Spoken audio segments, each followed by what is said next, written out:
kind of name's that, Madame Zara? We've heard of Zara Russia. Aye.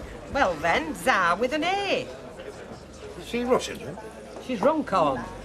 I mean, a cultist. Flaming daft things they call themselves. An eye doctor's an eye doctor. What the hell that was got to do with reading cards, I don't know. I expected you to be all sad and bowed down. Are you disappointed? Well, I'd heard about this girl who'd lost her parents, stuck in a boarding school, and I thought, well, that's a basket case if ever I'd heard one. I expected you to be white-faced, haunted, no nails, and a twitch. Have you got good mates? Yeah, great. Yeah, well, you must have. What are you drinking, love? She's drinking now. Come on, madam, out. You're underage. I'm not on alcohol. I don't care. I don't want you on that stool. You're like someone that's waiting for a car ride. Thanks. Morning, Miss Fennick. We're short of sweet sherry. So we are, yeah. Right. Yeah, no. we're also low on half bottles of rum, the Lambrusco and orange juice, and that's just in this aisle. Yeah. What I wanted to Well, say... it's not as if there's none out the back, is there, Mr. McDonald? Certainly not, no. Well, what are we waiting for, then? Well, actually, I was wondering if I could leave early this afternoon. But it's not a very good time to ask, is it? What do you think?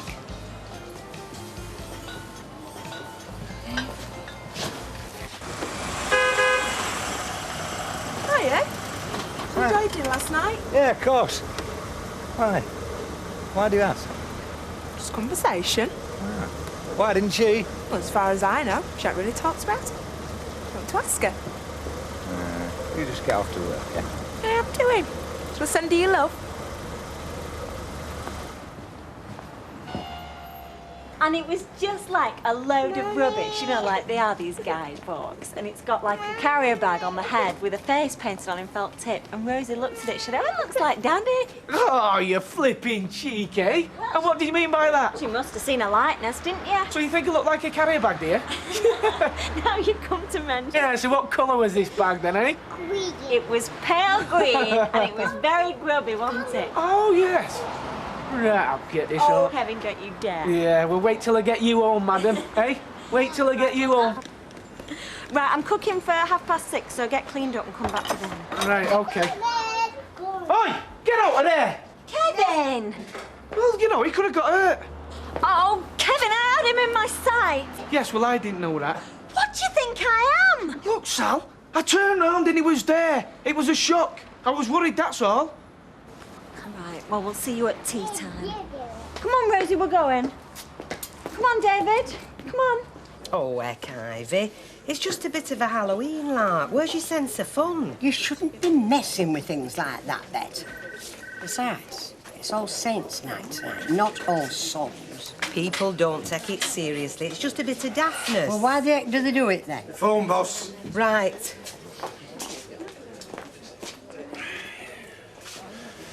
Is that right? They shuffle the cards and you get to know your future? Well, there's cleverer folk than you believe it, Jack. Aye, right. So then you deal the cards and you get to know what's in store for you? Yeah. So why then, if you deal the cards again, you get an all new set of cards and a completely different future? Because you don't deal the cards again, Jack. The first time tells. A bit like life. You dealt with your cards. You put up with them, come what may. Glad you're happy, Ivy. I've got a lot to think about at this time of year, Jack. Bonfires? No. Remembering the dead. Ivy, love, life does not have to be a misery, you know. Oh. No. You've got to look for the positive, haven't you? I mean, there's thousands of people out there worse off than you. I mean, you've got food and you've got warmth and a bit of company. All right. I mean, we're not getting any younger, are we? But you've always got to look for the positive. I mean, just look around here, eh? Just look around here. Yeah. I get your point, Ivy. Been stirring that cauldron? What's that supposed to mean? She's not coming, is she? Zara. Good. Why not? There's no point. Eh? She won't get here, would she? What are you talking about? Well, she's looked into a crystal ball, and there it is, as plain as day. She can see herself, Madame Zara, broke down on the M56. So like she says, there's no point in her setting off, because she'd never get here. Best excuse I've ever heard. So anyway, you going this fortune teller's like then? No. Come on, it'll be a laugh. But don't you ever work? Well, yeah, it has been, no. So how come you're not on dinner, then? Look, I just don't fancy it, all right? Penny for the All right. guy! We have a penny for the guy! What do you want? Please! Oh, go away, you a nuisance. Go on, get on with you. Miserable old git. Oi, kids. Here. Want some coins? Yeah. Right, here we go. And I'm only giving you this if you promise you won't spend it sensibly. Now then, have a good bonfire. Hey, and be careful. Okay? See you now. See ya. That you, Mr. Sugden? It is. Well, there's a little casserole left if you'd care for it. I'm not hungry, thank you very much. How's your morning been? Beggars. Everywhere you go, there's beggars. Well, that's what it's like now. It's the easiest thing in the world to sit there with your hand cupped and doing nought, and they start as children and never stop. Ah, so this is all about the plant children. Well, it's obvious, isn't it? If a little kiddie puts his hand out like that and they put something into it, that's a lesson learned. And the next time you see them in a shop doorway with twigs in their hair. You might as well say children shouldn't receive Christmas presents because they'll expect to be given everything. Well, they do, they do. Oh, absolute drivel, Mr. Sugden, and you're making me angry. If you can't think of anything remotely human to say, then shut up or tell your budgery, Gar. Feeling very old, Randy, love. Very old. Would the warehouse manager please report to the goods entrance immediately? Thank you. Excuse me a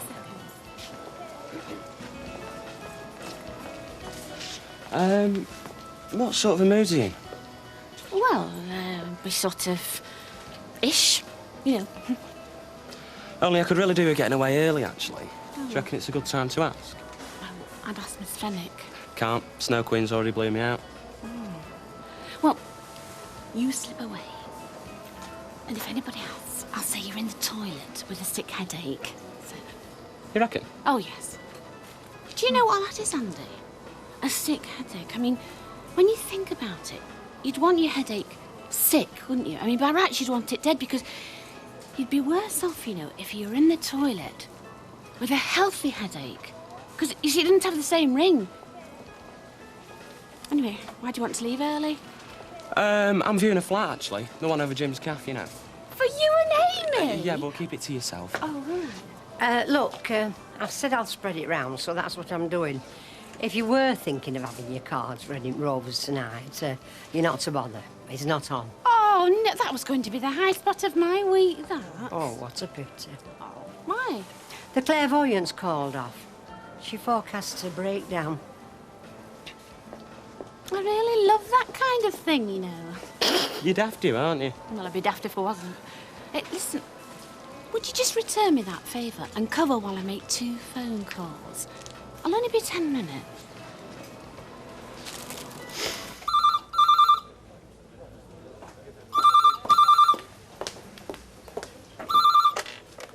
Rover's return? Oh, yes, love. That's right.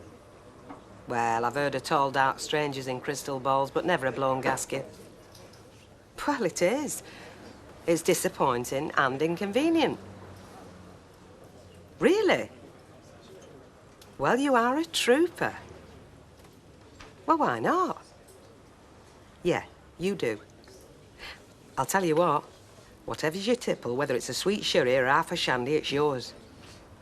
I'll see you. Oh, tell that lot at Better Buys, and I'll tell them all here. I'll see you, love. Just seen Joe Broughton leaving. Oh, yeah. Davy, fish fingers. Doesn't Kevin mind? No. What? Joe, come in here. No, why should he? After what happened with Hazel. Leftover donuts. Can you use them? Oh, yeah, thank you. Why should he mind? She tried to drag a lad away and I said no. What's that got to do with Kevin? I didn't mean that. I meant what she said to Kevin. How do you know about that? Kevin told Martin. When? Last week, must have been. I hadn't told anybody. Last week. Yeah, must have been. And what exactly did he say? That Hazel caught him in the garage and told him you and Joe were having an affair. Oh, Sally, nobody believes it. Are you sure? Of course they don't.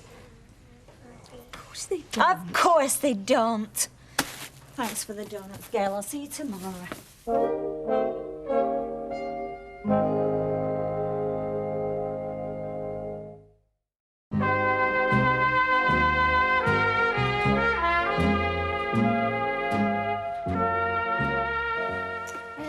this corner. Well, if I could move this coffee table, because I've got a chenille cloth, you see, and maybe the standard lamp. Is there a plug somewhere? Oh, yes. Oh, maybe candles. Well, and music. That's very important, you know, music. There's a Lena Horne record that Alec left. Oh, is that to sound sort of psychic? You know, like eerie. Earache. Oh, no. Well, I'll look through. And I'll be coming in and out, you know, ushering in. Is that all right? Oh, love, feel free. You've got us out of a pickle. The room's yours and welcome. She's supposed to be good. She's been doing it for years. What time's she due on it? I said I'd go back for our Tommy, you know, to Ivy's in an hour. As long as an hour. Well, ain't that enough? Yeah, well, I'll get you in and out as soon as she comes, then you can get back home. Yes, Curly? Pint, please, Jack. Yep. Oh, so it's palm reading now, is it? Are you having a go? Nah, it's rubbish. Oh, some very high up people who disagree with you, son. You want to get in there? Get some free advice on your career. Might be able to sort your love life out. I got chucked out of here this lunchtime for being underage. I've just got chucked in here now because Bet wants the living room. I'm the original displaced teenager. Do you want to go in for the crack or what? What, with hands covered in printing ink? Talk about caught red-handed. Look at you. Hello, love. Or do I call you Gypsy? Is it all ready for me? I'm just going to pay the taxi, all right? Don't give him a tip, he smelt of seafood. Yes, all right. Right, we'll see what you made of it. Gypsy Maud Grimes, this is your grotto. I was wondering about a change from Gypsy. Old Mother Grimes has a ring to it, wouldn't you say? You were just vicious. The tone in your voice. Look, I've told you. I was just worried. You never shouted at Rosie like that. Yeah, well, Rosie would have had more sense. You see? It's Jonathan. You've got it in for him. Oh, look, I haven't. Gail came round today and said that you told Martin what Hazel said. So? So all that about not telling me because you didn't believe it wasn't true. You went straight round to Martin. You didn't tell me, but you went straight round to your mate. Who else have you told? Oh, no one. I'm accused of having an affair and it's Martin you tell. Look, it's up to me you were telling it. Yeah, and that's the point. The fact is you told Martin. So what does that say about what you think? You must believe it. I don't believe it. But you can't blame me for worrying, can you? I can blame you. Look, Sally, there's something about them two, the pair of them. And his dad. He's forever hanging round here. Why'd you let him? Oh, because I fancy him. Because I'm desperate for his body. Look, Sally, I know. Even if you don't, I can see the way he looks at you. There's more to Joe Broughton coming round here than child-minding. That's one man. One man I deal with in my whole life. So that one man has to be a man I'm having an affair with. I couldn't possibly deal with a man without sex being involved, could I? Because I'm a little woman who flutters me eyelids and falls on me back at the mere sight of a pair of trousers. Look, it's Joe Broughton I'm talking about, no one else. And I'm talking about Joe Broughton. And I'm talking about a nice little boy, and I'm talking about £40 a week, and that, Kevin, is why I do it! Not because I fancy him! Isn't that extraordinary? Oh, you've had terrible misfortunes in your life. I have. You've struggled in your marriage. You've struggled to bring up your family. Just the one, I think. That's right. And you're still struggling. If only you knew. Oh, I do know, love. It's all here. I see a baby. You're my grandkiddie. I'm looking after him. Oh, and you get no help. And you're not appreciated. And you never know where the next pound's coming from. Sometimes I wonder if it's coming at all. Oh, of course you do, love. Of course you do. Well, you'll be pleased to know that it's all coming to an end. What is? Your bad luck. It's all here, in the conjunction of your fate line with your Mount of Jupiter. You're heading for unprecedented good fortune. I'm not. Plain as a pikestaff. But my word, you've had troubles.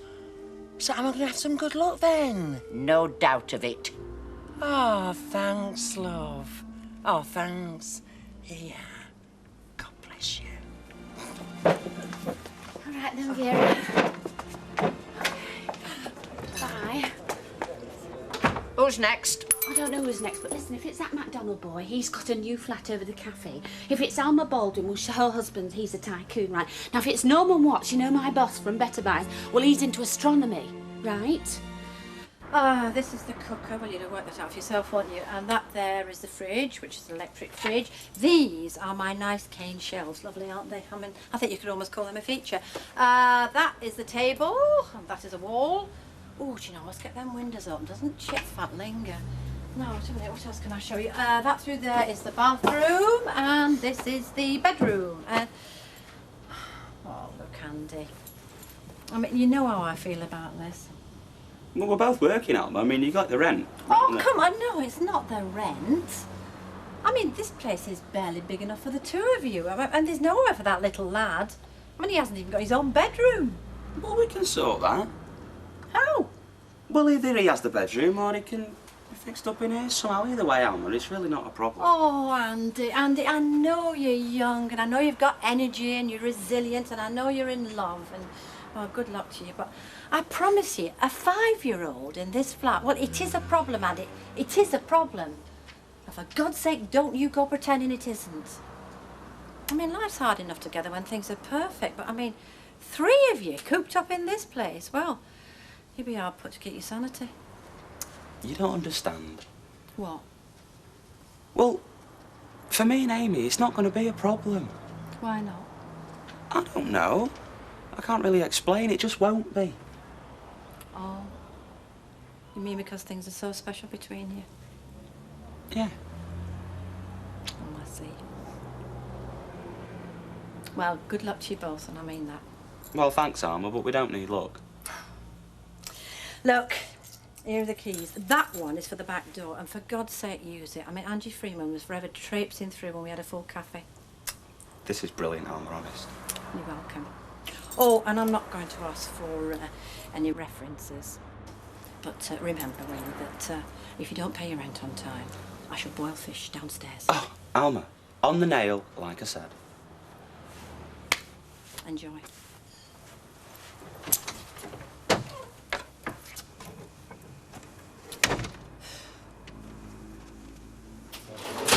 How did you get on?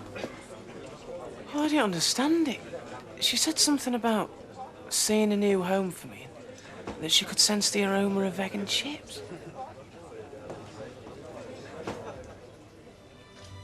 Could you just cross the gypsy's palm with silver, please? Yeah, OK. Come and sit down. Have you washed your hands? Yes. Well, hold them out. You see the line there? Yes. That's your head line. You see them little hatchy lines there? Yes. Well, that means you're mentally weak. You've no concentration. Thank you very much. That's your health line there, and it's... And this is your lifeline here. Oh, it's a puzzling hand, is this? Now, marriage. No, you're not married, and you've no children, but you've met your wife already. Happen at work. You work where you meet a lot of people. Might be a supermarket. You know it's a supermarket. So, I'm saying you're right, in the right job. It's a puzzling hand, is this? How are you feeling? I feel all right. Did you cross me palm with silver? He did. Yes. You've met your wife already. You work together. Nice looking, pleasant disposition. I see her in blue. Well, they're all in blue. I mean, it's a blue uniform. So, I'm right. She's not involved with anyone, but she has been. And she knows someone in higher places. Well, I'm not looking to get married. That's what they all say. Look, what about success for Mr. Watts, Mother? I mean, will he realise his ambitions? Hard to say. Depends what his ambitions are. Well, you see, I want to climb the retail ladder. I can see myself at boardroom level. Well, it's not a positive line of fate. What does that mean? I'd say you were lucky to hold down a job at all. Oh, look, forget it. I didn't come here to be insulted. No, but she didn't mean to insult you. Mother didn't mean anything, really. Look, honestly. it doesn't matter to me anyway. I don't believe a word of it. No, don't. Oh, it's all right. How could you do that? That's my boss. I can't help it. It's all there in his hand. You and I both know this is nonsense. I do not. Oh. All that stuff like marriage and children, that's daftness. But your character's there. Your left hand's what you're born with, and the right hand's what you make of it. You could have been more gentle with him. Well, you don't know the half of it. According to his lines, he's been dead 4 years. How'd it go, Curly? Has the truth all been revealed? A few years ago, people were setting fire to her sort, and a flaming good thing too. And it'll all be perfect because they're so in love, and no two people have ever been so in love like them before. Oh, bless him. Oh, they'll need more than blessing. You know, I give it a month. I mean, that little lad's only 5. I mean, can you imagine a 5-year-old cooped up in there with no yard? And I bet he plays the saxophone. And you just want to scream at him. Don't do it. Give yourselves a chance. I mean, why do they have to make their own mistakes? Why can't they learn by ours? And Tracy? But she's rung me again. And we talked and we got on. And it was nice. I suppose that's about all I can expect from now on. It's a colourful past. You mean murky? Certainly 1 or 2 gentlemen. Well, before I joined the convent. But it's not all been fun and games. No. You've been let down. Once or twice. And is there a child? No. No. No child. And that gives you sadness. But I do see I see a husband, but that gives you sadness as well. Sadness and a great sense of loss. Wow. But I'm not sure it's over and done with. You can't just drop that in and leave it there.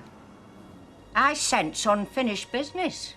The past has habit of rising up unexpectedly. Oh, dip down. What's going on? I thought we were in the wrong place. Don't you look funny? Who's this? It's the past rising up unexpectedly. Raquel, meet old Mother Grimes. Well, for a moment then, I thought I was 10 years old on Southport P. Did you just barge in then? Or did you take your turn like normal folk? Do you know, love, when I heard that door, I thought you'd be a little fat man with specs and a cruise ticket. Welcome home, love. Oh.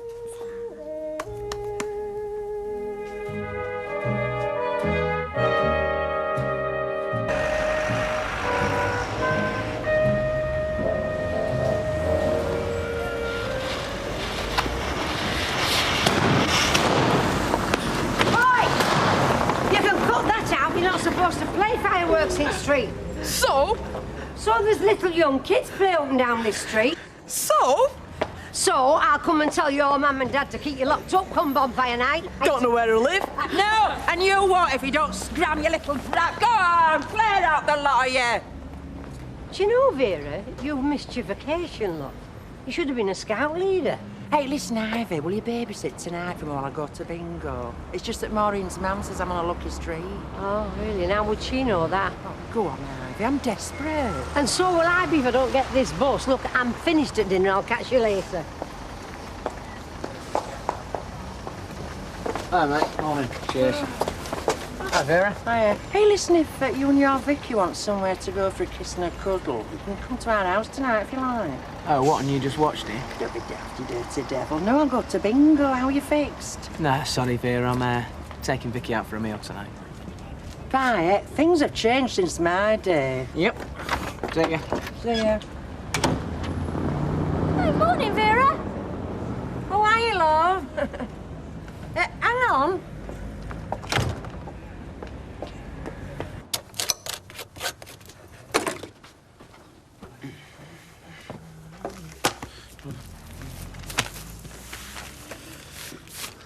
Oh, what are these then?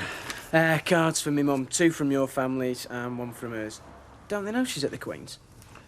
Yeah, her family do. So what have you got for a birthday then? I haven't really had a chance yet, Steve. About you? Voucher for the facial, you know, full makeup job and that. Vicky's idea. Well, I'm picking something up later. Yeah, we'll just make sure it's not a box of chocolates from house, right? Yeah, all right. About you, Dan? Sorry, Bet, I was expecting a lift, love. Don't let it worry you, love. We're still cranking up for the day. I was just going to get jump leads out for Jacko. Here we go. Hey, darling. There you are. Oh, Betty, you deserve a Duke of Edinburgh for that. It's freezing out there, I'm telling you. Morning. Is there any hot water, Betty? Yes, love, in the teapot. Oh, no. It's just hot water for me, thanks, Betty. Just enamel my teeth.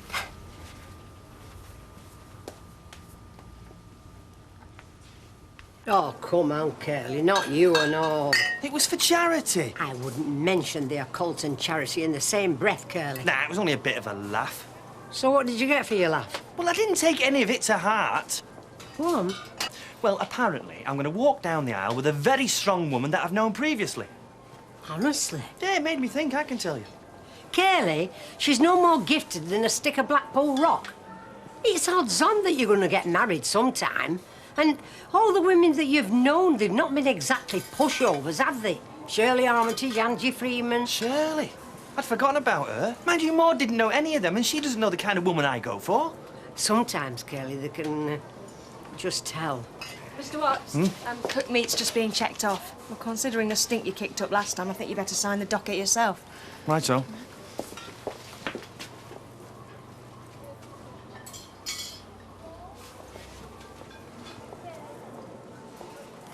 So, how long are you planning on staying?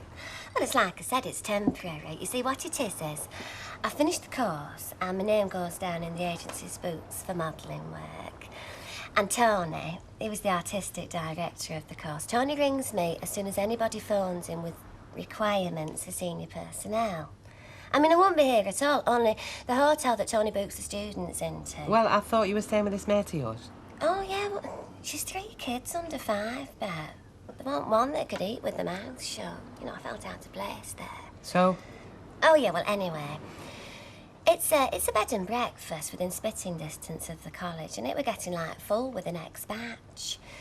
So Tony said, Luke, Raquel, I mean, they're going to be feeling pretty shaky as it is, and if you're hanging around, you're like graduate with distinctions, I don't want you facing him. So go back to Weatherfield and relax, take some time off, and just wait for it to happen. How much have you spent in Croydon? Oh, arm and a leg back between me and you, but you see, that's half the joke, because Tony reckons that them are my best assets, you know, my arms and my legs. See, it's gloves and tights.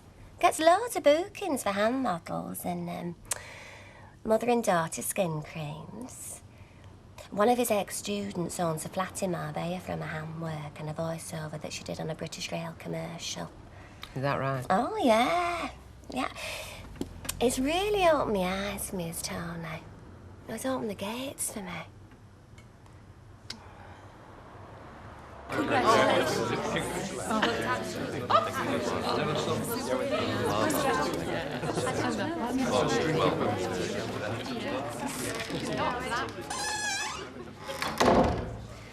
Well, if you'd left it much longer, then the 26th would have been out of the question. There's one appointment at 2 o'clock. 2 o'clock, that's brilliant. Will your fiancée be joining you? Yeah, of course she will. I meant today. Oh, no. She's on holiday. Okay. Do you have your birth certificates? No, I was told that I could just register. Yes, of course, but you will need both certificates on the day and the £17 marriage licence fee. Oh, right, well, I've got that. Fine. Right, well, let's start with you first. Full name. Andrew Richard MacDonald.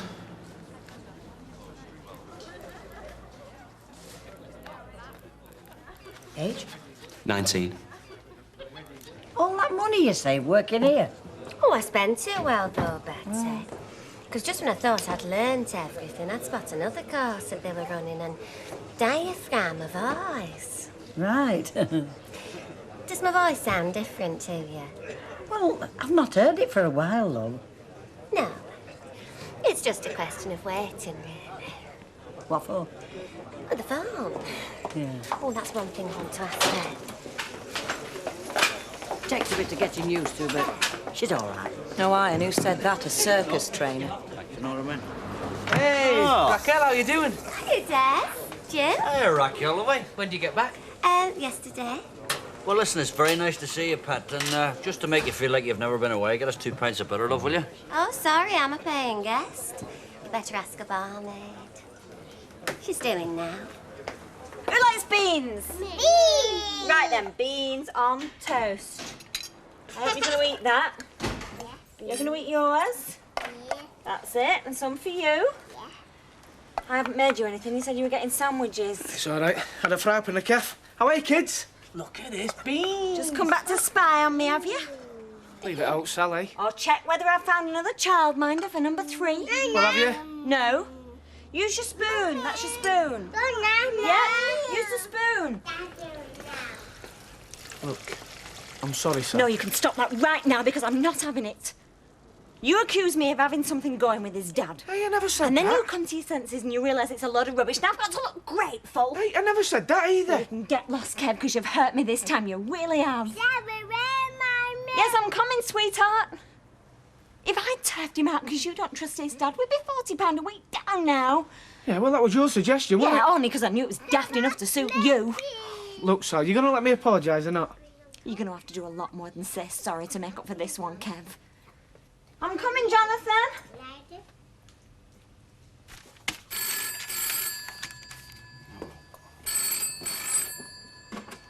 Double 825. Oh, are you? No, my mum's not here at the moment. She's working at the Queen's. I've got the number here, though.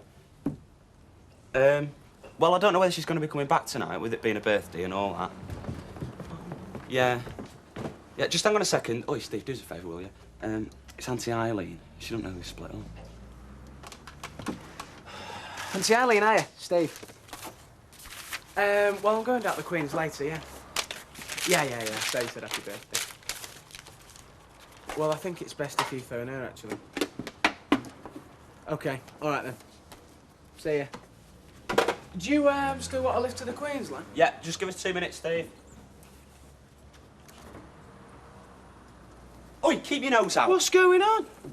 Andy? You better swear you're not going to say anything. Andy, you can't get married and not say anything. Me mum will hit the roof. Well, she's going to hit the roof anyway, Steve. So you better make sure that she don't find out, won't you? That'll be your girlfriend. Oi, Steve. Seeing as though you know already, I might as well ask. Do you want to be my best man?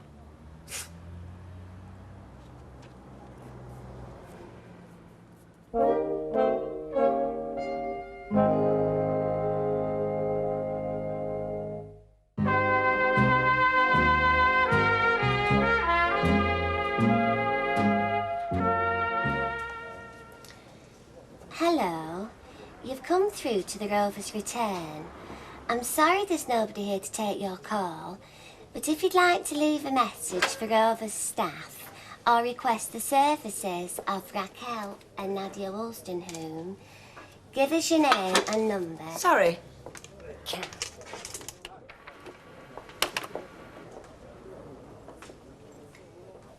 Hello. You've come through to the Rover's Return. I'm sorry What does she need that for? Well, in case she misses any bookings. But it's a pub. There's always somebody here. I told her that. Look, Betty, just humour her. She'd already been out and bought the damn thing before she told me. Well, I couldn't say no now, could I? Request the services of Nadia Wolstenholme. She makes it sound more like a knocking shop. Look, Betty, I know and I don't care. As long as she gets a booking. You know, Tanya, you need someone to whisk you away from all this. Oh, aye, and you reckon you can handle it? Probably, after me hot pot. Listen, anyone who sups in here and eats hot pot hardly makes man of the month, does he? Hey, well, look, well, I do. I'm only having sandwiches. I'm sorry if it's upsetting your plans, Vera, but I wanted to go to bingo myself tonight. I said I'd meet Mary from work. Do you mind if I join you? No, love. Do you know why I feel sorry for her? Young mums, single parents. Because folk would rather cut the throat, you know, than babysit these days. Well, perhaps it'd help if you paid them, Vera. Are you stuck for a sitter? Yeah, tonight. Hey, you doing out? Nothing I couldn't do round at your place. What time do you want me? Oh, brilliant. Well, he'll be in bed, you know, and if he wakes up, he'll only want a drink. Oh, I'm sure I can manage him. Oh, Sam. Hey? What's the matter? What does that say? £200. And what does that say there? £200? Ah! I've won! I've won! That's it! There! She's right. Come on, Bet, get till up. Let's see the colour of it. No, I don't pay out. Well, you better have, lady. No, Vera. It says on the back here. You take this ticket to the promotions office down Bank Street and they pay out the prize money. Oh, heck. Well, I'll go down there then. Hey, you slip to Emily's, ask her to have our Tommy for another hour. Vera, I don't want to depress you, love, but I bought those tickets. Oh, no, you didn't. I asked you to get them for me. Yes, and I paid for them in my round. That's Tanya. Hey, I'm keeping out of this. Damn right, yeah. You two sort it out between you. Outside of it's going to get dirty. Oh, give us a shufty. Oh, Give it a shufty. Shufty off you. Hello. You've come through to the Rover's Return. I'm sorry there's nobody here to take your call, but if you want to leave a message for Rover's staff or request the services of Raquel or Nadia Wollstoneham, give us your name and number and we'll get back to you as soon as we can. Andy, this is gorgeous. I don't think I've ever used a fountain pen before. Oh, it's really thoughtful, thank you. Well, you can do your crossword with your pen whilst you're having your massage and facial. Oh, it's all brilliant, thank you. I wasn't really going to bother with today at all. There you go. Look at this. On me. And I've paid for it. It's the only way I can get her to stay at the bar. Oh, thanks, Bob. I'm being spoilt rotten today. Oh, Mum, while I remember, have you got my birth certificate? Well, yeah, somewhere. Do you need it? Yeah, and I've got to renew my student rail card. Oh, right. Well, remind me before you go. Right. I'll leave you to it. Splendid. Brilliant. Thank you. Right. Vicky? Steve? There you go, Mum. Oh.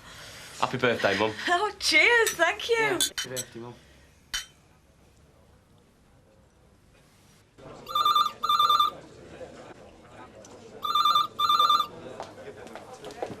No, don't pick it up, I'm testing it. It picks the calls up after 4 rings. Well, it might be 6. Look, love, I have to answer it. Hello, Rover's Return. Oh, hiya, Stella. Oh, God, that must be painful, love. Oh. She's still fiddling about with that thing. I don't think it's working. Well, she's not, that's for sure. And more to the point, Betty, where do you think I stand now? How do you mean? With Luby Lou coming back. Is that my job gone? I mean, the way she talks, her and Betty like that. Look, you'll just have to get that from the horse's mouth. Look, as far as I can tell, well, Raquel, she's not interested. Yes, lovely. Excuse me. That your agent, Raquel? Do Manchester models get a lot of work up north?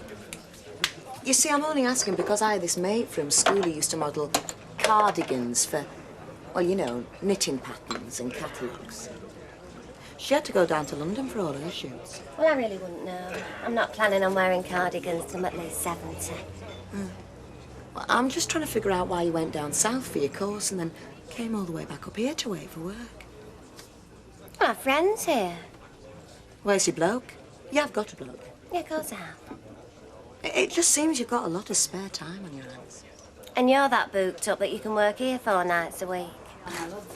Pint of bitter and a large whiskey, please, Tanya, when you're ready. Haven't you got a job to go to? Day off, Raquel. Me and Des used to live together. I only moved out because he got a bit overbearing. He never stops asking. So you got to keep them on the toes, haven't you? That right? Phone's yours, Raquel. No, I'm very sorry we've sold out. We're not having any more of the cutlery sets until Saturday, probably.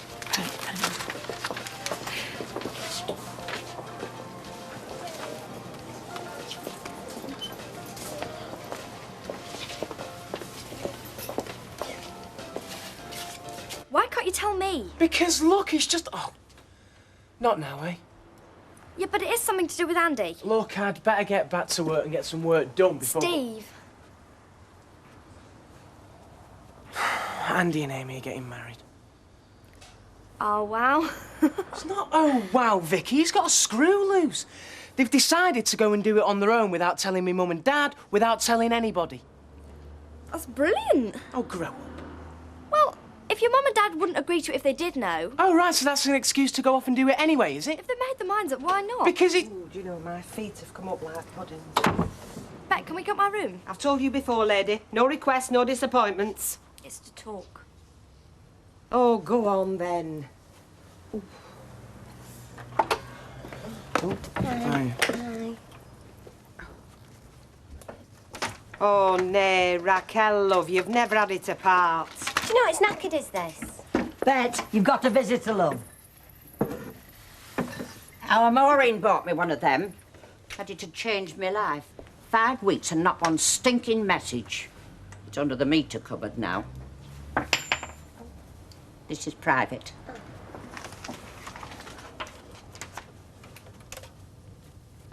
Do come in. 200 quid on a lottery ticket? Yeah, £100 each. We're going 50-50 because I haven't paid for the ticket. It's one of them Weatherfield Hospices one, you know, that you get from Rovers. Oh, we've got some of them. Oh, give us another 5. I'm paying. Hiya. Look, Alma, I know you said I was supposed to use a back entrance, but it'll take me an hour to walk round with all this. Oh, go on, I approve. Are you going to do all the decorating on your own? Well, I'm going to get most of the paintwork done anyway. Get the fumes cleared when Amy and Dom get back. Excuse me. Gail, are you letting them use that flat? Yeah, they're Alma's new tenants. No, don't say it like we're encouraging glue sniffers, Ivy. They're not married. Look, don't you start giving a sermon. Scrub one of them cards. I want to win some more before we go to bingo. Essentially, I'm talking business. You scratch my back, I'll scratch your scenario. I'm not really getting a picture yet, Maud. Oh, come on. I said you'd be reunited with an old friend, and in walks that girl. I told that silly one, the one with the bad perm... Vera. I said she'd be having a windfall, and what do I hear over the grapevine? Yeah, 200 quid on Hospice lottery. Bought in here. All within 24 hours of my predictions. So, you can't dismiss it just like that. Just like what? Oh, admit it, you were sceptical. So were you. Well, yes. I've pulled a few flankers in the past, but this time I nearly frightened myself. Listen, Maud. I know you're having me on. Now, if you're having yourself on, I'm going to have to start worrying for you. You said business. Aye, strike while the iron's hot. Do a bit of business in the pub. You sell more tickets and drinks, so everybody's happy. Ah, except the magistrates when they take my licence off me. I'm not allowed to sublet trade space. Well, if anybody complains, you can show me the door. I'll pretend I forgot to take me 2 o'clock medicine. Francis, just looking for Ward, and there's Beaumont. Chris Beaumont, and it's the lead for Stockport. Now, was that a foul there? Blake thought... Yeah, no sooner said I want 200 quid. See? Anyway, listen, there's a drink there for your pal when you're ready. Come on. Now, the news first. Lottery tickets here, lads. I know. Lottery tickets. We've got all the winners here, so I'm telling you, we've got all the... Come on, we've got all the winners here. Ah, Desmond.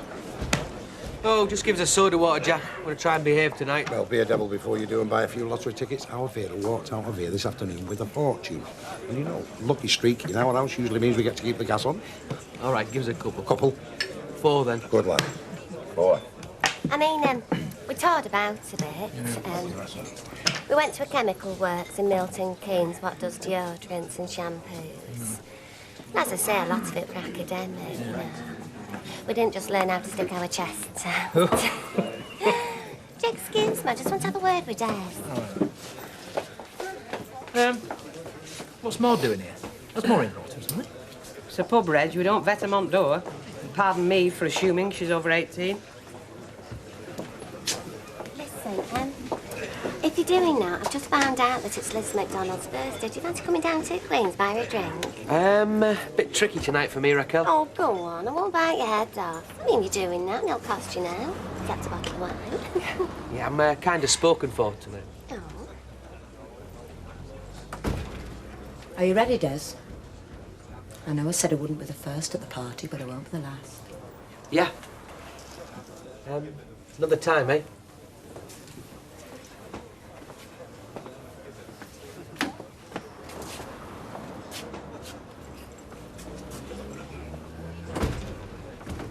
Are you unaccompanied? I beg your pardon. Will Maureen be coming in?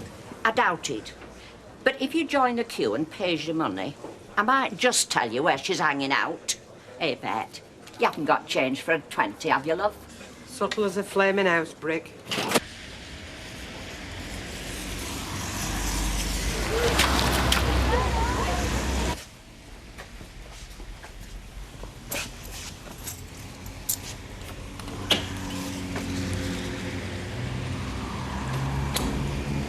All right, mate, how are you doing?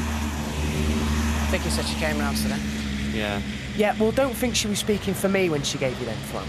Nobody said she was. So whose choice was it then, to do it behind the family's back? Yours or Amy's? It was mine. Look, me and Amy really ain't got much of a choice. Yeah, well, you've made your choice, haven't you? It's making matters worse. I mean, there's Mum, still sore about what happened. There's Dad still trying to live it down. And there's you, trying to make things better by ignoring everybody. Look, give it a rest, eh, Steve? Come on, mate. When was the last time you thought about anybody else? Yeah, well, I wouldn't do naught like this behind the back, would I? Especially not at a time like this. Not if you reckon you cared about me. Look, in case you haven't noticed, Steve, nobody asked me if I wanted them to split up. They're both pleasing themselves. This is exactly the kind of thing my dad'd do this, you know, making a little point out of being that little bit different, like he was ages ago when he was in the army. You know, you get more like him every day, you know that? And listen, if you want somebody to be your best man, you better make sure you've got somebody who wants to be there.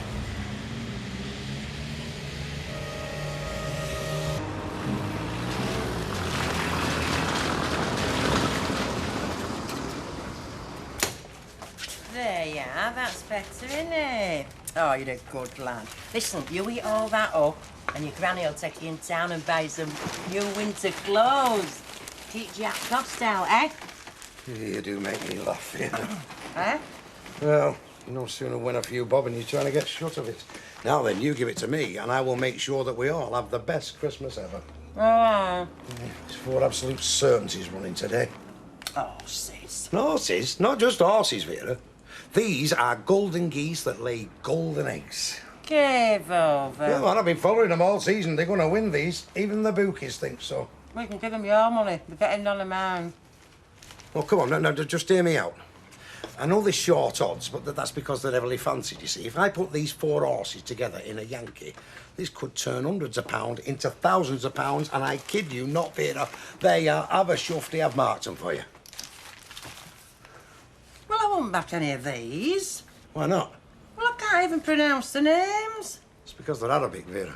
Well, they are, then. Hey, now, this one. This What? don't look a bad one. This... What's that? Tommy's Rattle. I wouldn't mind putting a tenner on that. Tommy's Rattle, 33 to 1. It's got about as much chance of getting round the course as I have, Vera. Well, it's the only one I fancy. Vera, you're staring a fortune in the face, and you want to put your money on someone that's going to come out like a big rat. Don't talk about me about fortunes. You've been promising me them for years. No, Vera, believe me. This could be real, this could be the making of us, this, you know? No. Go on, give us your money, then I'll put it on Tommy's flaming rattle for you. You must think I was born yesterday, you. I'll give it to Don. That way I know it's going on right home. Oi. Are you seriously suggesting that I would take your money and use it for my own ends? Yeah, I do. But you're not going to get the chance, are you? It's the wild luck. Big fella. Oh, I hope it's the return of the mad cardboard box, woman. It's only me. Oh, so it is, eh? Thought my days were numbered then. I got some off freezer. Oh, freezer? Oh, yeah. Who put those in for you? Baby. Mavis? Oh, nice one, Mavis. Oh, Nicky, what do you want all them boxes for now? It's for the bonfire tonight. Go on, move. Look, we don't want it too big. You'll be setting the house on fire. Oh, it's not going to be that big. And anyway, we've got the house to put it out with, haven't we? Right, well, go on then. Right, while you're doing that, I'll take him over to Sally's. Hey, and wait till I come back. How are you, love? I was just going round to see you. Oh, well, I beat you to it then, I'll tell you. Hello, little chutty face. Have you just been out with your gran? No, he's just going out with his gran out, you pet. Oh. Oh, Vera, you see, what it was, my washing machine's gone on blink. And I arranged with a fella to come round and repair it this morning, because I'm on lates this week. Just this minute rung and said it'll be this afternoon before he can get to it. Oh, well, if you're desperate, I can hang on for another hour. Well, I'm going to be in another hour myself, love. Listen, don't worry. I'll ask Emily. Hey, by the way, what did you want with me? Well, I'm going to ask you to ask Don if he'd put a bet on for me. Tommy's rattle, I fancied putting a tenner on. That's a lot of money to put on a horse. I know, but will you ask your Don? It's just that I don't trust our Jack. Well, I would if I knew he were coming in for definite, love. But I mean, I don't know if I'll see him till tonight. Hey, and don't look at me. I'm not winning the bookies. Well, looks as if I've no choice then. I'll have to ask our Jack after all.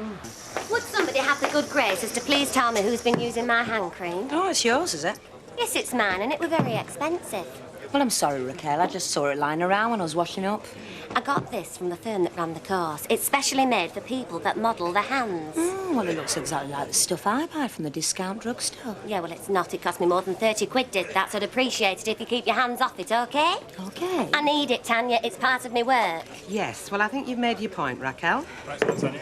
But in future, if you want to tear anybody off a strip, I'd rather you did it in the back and in private, not in front of my customers. This is a pub, not a catwalk. Getting a bit above herself, is our Raquel. Yes, and she's not the only one, is she, Tanya? You knew that was her cream when you used it, didn't you? Well, I might have done. Leave it alone in future, all right? Well, it was only a bit of a laugh, Bet. Look at my face. Do you see a smile? No? Right? Watch it, lady. There's neither of you indispensable. Good form, Jack. Jack! Jack! Come here. What? Tenner there. Put it on Tommy's rattle. Oh, you trust me now, you can't find nobody else to put it on, don't you? No, I don't trust you. Just got nobody else, that's all. Look, 33 to 1, it says so in paper, so I should have £330 if it wins. Right, what about your tax? Eh? Betting tax. You can either pay it before or after, it doesn't matter. 10%. How much? Give us £1. Here. Now, listen. Don't you make any mistakes with that, Jack, or else I'll have you. Right, Vera, yes. Write 'em off, then. Right, yes. And think on. I'll find out if you don't do it right, you know, from Des Barnes.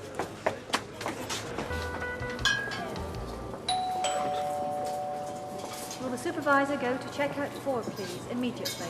Thank you.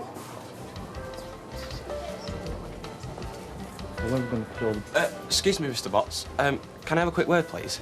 Well, we're just going to lunch. Well, it won't take a minute. Well, I'll leave you to it. I'll see you up there. No, it's nothing special, Miss Fenwick. Well, I just need a day off. Who doesn't? 3 weeks from today. And Miss Nelson, too. Amy, that is. Oh, Miss Nelson, too. So she'll be back from her current holiday by that time, will she? Well, she will, actually, yeah. Well, what's one more day when she's already landed us with an unexpected 3 weeks? So it's OK, is it? No, Andy, it's not OK. First of all, your girlfriend just ups and off on a holiday with very little notice, and the moment she gets back, you want to take her off again. Well, I wouldn't ask unless it was really important. Well, please do the courtesy of telling me why. Why what? Why is it important? Oh, no, sorry, I can't tell you that. Well, if you can't tell me that, I'm sorry, then I can't let you go. Well, that's not very fair. I can't just have my staff walking out whenever the urge takes them. Yeah, I know. That's why I wanted to give you plenty of notice. Look, I didn't have to ask, you know. I mean, I could have just taken the day off and said I was ill. You'd have been none the wiser. No, but if I found out, your feet wouldn't have touched the ground. That I can promise you. Oh, we just need the day off, Mr. Watts. Well, take it. And you can take your cards as well. And remember, there's loads of people out there, you know, who'd be more than willing to fill the gap that you two leave.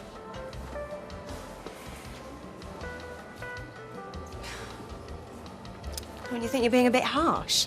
Look, if we let this lot think they can have a day off whenever they like, we'll be in real trouble.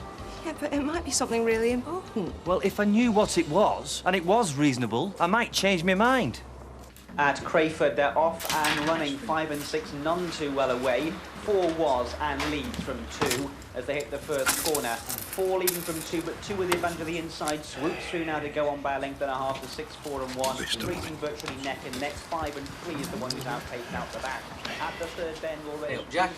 Give us a price on that, will you, son? Tommy's rattle. 33 to 1. Yeah, I was looking at that myself. About as much chance of winning as you have.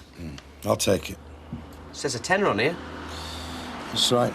Tenner win, pound tax. There you go, son. What's this? Be kind to bookies week or what? Could turn out to be, aye. Well, it's your money, mate. Not my money. It's Elvira's. Oh, since when has Vida started gambling on the horses? Ever since she won 200 quid yesterday with Ivy. Back in her luck, eh? Well, you can't blame her. Yeah, but I'd have found 4 favourites and put it on a Yankee. No one would argue with that. Oh, you have put 33 to 1 on that slip, have you? I have, but I mean, it could easily go out to 50s. Yes, and it could easily come back at 25s. Look, just do as she wants. It'll all work out the same any road. All right. Anything you say, boss. Tommy's rattle, 33 to 1. And the best of British. Aye. If you're finished with your soup bowl, Mrs. Bishop, I'll clear it away. Thank you, Mr. Sugden, but really, there's no need. Why don't you just sit and have your bread and cheese? Well, I'd feel easier and eat better if I'd cleared the table of debris. Excuse me. If you say so. Yes. Oh, by the way, you didn't say how you enjoyed the soup. It was very tasty, Mr. Sugden, thank you. Yes, well, it's nice to be appreciated. Yes, well, I'm sure you'll agree. Appreciation is something one earns, Mr. Sugden. I feel that more of a rebuke than a remark, Mrs. Bishop. Well, that is observant of you, I'm sure. Do I take it in this present mood that you've got that you're not entirely happy with certain aspects of your life, Mrs. Bishop? You may take it that I'm happy with all aspects of my life at the moment, Mr. Sugden, as long as they don't include you. Well, that's very nice, I'm sure. Well, I think you know what I'm referring to. I wish I did. Then let me refresh your memory. First, you have been mean to the Platt children when all they were doing was trying to have fun. Then, when I mentioned that Bernard might come round for afternoon tea today, you were sarcastic in the extreme. I don't know what you mean, I really don't. I think you know exactly what I mean. I've known you a long time, Mr. Sugden, and I have to say this. You do not get better with age. You've never been an easy man, but you're slowly turning into a selfish, mean and petty old man. And if it continues, I'm going to have to ask myself if I really want to share my house with you anymore.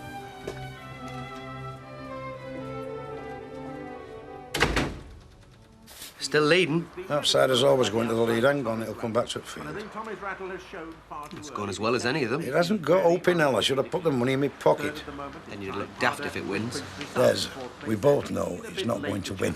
But as they come within sight of the finish, Tommy's rattle is Doesn't look actually as if it's putting slowing on the down to pressure. me. He must be flying on fumes now because he's as if been it's pulling leading all away. the way. But it's beginning to look as though we're going to see the form book turned upside down here. Come on, Tommy's rattle. Strides for the line. Come on, Tommy, lad, come The on. whole race. Yes. And at the line, he's done it. What'd I say? Oh, blimey, it's one of them to get a chance. Oh, they all have a chance, Jack. 330 quid, eh? 33 to 1. 33 to 1, eh? 50 to 1. Eh? It went out. What? Look on the screen. It's been returned at 50 to 1. Well, there we are. Yeah, well, I took 33s, didn't I? Shouldn't have took a price, should you? Just think. I could have given her 330 quid, put the rest in my pocket, she'd have known no different. Still, 330 quid plus your bet's not a bad afternoon's work. For Alviera, it isn't. Could always butter her up. She might lob you a few bob. I can do better than that, Des. What are you doing? I'm having a bet on my hunch. Oh, you're not going to put it all back on, surely? No, 55 quid of it. Yeah, take that out of it and give me the rest. Can't fail, Desmond, it can't fail.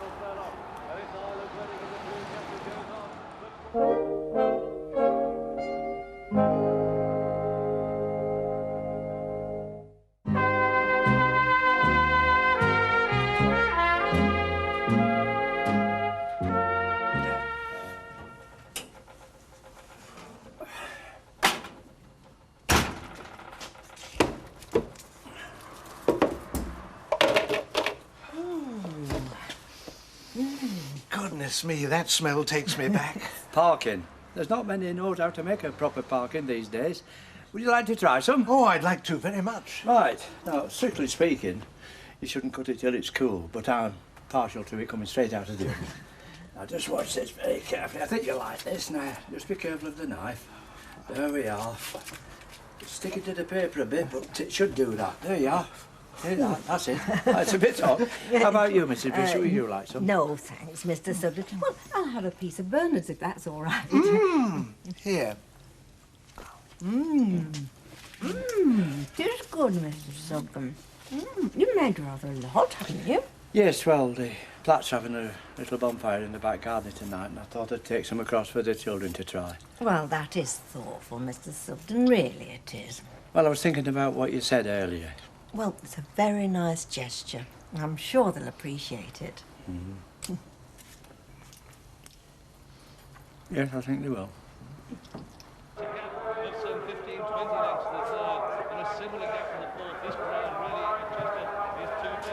What's up, Jackie, in? 2 up, 2 to go, son. Yeah, let's have a look. No, sorry, mate, that one was beaten. Oh, it has. Yeah, beaten by a short head. Your last one's running now. Eh? Well, this one wins, you're still in with a shout. 2 winners and a £5 Yankee. What's this number? There it is on the outside. Still got a double handful, that jockey. Come on, my little sweetheart. Come on, then. What price is it? Went off a 2 to 1 favourite. Come on, my little darling. Come on. Yes! Here you are. I'll see to it personally. You'll have me looking for a new job, you two. Well, I make it 165. 165, aye. Can make it less if you like, Jack. Give us the money. 165 quid. Hey, what a day. What a day.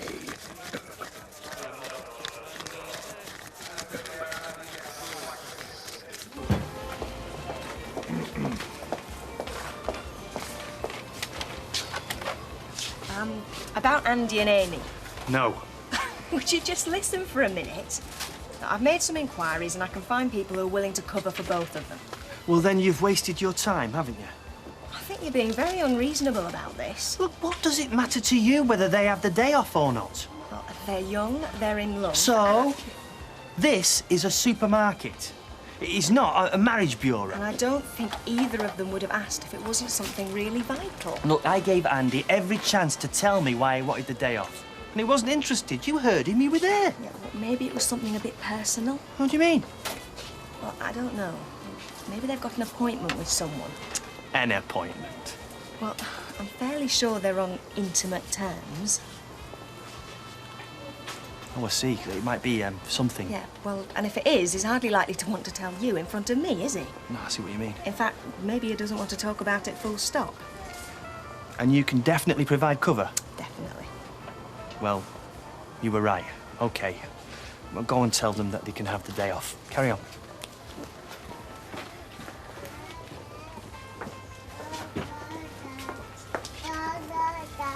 Yes.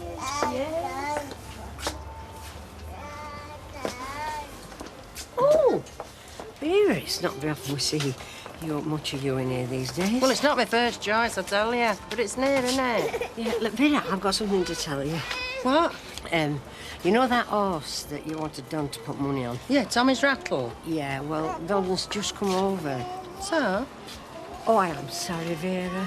He came before dinner. I did come round to your house to tell you, but you'd gone. And, in fact, I asked him to put £1 on it for me. Anyway, it won. It won? Yeah, 50 to 1. Oh, 50 to 1! I am sorry, Vera. Look, I don't mind sharing my winnings with you. No, don't be silly. Don't want you to share your winnings with me. I give our Jack 10 quid to put on for me. Hey, I've won 500 quid. Oh. Hey, Ivy, come on. Let's get these through, Tittle. I don't want Jack to abscond with money. Oh,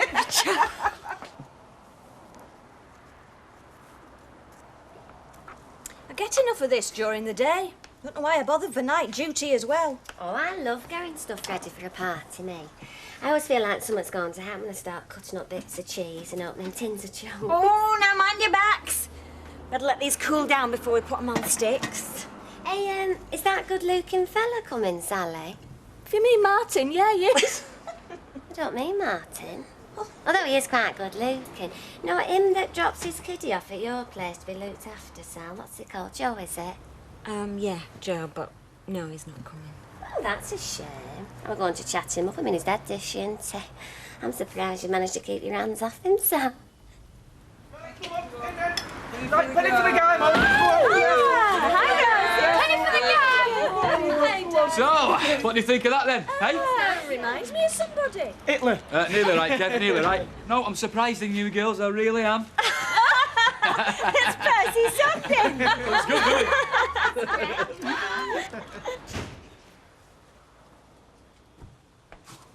Where the hell have you been? Vera, my little cauliflower.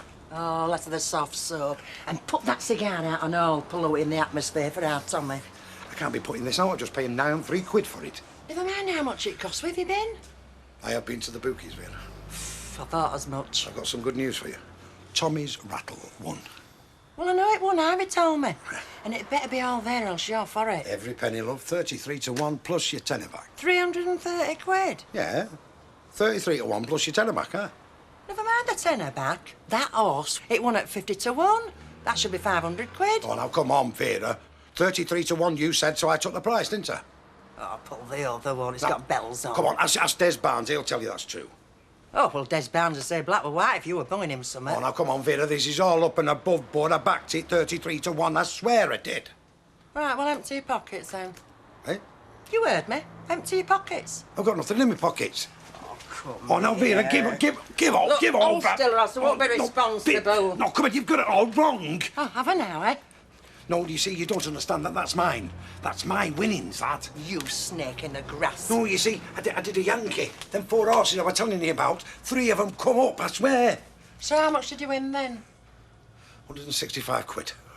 Oh, that's very convenient, isn't it? What do you mean? Well, 330 and 165 is 495 quid. I'm a fiver short. No, Vera, I swear. Oh, don't you swear. It's that cigar, innit? You had a few pints in Legion. I have been nowhere near the Legion, Vera. Never mind. I'm not a woman to bear a grudge. But I tell you what, Jack Duckworth, you try and diddle me again, and you won't live to see the day.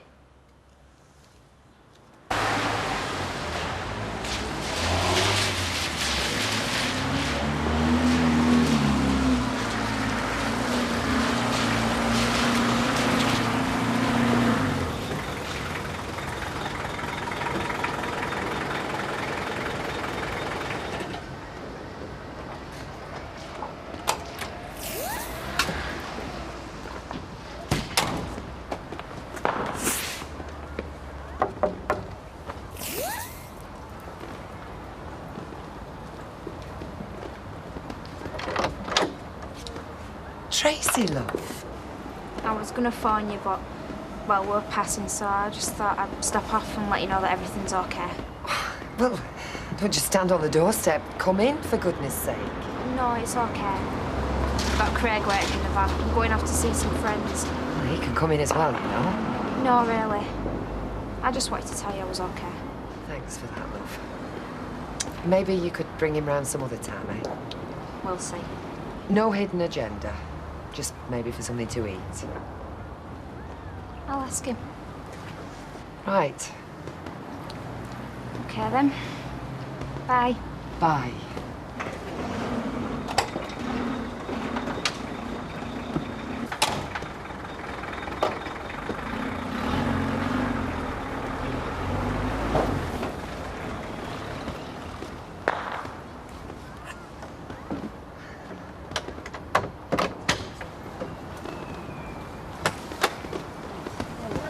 Thank you.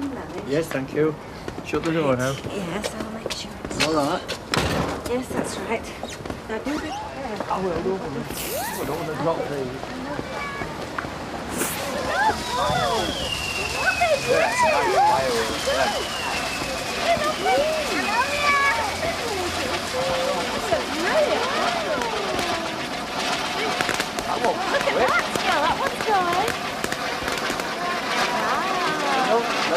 Get that down your neck. Of course it is.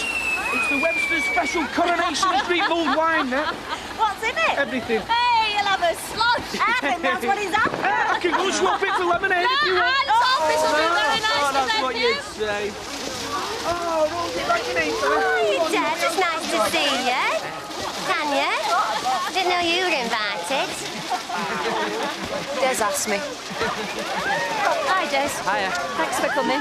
Yeah, well, I did wonder. It's best to be with friends. That's what I thought. Yeah, mate. Small contribution. Cheers, thanks, Des. You all right? Yeah, I'm fine.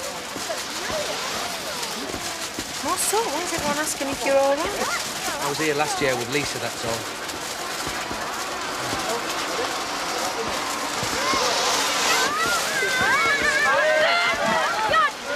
Mind your backs, please. Wait for the old misery.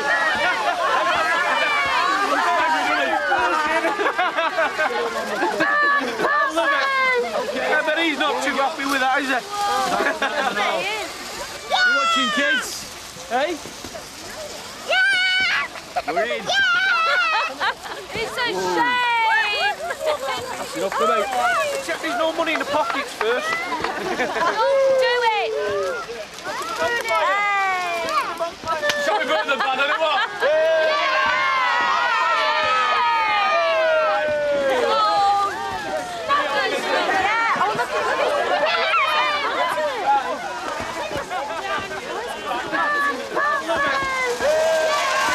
I don't want to interrupt you, Fun, but I've made some parking for the children. I'll leave it to you. It was meant to be a joke.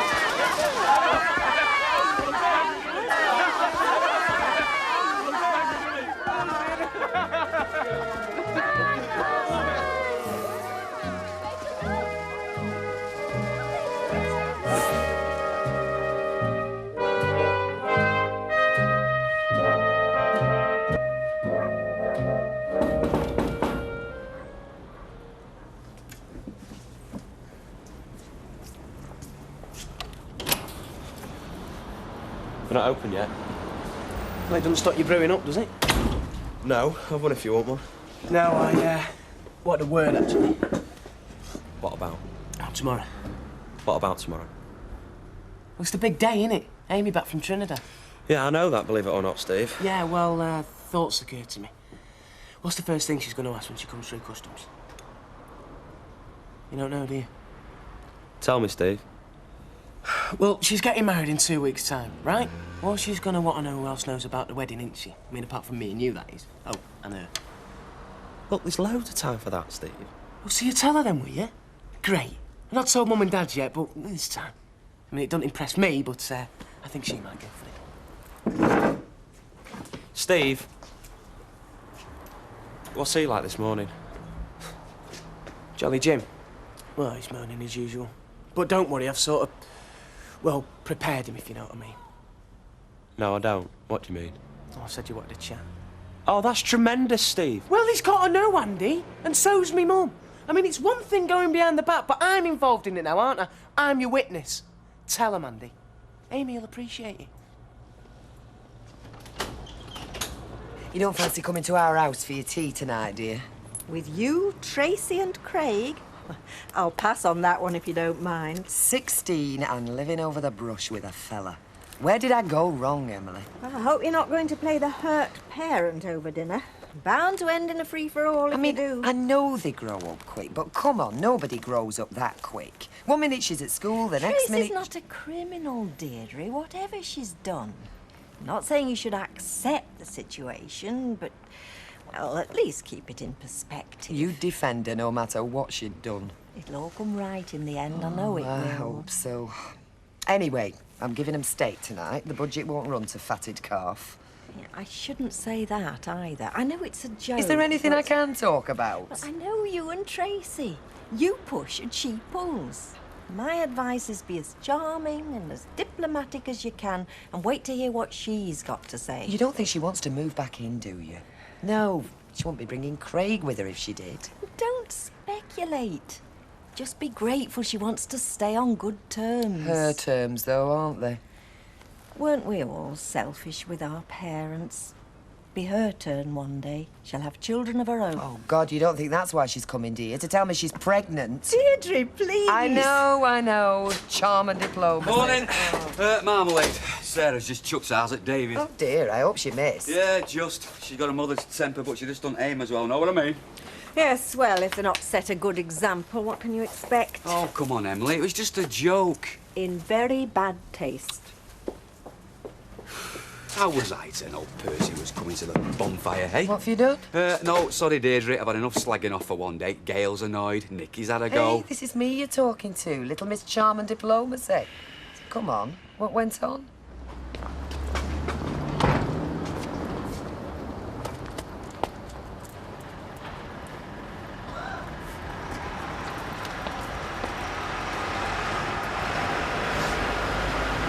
All right, Dad. Busy? Where a bit, you son? Had the day off then, have you? No, I'm just catching a lift off Curly, actually.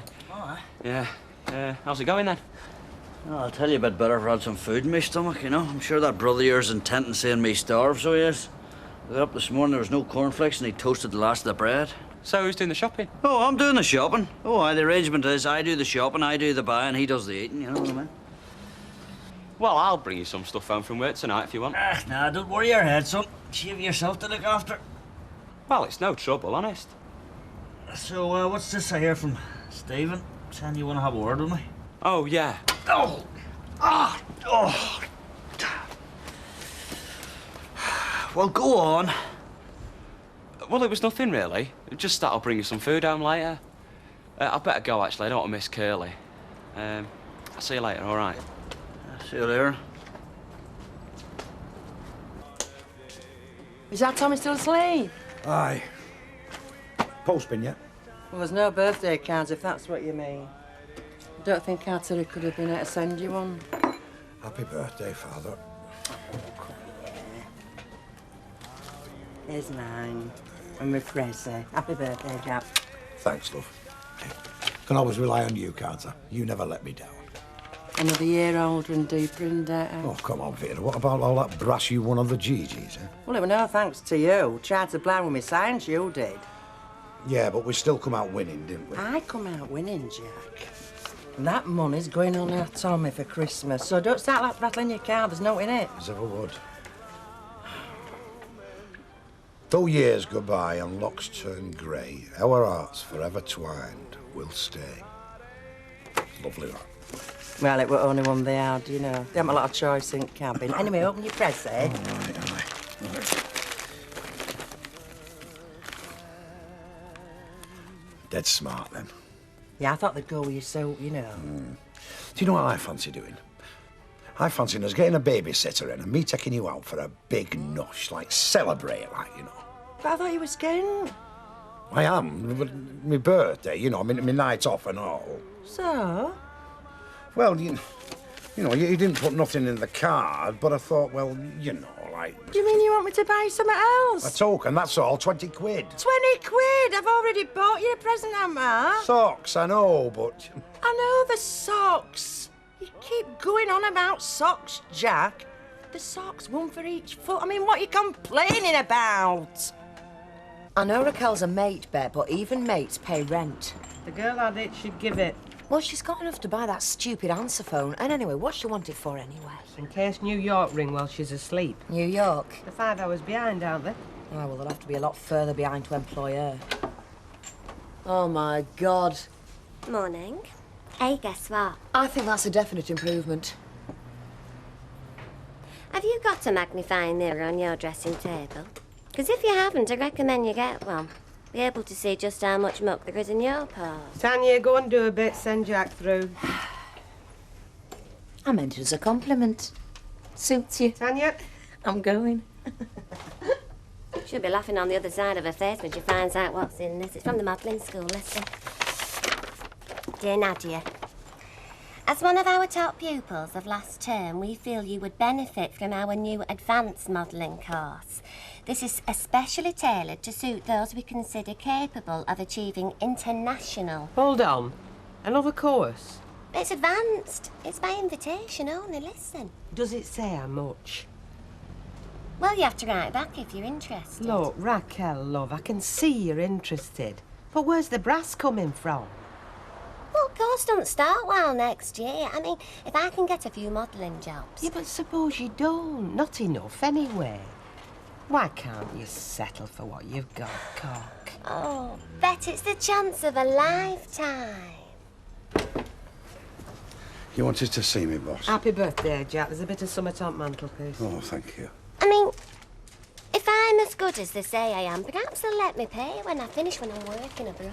I don't think it works like that, love. Oh, it's just what I wanted. It's my pleasure, Jack.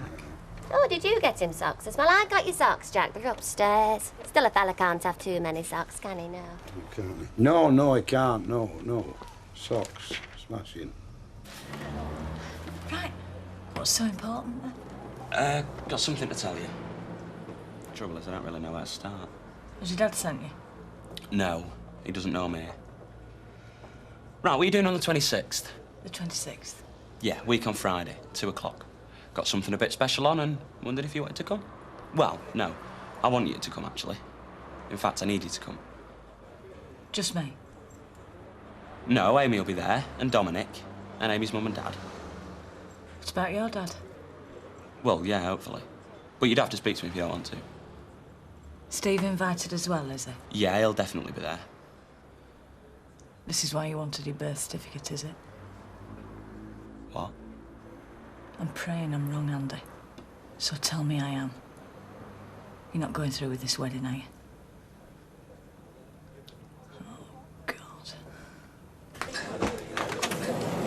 She's been like a whirling dervish all dinner. You know, she's not had a rubber gloves on once. Demonstration purposes to show how good she is. She's nothing special. Doesn't matter what you think, cock. She's not out to impress you. You having another? Ah, well, let me on then. You know, said you're twisting my arm. 2 pints, please, Tony. Right, I'll do it. Oh, be my guest. Hey, don't ruin your manicure, will you? I don't suppose you've seen Andy, have you? This morning, why? Well, what do you think? About what? About what he talked about. Well, he said he was going to bring us some shopping after work. What else he'd be talking about? No, I just thought that you might have mentioned something else, you know. Doesn't matter.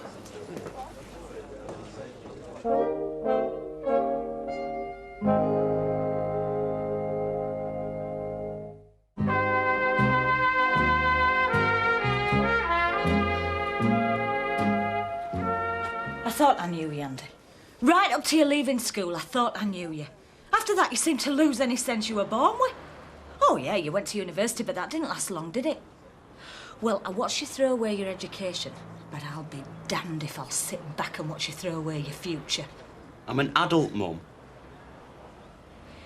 If you care for me, if you care anything for me, you'll put a stop to this. Mum, I care for you. You know I care for you. I care for Amy as well. She's pregnant. That's why. No. Well, why? Do you really think it'll all come right on the day? All join hands at the registry office? You're mad! Well, Amy's mum and dad are all for it. Oh, yeah, and what about your dad? He didn't even know yet, does he? Well, if you're expecting me to pass on the good No, news... Mum, I've told you. I'll tell him myself. Well, as far as I'm concerned, it's not happening, Andy. It is not happening. Do you hear me? Right, well, fine. We'll carry on without you then. But while you're thinking about what I've thrown away, think about what you've thrown away, eh? No family, no husband, no home. See you later, Mum. Andy. It isn't a separation, Mum, and it isn't a divorce. It's just a chance to celebrate with a couple of people that happen to love each other. Are you in for that or what? Or have you forgotten how to do it? You know the time, Mum, and you know the place. Me and Amy want you there, and the rest is up to you. You got all crumbs down here. Oh, enjoyed his cream cake then. Oh, I wolfed it down, bless him. Not that you don't get good food at home, you know. Of course not. Hey, Tommy, proper little gourmet, aren't you? Hi, Vera. Hi, Tommy, dining out then? What are you doing here? Nearly finished, told you. Hey, I wish I'd have been there, kid. Dinner, I laughed like a dream when I heard. It's not funny, Vera. Well, not for Percy Sugden, I know, but you've got to admit it were a belter. Hey, next time you have a bonfire, give us a shout. You can burn our jack. Oh, don't.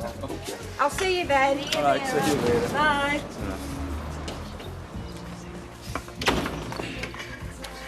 So, once I go home and peel some spuds. Don't do anything for me. I've seen enough spuds for one day. Humble pie. I should know how to bake one. You know how, Martin. Oh, apologise. Gailey won't accept it. You don't know till you try, do you? Ah, Mr. MacDonald, finished in the stock run? I don't know, actually. Mr. Watts wants me to check with him, I think. How do you mean you think? You're not yourself today, are you, Mr. MacDonald? What do you mean? Come on, everybody will be glad to see Amy back, won't they? Not as much as you, perhaps, but she's been sorely missed around here, I can tell you. Can't wait myself, actually. Yeah, well, you better check with Mr. Watts. He's not being himself either today, truth be known. Christmas pressure getting to him, is it? No, nothing like that. Just strange. Well, different. Nothing I can put my finger on. Duty calls. Elaine, you got a moment? About your business, Mr. MacDonald. I was just thinking about Christmas. Should we have a Santa or shouldn't we have a Santa? Pudding's prominent, likewise with turkeys and stuffing. And, well, but I've been meaning to ask you, what do you think about clairvoyancy? You know, fortune-telling, that sort of thing. What, for Christmas? No, I'm speaking generally. Well, no, you're not actually, Mr. Watts. You're speaking a bit strangely, if you don't mind me saying. Well, you keep calling me Elaine all the time. I mean, it's not that I mind, it's just... Elaine. Yeah, I quite like that.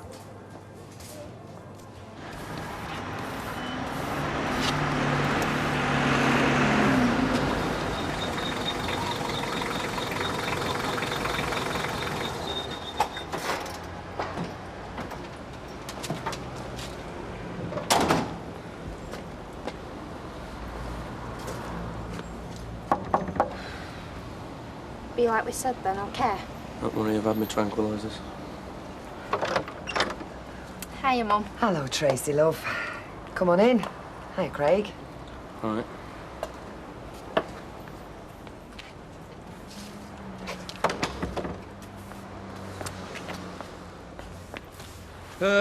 I've come to apologise about the other night.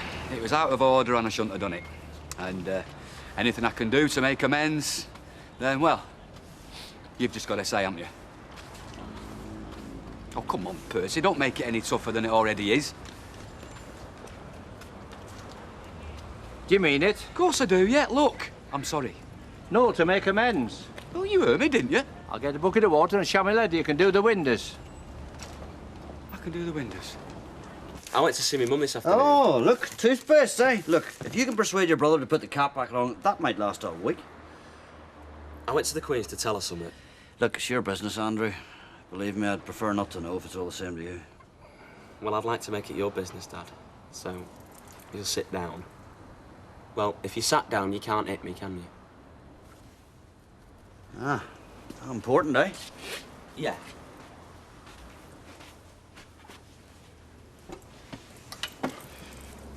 Just let me talk, and then you can have your go, all right? But just let me talk.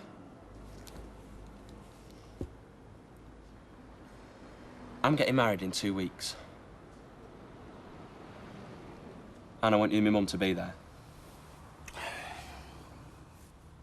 Look, it's not as simple as just getting a vicar to chant a few words over your head, you know what I mean, son? Yeah, Dad, I've arranged it all at the register office. Yeah, so you've been to see your mother, eh? And she's given you her blessing, I'll just bet.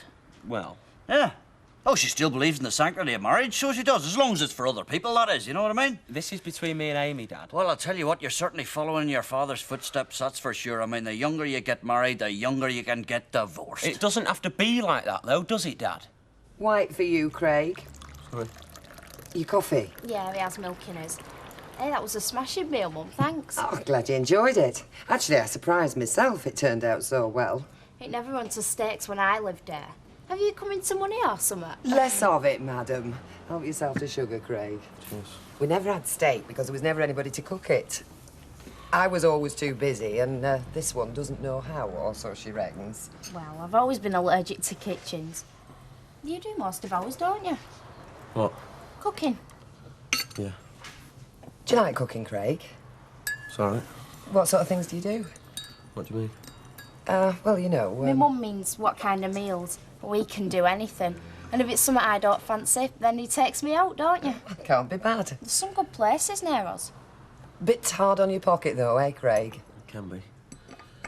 Well, it's no fun eating at the flat. It's a tip most of the time. Oh, that's another thing. She's allergic to dusters, in case you hadn't noticed, and furniture polish. He does it Sunday while I'm in bed. Oh, she's got you doing the housework as well, has she? Keeps me busy. Hey, Craig, tell me Mum about that Chinese that we're going. You know, what they call you. Hey? Go on. I was dead proud of him that night. Honest, Mum, you should have seen him. What happened, Craig? He only stopped to fight. 2 drunks there were, squaring up in the middle of the restaurant. Come on, Craig, tell her. The Terminator. What? The Terminator. That's what they call him when we go in. You know, for a joke. Oh. Waiters just stood there gawping, dead scared they were. So over he goes and just separates them. A few quiet words, it was all over. Nice as pie, both of them. The waiters were dead impressed. I know 'em, actually. What, the waiters? The blokes. Oh. Anyway, when we'd finished, the manager comes over and just tears up the bill. Well, you argued, didn't you, Craig? Did he? Of course he did. But it made no difference. We still didn't have to pay, did we? It was amazing. I believe you. Anyway, I'll just get some of these pots cleared away. Help yourself to more coffee, Craig. Cheers.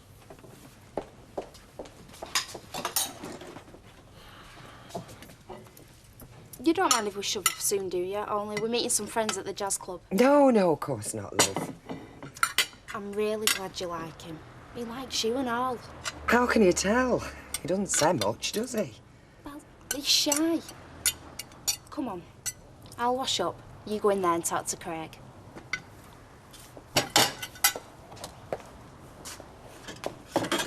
Right, he's just gone off. Hey, well, if he wakes up, just give him rest of that bottle. Look, you don't just get good luck, Ivy. You've got to work at it. It's you that's supposed to be lucky. She only wants me to mark 4 cards. She can mark 400 if she wants. She still won't win. Says you. Hey, £5 on it. Hey, now you heard that, didn't you, Ivy? Think you're on a good bet there, Jack. Right. Hey, you! Don't be so silly. Where's your faith? Oh, hang on, Jack. Happy birthday card from me and Don. Oh, thanks. Very And nice. I've got of a you, Ivy. present in here somewhere for you. It's not socks, is it? No, it's aftershave, but I can Oh, change no, it for socks. no. Thank you. Very thoughtful of you. Very Anyway, nice. listen, love, we're going. Right. Now, think on, you owe me a £5. Make it a tenner if you want. You still won't win. Haven't got hope in hell. Oh, ignore him, Ivy, come on. Oh. See you, Jack. Ta-ra, Ivy, look. Ta-ra, love. Right.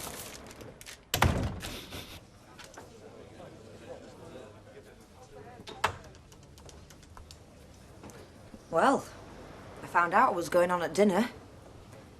Raquel working her way back in. Congratulations, Tanya. The penny's dropped. So where does that leave me? Where you are now, cock. Except I'd rather you were out front serving the customers. But you can understand me feeling insecure, can't you? I mean, it's her place I took. Now she's back. She's not back. She fills in when I need her. And how long will that last? As long as I say it does. Which way do you go home tonight, Tanya? Well, I get a taxi, you know I do. So you go out through the front way, right? Yeah. Well, as you go out through that front door, look up. You'll see a nameplate. Do you want me to go on with this? No.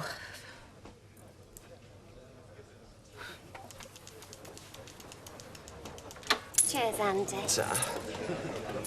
Made your report, have you? Well, don't worry. I'll be gone as soon as I've made me advanced money.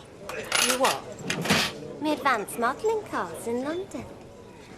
To be used as required, Bet said. So? Well, that's the story of your life, isn't it? So what do you think Amy will say then? I've told them both, Steve. The rest's up to them. Yeah, well, like you said this morning, there's still time. Well, one thing's for sure. I'm certainly not going to let my mum and dad spoil tomorrow. Yeah, that's true. Well, listen, brother, you better get an early night then, ain't you? Save your energy. Well, I didn't believe any of it, Des. I mean, not at first, but it's all coming true. I mean, the lady in question, well, she's responding. And all this from what Maud told you? Well, it can't be just a coincidence, can it? I mean, take the look that Vera Duckworth just had. She's had a win on the horses, Kelly. It's not exactly a paranormal event. People do it every day. But she never backs horses, does she? Just like I never thought of a relationship with the lady in question. Well, who is the lady in question? Forget it, you don't know her. I take it you have asked her out.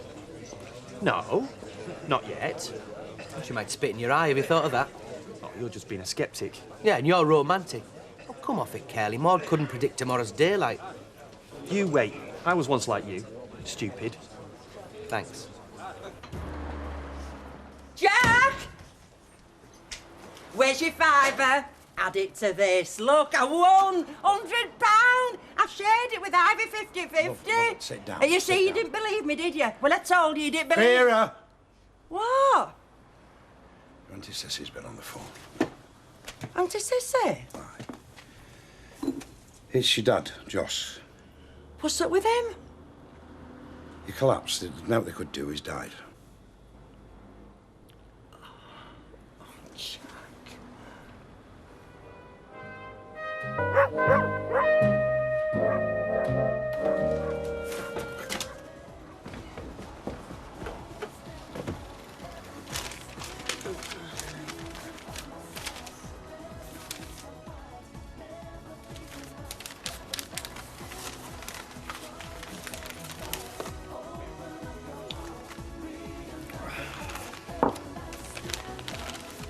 Well, nothing very exciting there, right?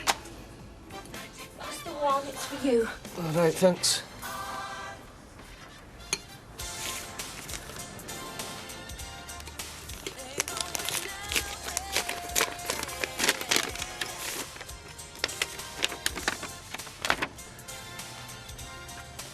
Right, young lady, what are you up to? Rosie! Something wrong? Nothing we weren't expecting. Eh? Court case. We've got a date. 2 weeks on Friday.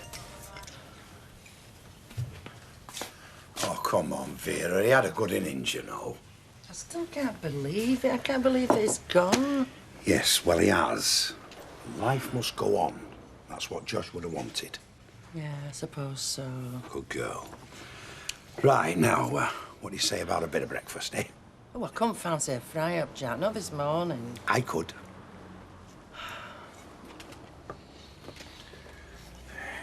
It's right what they say, you know. What?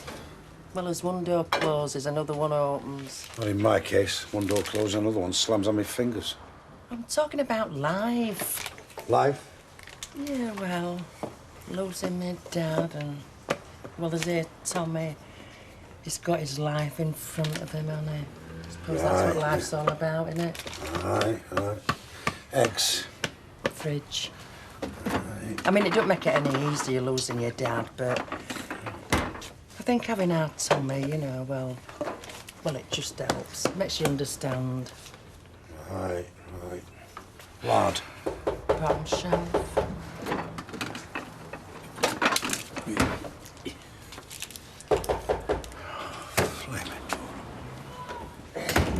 Oh, right, Ivy, come in, love. It's Ivy, Vera, love. Hello, love. Hi, Ivy. Listen, I've just called round to see how you're going on. You know, I'm not at work till 12, so if there's something you want me to do for you, like shopping or anything, I can do it. Oh, no, thanks. No, it's all right. I'll be going out myself later, taking little Tommy out, you know. Hey, but if you fancy a cup of tea... Yeah, of course I do, love. I'll put kettle on it. Oh, no. No, you sit down. Jack will do it. Oh. Look, there's no point in getting yourself into a state over it. That's not going to help anybody, is it? Well, I am sorry, Sal.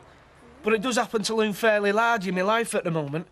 That means in a couple of weeks I could be on my way to jail. That's not going to happen. Look, it's a possibility. No, it's more than a possibility. Will you stop looking on the black side? Yeah, well, I can't help it, can I? It's the not knowing. Well, we soon will, won't we? And I, for one, will be very glad. What? To see your husband branded a criminal? No, to get this mess sorted out once and for all. To start living our lives. To stop living under this flaming great cloud of uncertainty we've been under these last few months. And that's supposed to make me feel better, is it? No, but it certainly makes me feel better, I can tell you. Look, Kevin, you're not going to go to jail. You might get a fine or community service, I don't know, but whatever it is, we'll face it together. It's not going to be that bad. You've got to believe that.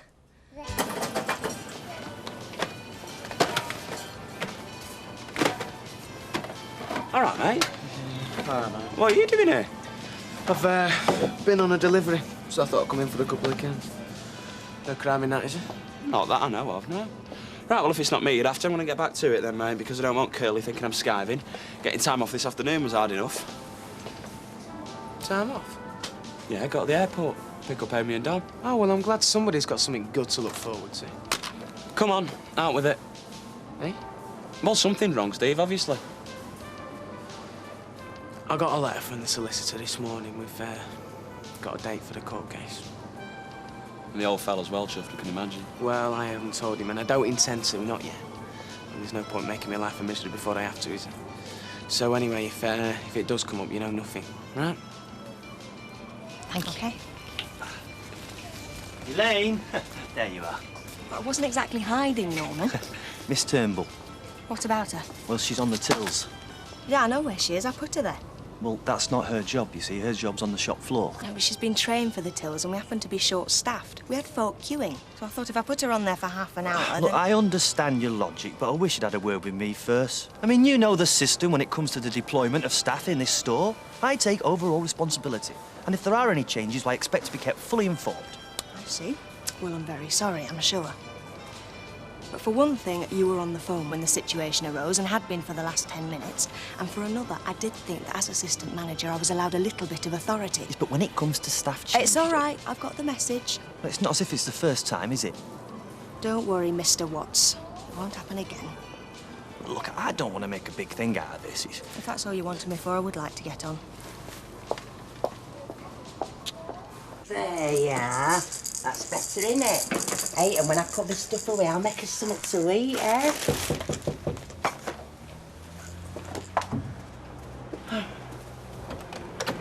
Oh, Aunt Sissy. Hello, Vera. Oh, come in. Come through. Thank you. I haven't cleaned up, I'm afraid. I just didn't get time this morning. You know what it's like with a baby in the house. You're Terry's lad? Yeah, ain't it, Bonnie? Yeah. This is Auntie Sissy. Well, great aunt. Well, that can't be right, can it? I'm his granny and you're my auntie. What does that make you? I think I'd rather not go into it now, Vera, if Yeah, you you're don't right, mind. love. Here, sit down. Make yourself thank you. comfy. Thank you. Hey, I'll put kettle on there. Oh, that'll be welcome. I just called by to let you know about the arrangements. Oh, yeah. Friday, funeral's Friday, innit? That's right, 11 o'clock. I can't believe it, you know. I said to our chap this morning, it was just so sudden. Came as a shock to all of us. But at least it didn't suffer. Yeah, there is that, I suppose. I'll put kettle on. Mr. Watts, to the nearest telephone, please. Mr. Watts speaking. Right, thank you.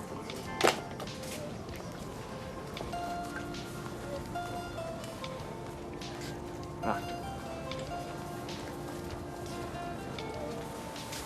Miss Fenwick, Mr. Watts? you wanted a word? That's right. Mrs. Naylor? Well, yes, it's about tomorrow. Tomorrow? Yes. Well, you see, I'm on late, and Dorothy Partridge, well, she's on early. So? Well, I just wondered if I could swap with her. Of course you can. If that's what you want, no problem. Thanks, Miss Fenwick. Just a minute. You had me pays just for that. Important issue, Mr. Watts. What do you mean, important issue? Staff control. Well, you made that very clear earlier on. Anything relating to staff changes. You're deliberately making an issue out of this, aren't you? Me? Oh, no, Mr. Watts. You're the one making an issue of it.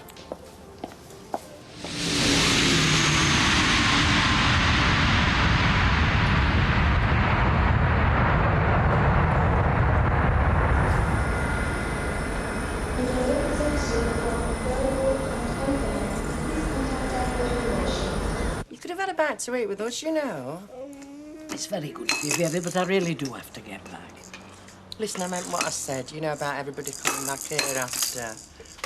I mean, just family-like. I mean, it won't be much, just a cup of tea and a sandwich. Hardly seems worth it, Vera. There won't be above half a dozen of us. No, I want to do it, honest. It'll be the last thing I'll be able to do for him. Oh, well, if you're sure it's no bother. Look, it's no bother. And I'm glad you're taking him to church first, you know. I mean, I know you want a churchgoer, but, well, it just seems right and proper.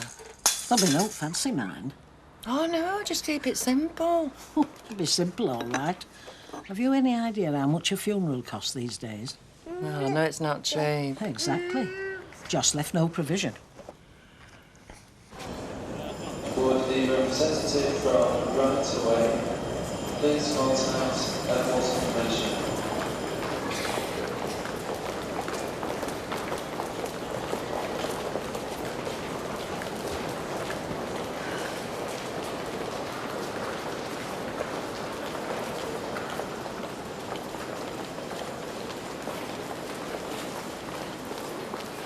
Andy, Well, where are they? Where's Amy and Dominic? I'm so sorry. What's happened? They're not coming. What do you mean not coming? When are they coming? They're not. They're not coming back. They're staying in Trinidad.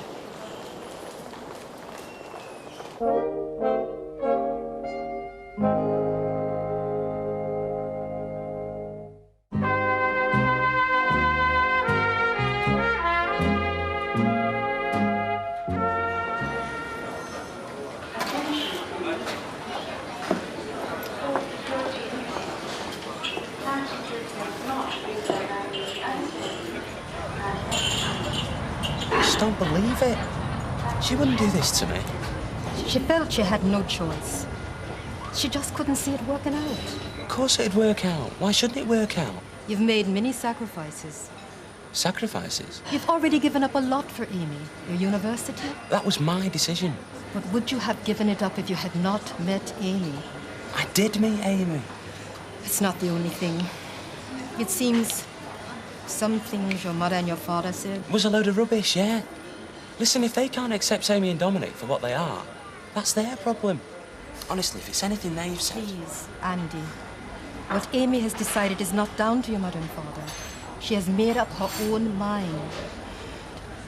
She just felt there were so many reasons why it wouldn't work. Why it couldn't work. And every time there was trouble between you, she would blame herself. Well, she's wrong. We can make it work. Look, you must have a number or something. She doesn't want to speak to you. Oh, no, come on, Kath. Look, Andy, I know this has hurt you. But it has hurt Amy just as much, believe me.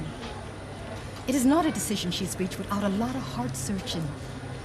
A lot of tears. She has done it because she doesn't want to ruin your life.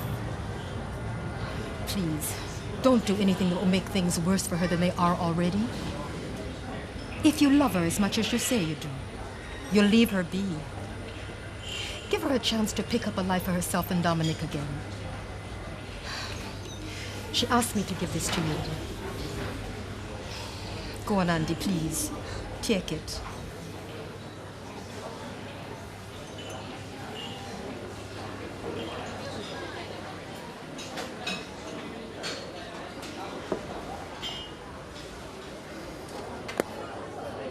No, she were wasting her time.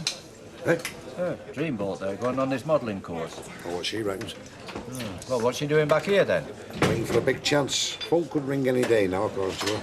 If she believes that, she's a sight dafter than she looks. I'll have another half, only standing there. All right. Excuse me, lovey. See to Percy with this half, will you? Me, what's up with you all of a sudden? You see, he's very interested in this modelling course you were on. Oh? Oh, yes, he's got some very interesting views on it, haven't you, Percy? Yes, yes, Cop. Fancy that, eh? What? Well, you of all people being interested in my modelling course. Right, Mr. Sugden. Fine place, Tanya. Sorry to find you here. All right, Jim, you get everything? Yeah, no problem. Everything all right this end? Yeah, no, it couldn't handle. Well, don't look like it. Hey? Come on, mate, you got a face on you like a back end of a 49 bus, so you have. There you go. Yeah, well, what do you expect me to do, Jim? I'm sorry, I'm not with you. Well, you, Steve, got the same letter as me this morning, I take it. What letter's that? About the court hearing. Oh, he's not told you then, eh? No, he hasn't. You know, I knew there was something else I wanted this morning, but could I remember it? Ah, not surprising in the circumstances. Hey, you little fella. Oh, hiya. And don't forget, if you need me for anything, you know where I am. I know, love, thanks. Sorry to hear about your dad, Vera. Oh, Ta. When's the funeral? Friday morning funeral. Look, if it's any help, I can get a couple of hours off work. Look after little Tommy here. No, thanks, love. I appreciate it, but, well, it's all sorted out. Little Sally's having him, you know, till I get back. Fine. Well, I just thought I'd offer, like. Thanks, love. Right, I'll get off then. See ya. Ta-ra, Vera. Come on, Tommy, love. She really has fixed up with Sally, you know. It wasn't just an excuse. No, I don't suppose so. I'd have been gobsmacked if she'd taken me up on it. Not quite my scene, child-minding. You got offer, though, haven't you? I only came in for a pint of milk anyway.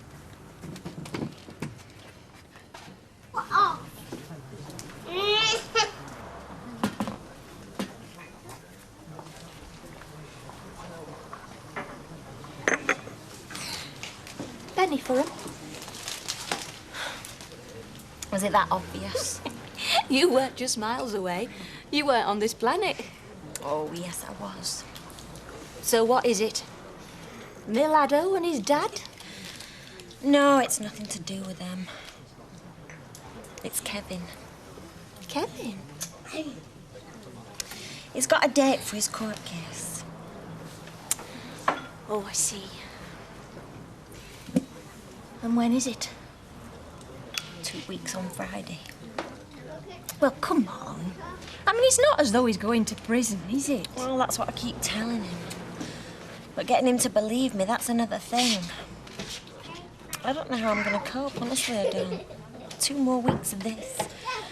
Trying to get Kevin to look on the bright side and telling him that whatever happens, we've got each other. Well, that's true. And there's not a lot of folk can say that. Oh, Gail, but what if Kevin's right? What if he does go to jail? Hey, now, come on. There's no point thinking like that. It's not going to do Kevin any good, is it? No, I know. He's the last person I'd say it to, but it doesn't stop me thinking about it, does it?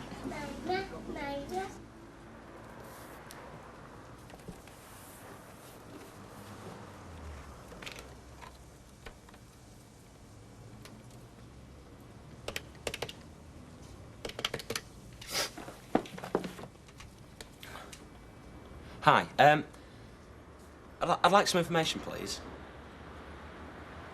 Yeah, flights to Trinidad. Another day over, Miss Fenwick? Yes. Hasn't exactly been one of the easiest. That's true. Mind you, it wasn't helped by the attitude of a certain member of staff. So I'm not supposed to speak anymore, is that what you're saying? If I have an opinion on anything, I should just keep it to myself, and if I disagree with anything, I should just accept it without saying a word. No, I'm not saying that. What did you want me for, anyway? I just wanted to say, Mr. Watts, that if we are going to carry on working together, we can well do without days like today. I couldn't agree more. So what exactly are you suggesting, Miss Fenwick? I am suggesting, Mr. Watts, that we settle our differences as soon as possible, as amicably as possible, and preferably as far away from here as we can get. Well? Miss Fenwick, that is the best idea you've had since you've been here. There you go. Hey. Oh, yes, these are definitely healing hands. So what do I have to do to get them laid on me? Now, that depends if you want to come private or National Health. Well, there's nothing wrong with your bedside manner, is there? Well, I've never had any complaints yet. Right. There you go. Oh, so... Look, if it's bothering you that much, why don't you just tell him? Because I've got to pick my time, haven't I? What difference does that make? He knows you've been charged. Well, he's going to know soon enough, innit? Look, if I drop it on him now, my life's going to be a laugh a minute, innit? Fine, please, Raquel. Coming up. Steve. Are you ready for another? No, thanks, right, just got... Well, am I ready for this, I can tell you. Well, no doubt you've not had the best of days either, eh? Eh? You've nothing to tell me, like, or is it only Kevin who's up in front of the judge on a fortnight on Friday, eh? Hello, Curly. Curly? Liz is a very old friend of mine. Not that old, if you don't mind. Oh, this is Miss Fenwick. I mean, Elaine. She's my assistant. Nice to meet you. So, what can I get you? Pint of bitter, please. Elaine? White wine, thanks. Curly, eh? Let's just drop it, eh? No, I'm interested. Oh, it's just a name that the lads used to call me. Oh, years ago, but it's stuck. Do you fancy taking the weight off your feet? Yeah, but you never ask. I'll bring the drinks over. Sorry about that. Ah, forget it. It broke the ice, if nothing else. Nice girl. You don't have to work with her. Not at work now, though, are you? White wine, was it? Yes. Right. Oh, he went straight off, bless him. Are you going out? Yes, just going down to Leading for a pint. You'll be all right, won't you? Yeah, I suppose so. Well, I didn't think you'd fancy Rovers, like, not tonight. No, I don't. So I thought I'd leave you on your own for an hour or so with your memories of Joss, like. I thought you'd like that. Yeah, I would. And I'll have a pint to his memory. Thanks, Jack. What for? Well, you know, for where you've been. Do you know, it's been a great comfort to me knowing you felt the same way about Joss as I do. Oh, of course I did, And knowing you'd want to give him a good send-off, you know, same as me. Oh, aye, and that's exactly what's going to happen come Friday. And you won't mind. Mind? Well, you know that money I won? You know, at bingo on horses? What about it, Vera? Well, look, there were no way I was going to let my dad have a pauper's funeral. Not when there was something I could do about it. And knowing where you felt about Joss. Vera, what have you done? Well, I've been to undertakers. I've told him, I said I want him doing proper, no cutting corners. And send me bill. You know, you're a different man when you're away from the store. Well, it does tend to bring the worst out in you. Point taken. Oh, no, I didn't mean you in particular. I meant people in general. So we did the right thing, then? Coming here. Oh, definitely. We've had a chat, sorted some of our differences. We'd never done that in 100 years back at the store. Yeah, exactly. Well, that should tell us something. Like what? Well, whenever we get into a state with each other again, we'll just put it on ice till closing time and then get it sorted. I'll second that. Strange, isn't it? What is? Well, I've worked with you for nearly, what, 5 months now? And I don't know anything about you. Not really. Well, not until tonight. Well, I could say the same thing. So now that we do understand each other a bit better... Look, all we've done is talk about work since we got here. That's what we came for. Well, yeah. Well, then what else have we got in common? Well, if you don't have to dash off anywhere, I suggest we have another drink and find out. Same again. Thanks.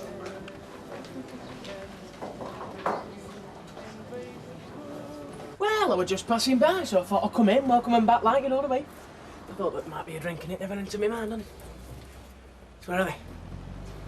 They didn't come back. What, they missed the plane or something? They're not planning on coming back. I'm not with you. Amy's decided to stop there. In Trinidad? Why? Saved me making the biggest mistake of my life, would you believe? Marrying her. It's a bit drastic, isn't it? Giving everything up and stopping over there, starting fresh. Why don't you just come back and tell you? Because she knew I wouldn't wear it. Talk her out of it, show her how stupid she's been. Oh, God. Well, there's not a lot you can do about it now, is there? Well, yeah, there is, as a matter of fact, Steve. There's no way I'm giving up that easy. Oh, no, wait a minute. It's Trinidad, mate. It's not the other side of the red wreck. I'm going to bring her home, Steve. I don't care how much it costs or how long it takes. I want to bring her home. Right, I've just dropped him off at Sally's. He was crying, but she'll give him a biscuit or something. Oh, he'll be upset, bless him, losing his great-granddad. Oh, give over. He doesn't even know about him, does he? Even if he did, he wouldn't be that bothered. I mean, he didn't even know the old fella, did he? Only met him once or twice. Yeah, but he senses things. He's a lot more sensitive than normal people. He can't help it. It's like me. He's got the royal blood. Now, see here, Vera.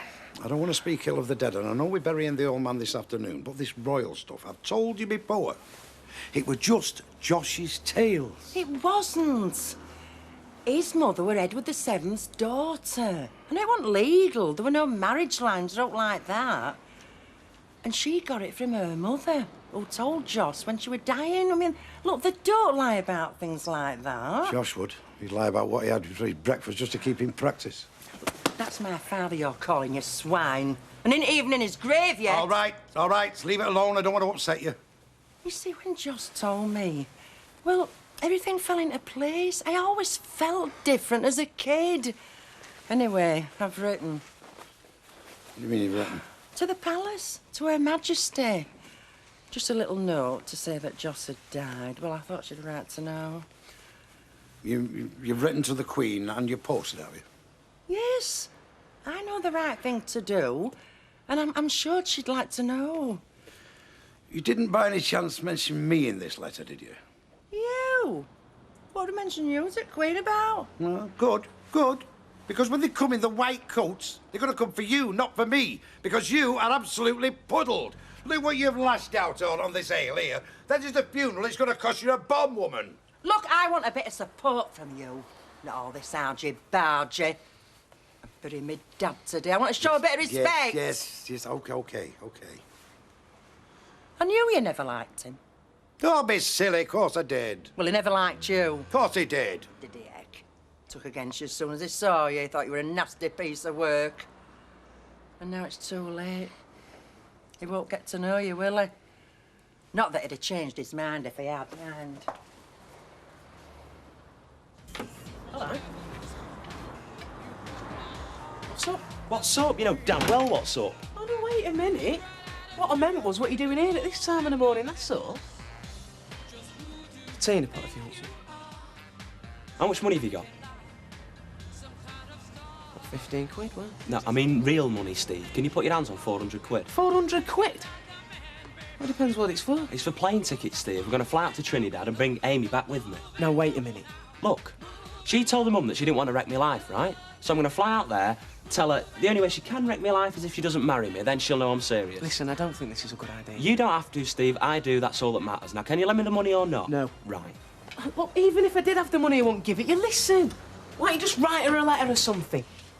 Let's talk about it, eh? I'll get it somehow. Hey, what the hell was that all about? What are you doing? Oh, come on now. I'm asking Stephen. I mean, why the hell's he after a load of money?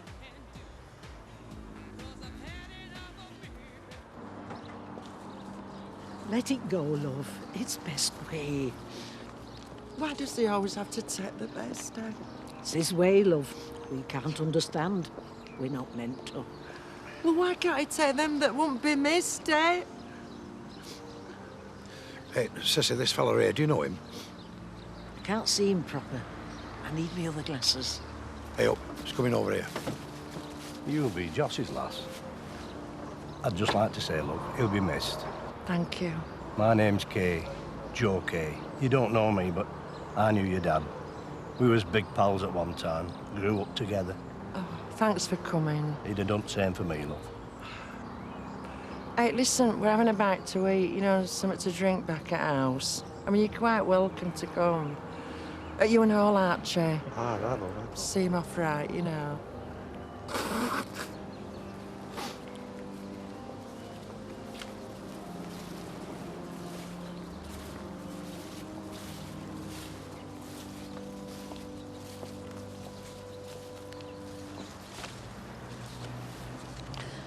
Best be going in now, Vera, love. Yeah. Jack. All right, come on, lovey. Girls.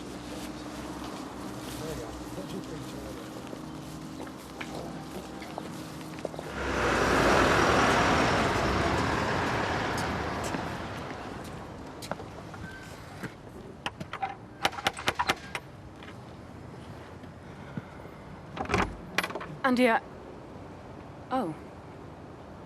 I'm sorry, I was expecting Andy MacDonald. Well, I'm his brother, Steve. Steve's the name. Hi. Hey. Is Andy in? No, he's not. Oh. Look, this is a bit awkward. My name's Alison. Hello, Alison. Alison Rathbone.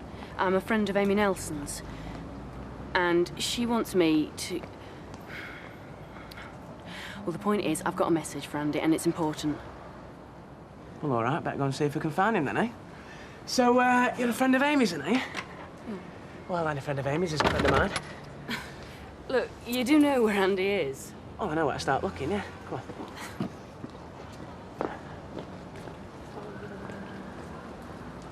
There you go, Thank Cecil. you. There you go. Hey, yeah, come in. Make yourself at home, Mr. Kay. Please, love, Joe. It was always Joe to your dad. Ah. Hey, listen, see what everybody's drinking, Jack. Give 'em a drink.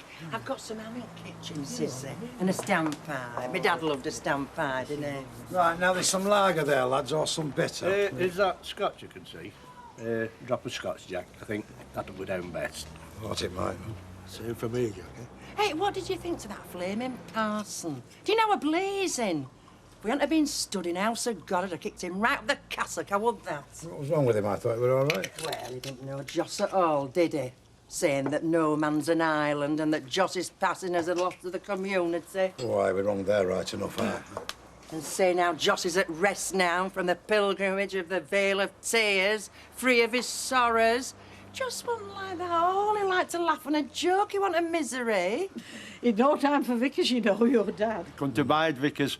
He used to say, you don't have to go to church to be religious, do you? A load of hypocrisy, he used to say. Do you know, he couldn't be doing with organised religion. Oh, I know come Christmas, when the Christmas carol thinkers come round, he used to hide in the kitchen and switch the light off, you know. What do you mean by that? Well, I'm only saying, aren't I? Cut me, give him a proper drink, man. You're twice the man you are. Twice the man, Jack. Anyway, Vera, love, he's gone to a better place. Yeah. He's with my mum now, isn't he? Aye, poor sod rather than me. This is Alison, Amy's best friend. She's going to be the witness when we get married. What, you mean she was going to be? No, we'll be married all right, exactly how we planned. I told you, I'm going to fly out there, I'm going to bring her home. She thought you might get that idea. That's why I'm here, Andy. Have you talked to her? She rang me this morning. She asked me to come and see you. Oh, that's great. So she's already talking about coming home then? No, Andy, she's not.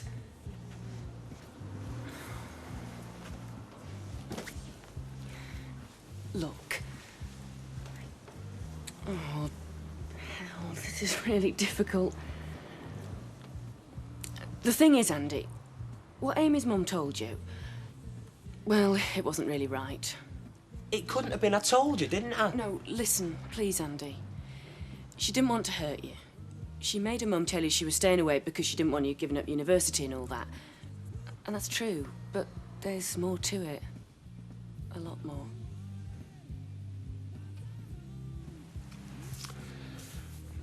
All right, then, let's have it.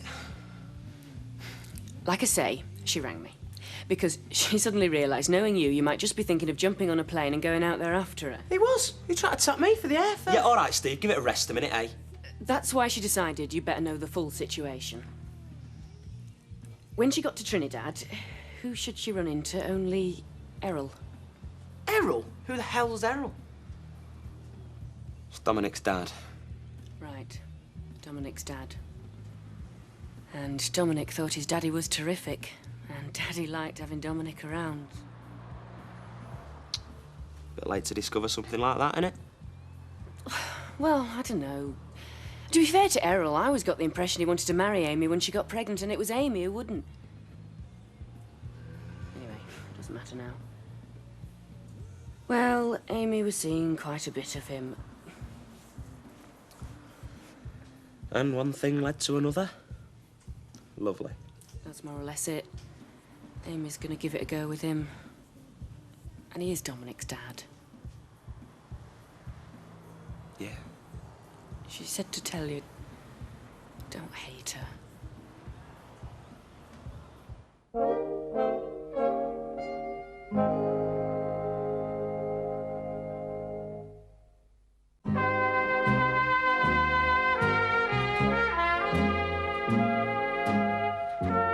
That's all she said.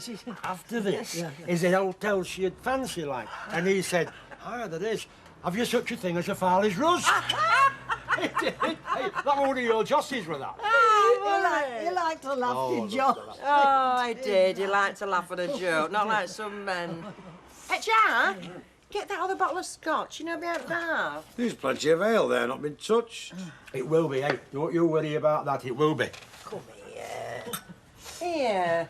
Look, we see my dad off right. Not on the cheek. He enjoyed the funeral, did Joss. He used to say it makes you appreciate there's always somebody worse off than yourself. There's a lot of truth in that, Sissy. Hey, a lot of truth. I mean, you were right. Ceci, tell me. I've been wondering. Did Josh make a will? No, that I couldn't tell you. But I'll tell you what, Vera. He kept saying to me, when I go, I want our Vera to have that ashtray. That ashtray with a present from Windsor Castle on it. Hey, did you hear that? Yes, I heard it. Whether he made a will, oh, well, let's leave it for now. Yes. Don't let's talk about wills now. Hey, hello. Hey, have you made a will? Me? No, I haven't, no. Well, I should if I was you. I shouldn't leave it. You always wonder about that at funerals, don't you? And then you look around and you think, who'll be next? Did I tell you about that day that Joss and me went to Billy Higginbottom's funeral? No. Yeah, no, that was a That's grand right. day. Tell us That about was a it. grand day. This Aye. We grew up together, me and Joss. Same street, same class at school. And we even courted same girl. Come on, Vera's mother. Oh, he never used to say you've seen her. He kept quiet about her. If you'd have seen it, you'd know why. Oh, I saw her all right, but not till we came out of the army. Well, you were in the army with Josh. I always thought he dodged the war, did Josh? He did. This was before war. We joined up together, young soldiers. We were out in Egypt a year. Yeah? Aye. 1937 it were. 1937? Aye. My God, he did enjoy himself. He thought the British Empire had been invented for his entertainment. We had some rough nights in the old bazaar. Why, heck, he were a lad. He used to crack on. He were Queen Victoria's nephew. And they believed it half on. Oh, we had some grand nights. By heck, though, he could tell tale, could Josh? Oh, he could, that's right. And Joss said to this fella, well, how old are you? He said, I'm 92. He said, it's hardly worth you going home, is it? Mine's the orange. I'm driving. Thanks, Randy. Right. There you go. Thank you. Down. So. Well, cheers. Cheers. You know, to say you and Andy are twins, you don't look much like each other. Well, nature can be very cruel. I mean, I've got the looks and the brains. It never matters. Oh, you're also the shy, modest one, right? You've got it. So what do you do then, Alison, apart from running errands for your girlfriends? I'm a nurse. Oh, yeah? We can do a nursing course together, Amy and me. This is at school, you know. Anyway, she fell for Dominic. She settled for nursing him. Don't talk about Amy, eh? Sorry. I just don't even want to hear about her. See Andy MacDonald? I'm sure he's drunk. Well, it's not got drunk in here. We've only just opened. Well, I think it's disgusting, a lad of his age being drunk at this time of the day. Mind you, his father puts it away, doesn't he? Oh, does he? Well, we could ask him, couldn't we? He's just come in. Hey, Andrew. Listen, son, I hear you've had a bit of a bad knock, you know what I mean? Look, go away, No, Dad. no, listen. No, just go away. Listen, he's had a few to drink today. We've been in a wine bar drowning his sorrows and that, so just leave it for today, eh? I'll look after him. Ah, well, good lad, so you do, you know what I mean? Ah, my little Tommy. I thought I'd save you coming for him. Has it been all right for you? Oh, it's been smashing. No trouble at all. He's been like a little prince, haven't you? Hey, it's funny you should say. No, better not say it. Hey, listen, do you want to come in for a drink? No, thanks, Vera. I've got to get back. I've got to get Kevin's tea ready, so I better go. Oh. Bye, Tommy. Say bye-bye to Bye, Vera. Sally. See ya. Bye, love. Bye. Did you hear what she said? She got your little friends. They're on you. Hey, it's that little chap. Hello, love. Come and have a cuddle with your Aunt Sissy. Hey, did you notice the floral tributes? Yeah? The flowers at the church. The one there with no card on it, you know. So? Well, you know what that'll be from, don't you? Because, I mean, they don't sign the name, do they? But I knew, I could tell. You and your royal blood. Luke. I have just been having a word with Joe Thingy over there. And he has given me an interesting fact about your birthday, 1937, right? Well, what about it? Right, I'm telling you. Because all that year, Joss, the fellow you think was your father, were in Egypt in the army. In Egypt, right? I knew there was something fishy about him. You just got and buried a fella you had no flaming connection with. Well, he didn't have any connection with me, you pie can. It was my mother. It don't matter where he was when I was born, does it? You know, you never got hung at facts of life, you did you? Well, not practical and all that, but in theory, I mean. And another thing, when he were in Egypt, he used to crack on he were Queen Victoria's nephew. Oh, well, he's got that wrong, Joe. No, he was Queen Victoria's great-grandson, which meant that King Edward VII was his father. King Edward, my foot. The only connection he had with King Edward was when he used to peel a bag of spuds. Oh, what do you know about it? See, love, got your grab. There. I think he wants changing. Where did I put my drink? Hey, you. Hey, listen, don't you take any notice of your granddad. Yes, you've got the blood of kings in your veins. So has your dad. So have I. But your granddad hasn't. He's jealous. He's jealous. Come on, let's go and get something to eat. I don't want anything to eat. Oh, come on. I'm not even hungry. Come on, Andy. Steve, here. Look, we're taking back to our place, you know. I think it might be best, you know what I mean? Nah, he wants to go to the flat. He'll be all right. All right, take it easy. Hey. Do you know, that store is running like a well-oiled machine, in my opinion. Of course, in Reggie's days, it was a bit of a struggle. But to be frank with you, I carried Reg. Us assistant managers know how it feels. Oh, no, I didn't mean it like... I'm joking. Oh. You're a good manager. Thank you. I appreciate that, especially coming from you. That's quite an accolade. Oh, by the way, what are you drinking? St. Clement's. Oh, can I have a St. Clement's, please, Tanya, and a pint of bitter? Right, love. I think we have the makings of a great managerial team, you and me. Can I just... What is it? Your tie. Just needs straightening. Oh. I've been wanting to do that all afternoon. Elaine, do you fancy coming for dinner with me this evening? Yeah, I'd love to. Just to set the seal on our partnership. Managerial. Oh, yes. Amongst other things, hopefully. Just excuse me a minute. Won't be long. You see, there is life after Andrew. That's 190, love. Oh, thank you. Any sort of. Reg. Masterful timing, as per usual. I suppose you'd like a drink now? No, just a pint with you, Norman. Coming out. Actually, we are well met, Norman. Can I have a quiet word with you? Yes. The grievances with the formidable Miss Fenwick. Well, as a matter of fact... I have dug deep, Norman. I have probed. I have tasted the fruit all along the grapevine, so to speak, and the upshot, Norman, is a nil return. Nobody has any dirt for us on Miss Fenwick. Well, I'm not surprised, because actually she's squeaky quite... clean. Oh, the body's buried too deep for detection, so anyway, plan B. You know there's a managership going at Goole. Yes. Old Sid Gregory having gone to that great checkout in the sky. So what I did, Norman... Reg, what have you done? What exactly have you done? I have recommended Miss Fenwick for the post in the strongest possible terms. A testimony so glowing you could sit up and read in bed by it. And I think it has done the trick, Norman. Yes. A few days' time from now, she'll be out of your hair for keeps. Reg! Oh, Reg! I knew you'd be pleased with that. Oh, is this for me too? Lovely.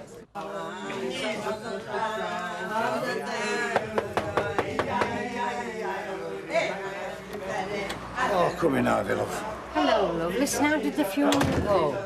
And how's poor Vera coping? She's bearing up wonderfully. Under the table you will go. E-I-E-I-E-I-O.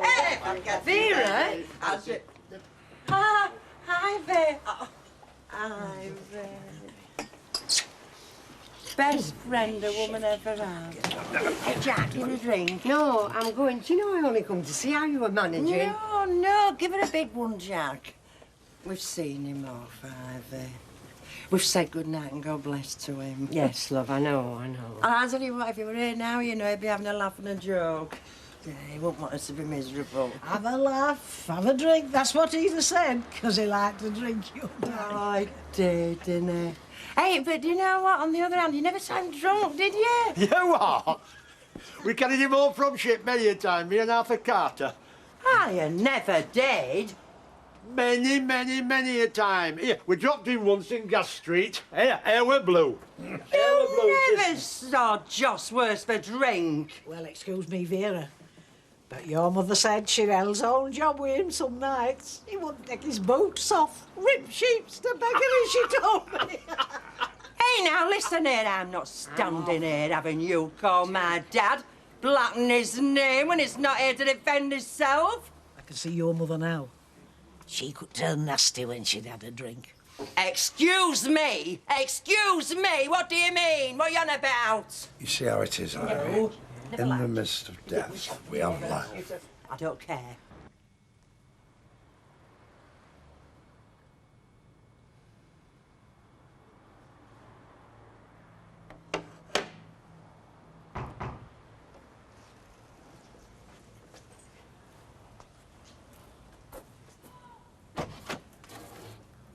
Hiya. Can I come in? If you want.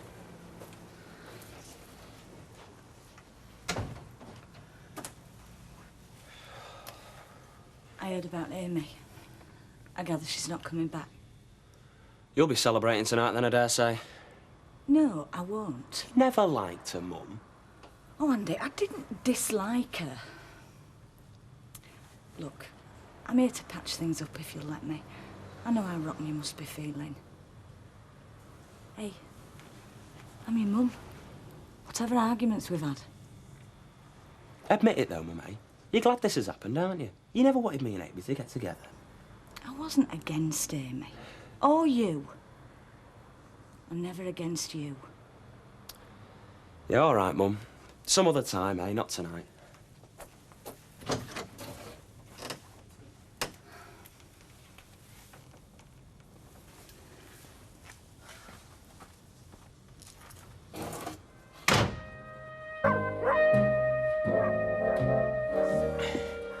Well, it doesn't better put your heart and soul into anything, does it? I mean, getting that flat and doing it up and stuff. Look, it was for the best, Steve, OK? Oh, yeah, so you keep saying. Look, Andrew blames your mother and he blames me for not treating Amy right, OK? Fair play. But that's not the truth now, is it? Amy knew the marriage was never on. It's called being cruel to be kind. Well, nobody's ever that kind to me. So he's heartbroken? I know he is, of course he is. Maybe Amy's heartbroken too, you know? Oh, yeah, fat chance. Well, perhaps she loved him too much to marry him. Have you ever thought about that? Oh, right, so she's made the right decision then, has she? The supreme sacrifice? Yes, well, marry in haste, repent at your leisure, son. Anyway, maybe he'll go on ahead and do what Amy always wanted him to do, finish his education. How long you been doing this, Daddy? Doing what? Dreaming. City for Cup, eh? Batman for Pope now. See you later. Hey, come on, Andy is young enough. He'll come through this, so he will. Don't harass me, Mr. Watts. I've got a lot of driving to do But today. you've jumped the gun, haven't you, without prior discussion? What, gone over your head? Is that what you're saying? Well, my head is above yours, Mr. Watts. Not physically, perhaps, but certainly hierarchically. Excuse me. Yeah, but even area managers have to listen sometimes. Yes, you spoke and I heard. Get rid of her. That is what you said, didn't I? Go on. Yeah, but that was before she became a valued member of my team. No, she is going, Mr. Watts. In fact, Mrs. Rogers at head office, she's already processing the forms now. I mean, how would it look if I changed my mind, started showing indecision? Hey, but Reggie. What? I don't want her to go. Look, I am a new boy myself. Oh, yes. I changed my mind. Head office start changing theirs. Bank goes me car park space for a start. Not to mention me Christmas car from Lord Watts. Come here. Hey, get up. You all right, Kelly? Ghoul. He's posted her to Ghoul. Andy?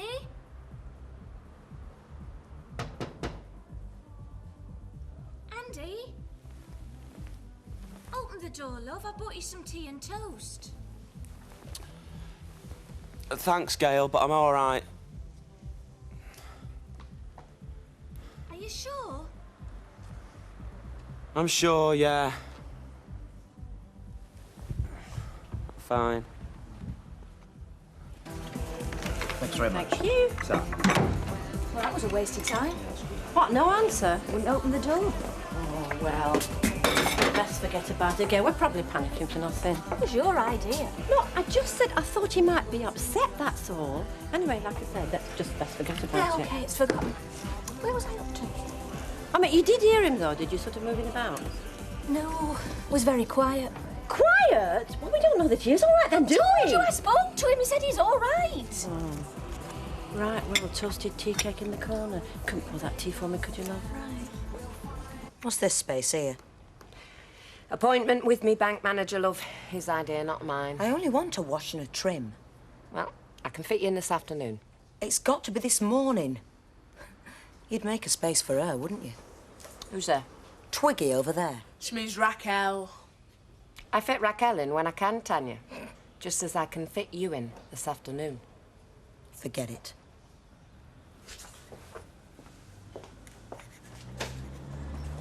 Always tough at the top, isn't it? Oh, you can say that again. Mind you, I reckon Bet must have it a lot tougher. Tanya and Raquel, eh? Must be a whipping chair job. I mean, I know they laugh at me. They're bound to, I suppose. I've got ideas above my station. Still, great oaks from little saplings grow, don't they? Acorns. He's had to break in the end. Nobody's missed him, you see. I mean, they treat me like dirt now. But just you watch. They'll be bragging they knew me one day. Oh, they're fickle, aren't they? General public. They reckon to be lying there for about 3 days. Oh, poor little soul. It's terrible. Well, it's jealousy, if you ask me. Just because I've got an ambition. There'll be a post-mortem. I mean, there's bound to be. And neglect. I mean, that's what he died of. Well, I'm glad I'm not jealous. It's one of the hardest emotions to hide is jealousy. I don't suppose there'll be many at his funeral. I mean, he kept to himself, you see. Do you mind? What? What's up? Stop harping on about death, Betty. Well, I'm only telling you about a neighbour. I know, but not now, eh? It's a fact of life, is that? You can't ignore it. Yes, but a bigger fact of life is life, OK? Right. I'll make a start, then. Thank you. You still going shopping? Later, yes. I've got to look for a Christmas present for Vicky, so I'll need you to cover in the bar. Snotty cow. You think Denise would be glad of the business, wouldn't you? Don't bring your bitterness in here. She's not in the mood. Well, so are you. Your answer phone on the blink. You've not been tampering with it, have you? I've told you where you keep your molars off it. Right, shut it, the pair of you. Come on, out. I was having a cup of tea. I said out. And you, lady, you can do that upstairs. Hey, don't go blaming Out. me. Oh.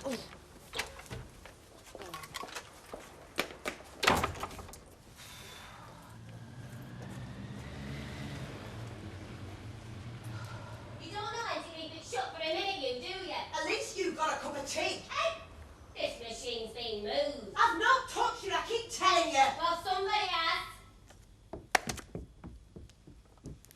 Amy Nelson's mother rang in. She's not coming back. You've not seen the holiday roster, have you? No. Elaine, A couple of them think they got a few days owing. I've been meaning to ask you, with it getting near the end of the year sort of thing. Oh, here it is, yeah, go on. Oh, I think it's time we had a frank exchange of views.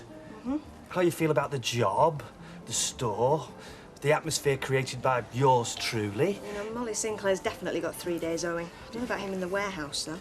Yeah, just leave that a minute and listen, please. Sorry. Frank exchange of views, you said. Yes, yes, from your point of view. Trading's up and rising. I can't see anything to complain about. No, I meant on a more personal level. You see, it's only a matter of time before they offer you your own store. And I thought maybe that you... Have you heard something, then? No. Well, I mean, I'd like it. Of course I would. Eventually. So you don't think you're quite ready yet, then? I didn't say that. Well, it depends on where, doesn't it? And I mean, the timing's got to be right. This side of Christmas, it'd be a nightmare. New store, new staff, no time to breathe. You're not trying to get rid of me, are you, Norman? No. Just the opposite, actually. I'd like to keep you here. Forever, if I could. Well, nice to know you wanted. Well, given the opportunity, I'd like to get away for Christmas. Who wouldn't? Businesses don't close for Christmas, do they? At least mine doesn't. Well, it's only like having a holiday any other time. Alma wants to go away for Christmas, Mike. Take her. Well, it's a bit late now, isn't it? Everywhere will be booked up. She should have said something. Oh, don't waffle, Mike. Morning, Mr. Balding. Morning. Who's waffling? And don't lie either. I mean, it'll be just like last year. Everybody waiting to see what Mark wants to do. Oh, come on. I mean, what father doesn't want to see his son at Christmas? His family. Well, so am I. Yep. And did I just see Steve MacDonald? called to see his brother. Looks like he didn't get a reply either. He should be working, he should. Well, maybe Andy went out the back door. Do you think we should take the spare keys and have a look? Well, what do you think, Gail?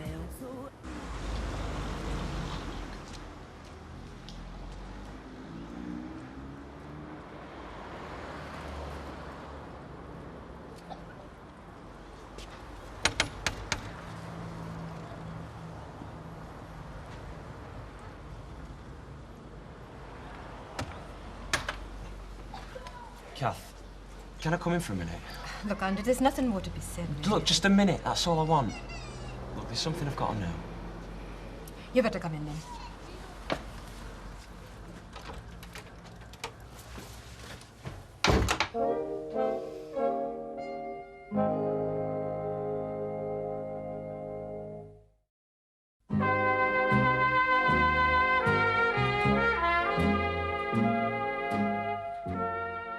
You have my solemn word, Andy, that when Amy left for that holiday, she had every intention of coming back. Wrong for Mother to say, I know, but she's a good girl. She'd never hurt anybody if she could help it. Tell me about Dominic's dad. Errol. Not exactly what you'd call secure. In work, out of work, come day, go day. Likeable, I suppose, but he let Amy down very badly when she got pregnant with Dominic. Amy's dad never took to him. So why has she gone back to him then? Well, he's not the boy he was. He's got a lot to make up for. Time he missed spending with Amy and Dominic. Blows it first time round and gets another chance, eh? I should be so lucky. I'm so sorry, Andy. Daft question this, I know, Kath, but... does she love him? Don't torture yourself, love. She chose him and that's enough. Thanks, Kath. Will you be all right? Oh, I'll manage. Just tell her I wish her all the luck in the world. Thanks, Andy. I'll see myself out, eh? Thanks again, Kath. Bye. Bye, Andy.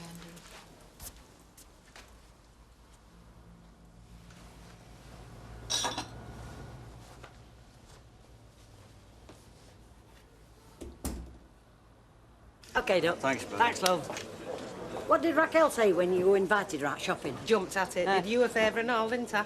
They fight like cat and dog behind this bar, you know. I know, I might just cash in on it, have a mud wrestling night. Are you fit then? Yeah, I've put my answer machine on. Could have swore it was ODV. See you later, Betty. Try, Doc.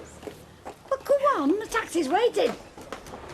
If you're going into town, don't. It's packed. Thank you, Audrey. Oh, Try, Audrey. where are them two off? Shopping. J&T, Doc. Lovey, please. Oh. Gail and Alma were so worried they let themselves into Andy's flat. Was Andy there? No, that's what I'm saying. Look, if I hadn't gone into the cafe, I'd never have known all this, and it's probably none of my business. No. I just hope Andy's not in any kind of trouble. Well, he's crossed in love, that's all, Emily. Sad, though, isn't it, when other people are more concerned than his own flesh and blood? Anyway, thanks very much.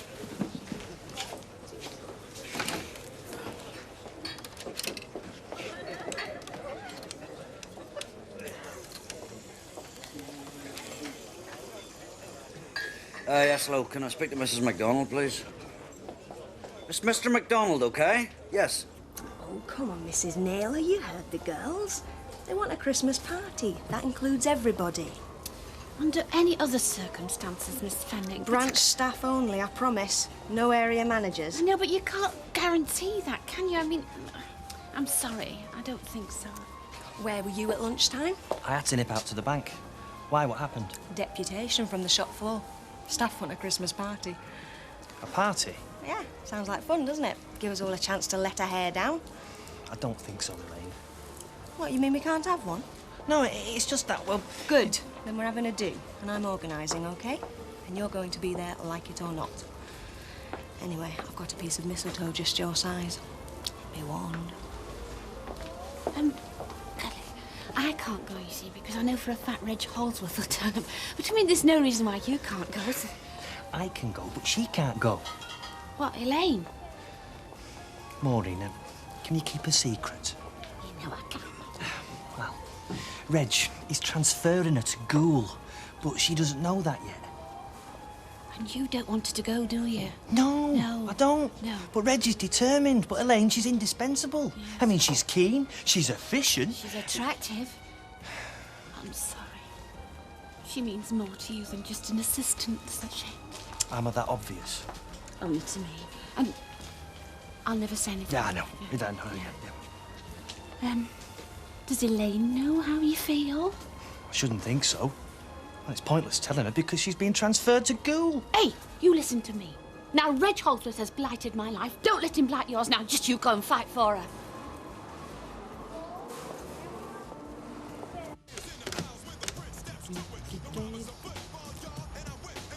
Weatherfield General?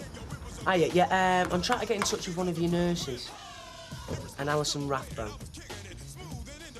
Yeah, well, she might not even be on duty today. Yeah, well, I phoned the flat, but I got no answer, so I thought that maybe she might be in work on the off chance, you know.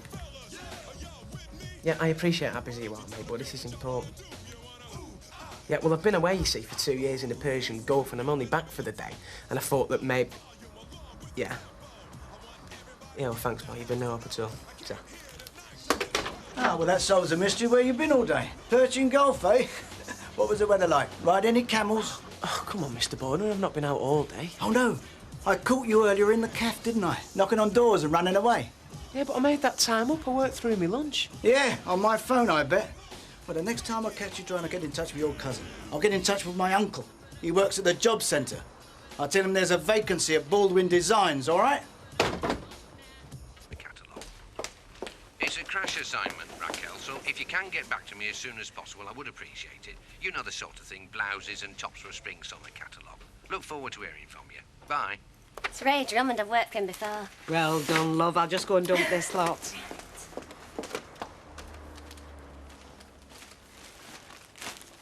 Mr. Drummond, please. It's Nadia. Hi, Ray. Oh, come on, Ray. I left my machine on because I wasn't here. I've only been gone a couple of hours. Was I heck on holiday or out shopping? Well, can't you have it? Yeah, but... Oh, okay, Ray. Bye. Is there no joy? He's booked somebody else. When I was here, he thought I was either on holiday or on another job. Do you know, I should have had Tanya pick the phone up. At least she could have said where I was. Never mind, love. I'll go and put the kettle on. Well, it proves one thing. I'm in demand. You don't waste opportunities, Steve, I'll say that for you. Look, I liked Alison and she liked me. I just fancied seeing her again, that's all. Look, I can't help you with your problem, can I? I would if I could, but I can't, and you know that. Just that you can't see why you can't help me with mine, son. I don't know Alison Rathbone, Steve. Ring the hospital. I tried, didn't I? I got KB. Well, Martin Platt, then. He might know which ward she's well, on. I'd rather keep it in the family if I could. Are you in or out? Dead. Hi. Hi. You've got company on. Right. Hi. What about you, Andrew? Listen, sorry about just, you know, popping around like this, only while your mother and I are a wee bit worried about you, you know? Listen, I'm going, so I'll see you later. All right. Yeah, Bye, Steve. catch you later. We'll sit down then. I'll put the kettle on in a minute.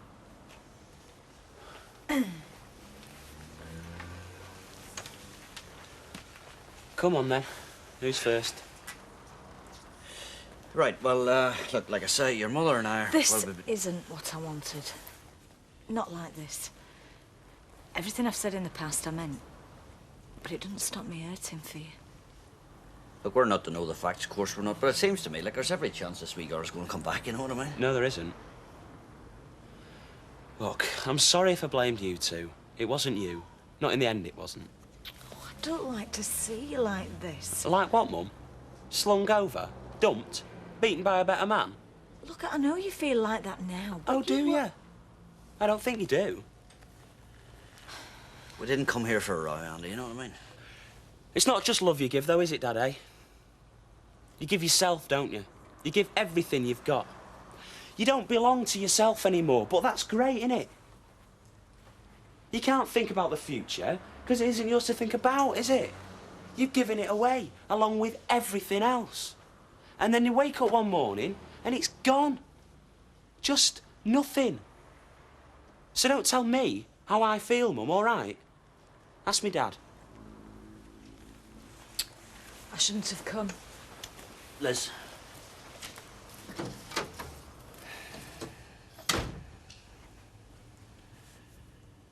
You're not being fair, son.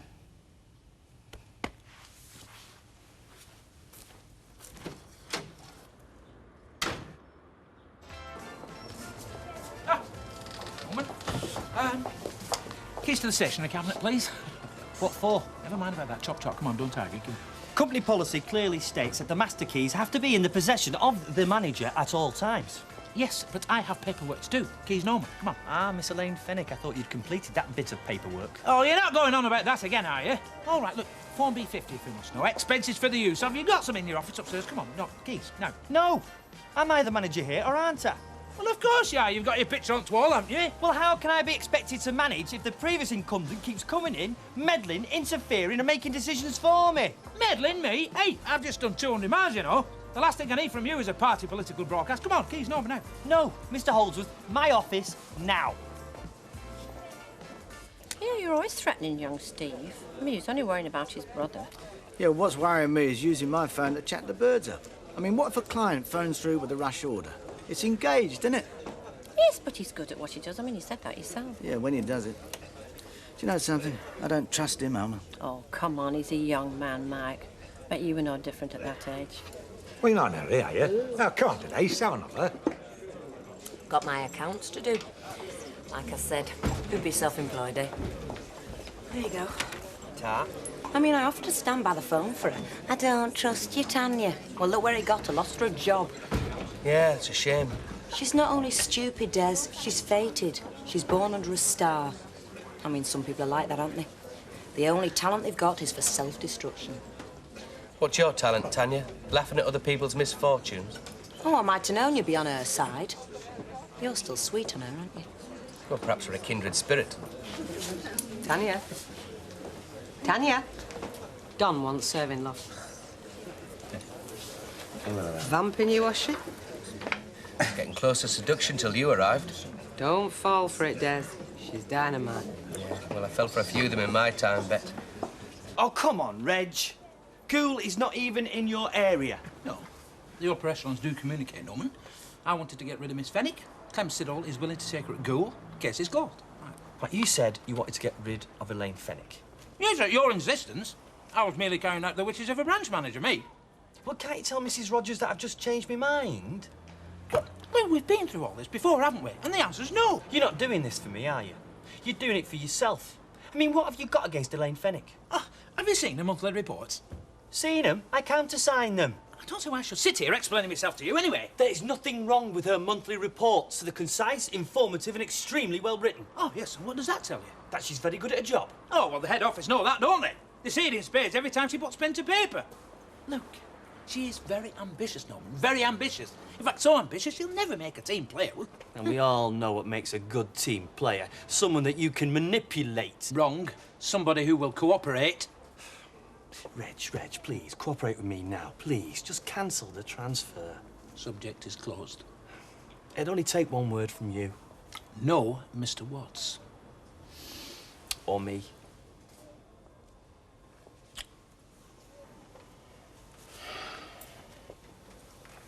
Look into my eyes, Norman, and see your future.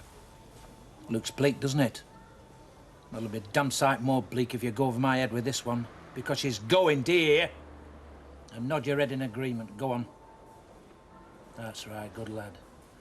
Now, if you'd be so kind as to pass me the keys to the stationery cupboard. Thank you. Hey, think on.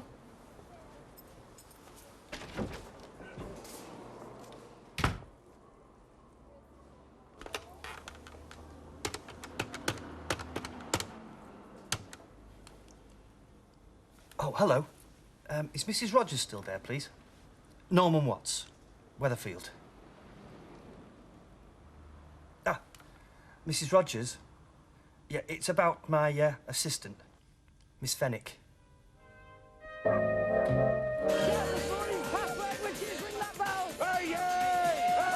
Morning. Martin, let's go. Oh, look at this. Thousands of people here this morning. This is Albert Square, but we're not coming your way. Let's go this way, Prav. Let's knock on the door. Don't forget to shout out this morning's password. Oh, yay, oh, yay. What time do you get back from the clubs then? Oh, this morning about 2-ish, why? You didn't disturb you, did I? No, not then, you didn't know. But isn't there somebody in? I saw a light on. Somebody there. Can you check the... No, louder! The thing is, Curly, I just wanted to catch you before all the troops piled in. You know our conversation about Reg trying to get rid of you, know? Yes. Thank you for that, Maureen, but you were right.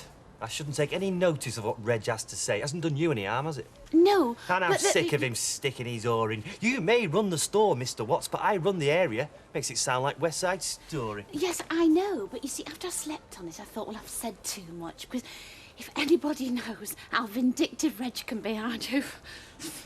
Vindictive?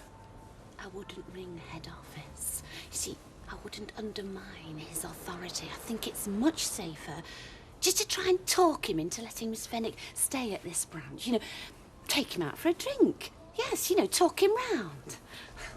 I'm afraid it's too late for that. What? I phoned them last night, and I told them categorically that I wanted Elaine to stay here. Oh, dear. I suppose I've just ruined your day, then. Yeah, listen, Michael, I'll write this down. Ah, morning, sunshine. The phone's ringing. Mate, You gotta find me through. I'm just getting ready. I'm not late or anything. I never said you were. Right, go on then, far away. Oh, his name's Jowett, Eddie Jowett. Jowett. Just done me a few favours. I said we'd help him out in his car repairs. Yeah, listen, is Kev not about? Oh, yeah, but I'm not going down there first thing in the morning. All those screaming kids. I'll come out with food all over me suit. So, when are you back from London? Oh, tomorrow morning if business is bad. Tonight with a bit of luck. Listen, I'm sorry about all the mess around here. It's just your man here. He thinks we've got a cleaner on the premises, you know. Yeah, you got him in the wrong school, mate. Couldn't you got him in the army? The army? You joking? He only lasted a week in the Boy Scouts. Tell me, Liz happy at the Queen's? Yes, I believe she is, yeah. Right. I'll see you tomorrow then. Show myself out. Yeah. Catch you later. God love you. Oh, look, it's from Caroline. Who's Caroline? She ran the modelling course with me. We shared a room at the B&B, near the hotel. I had pen pals during the war, but they all get fed up with writing. Gas bill, Betty. Remind me. I will do. I had this Swiss pen pal from a skiing holiday, you know, when we were at school. Now, he kept sending me these photos looking more gorgeous every summer. Well, I couldn't afford to go out there, and he hated England. So in the end, I had to tell him to stop sending them and tormenting me like. Oh, listen to her. Do you know, she used to cry at night, you know. She was convinced she had a bit too much up top to be a model in the 90s. Had she? Well, she didn't suit like her, but she had a lovely face. Really soft and sweet. What the hell's this? Newton and Ridley pub poetry competition? Well, they've set me some tasks, but this gets the medal. Fancy yourself as a Wordsworth. If you're a bard, grab your pen and show 'em. Design a beer map with your best poem. Selected verses will go to bid for the grand finale's £100. Sponsored by Weatherfield Arts Festival. I didn't know we had an arts festival. Oh, aye. Did you not see it last year? Showstopper. Face painting outside the co-op. Well, we're obviously not shifting enough air. Will you just stick these up right back? I will, love it. It's my job to comfort her, you see, and I used to say to her, look, it goes full circle in this game. There's gonna come a time when top-heavy suits him again. And she worked for a building society, so she weren't short of a few bob. She could have afforded surgery. I bet that was comforting.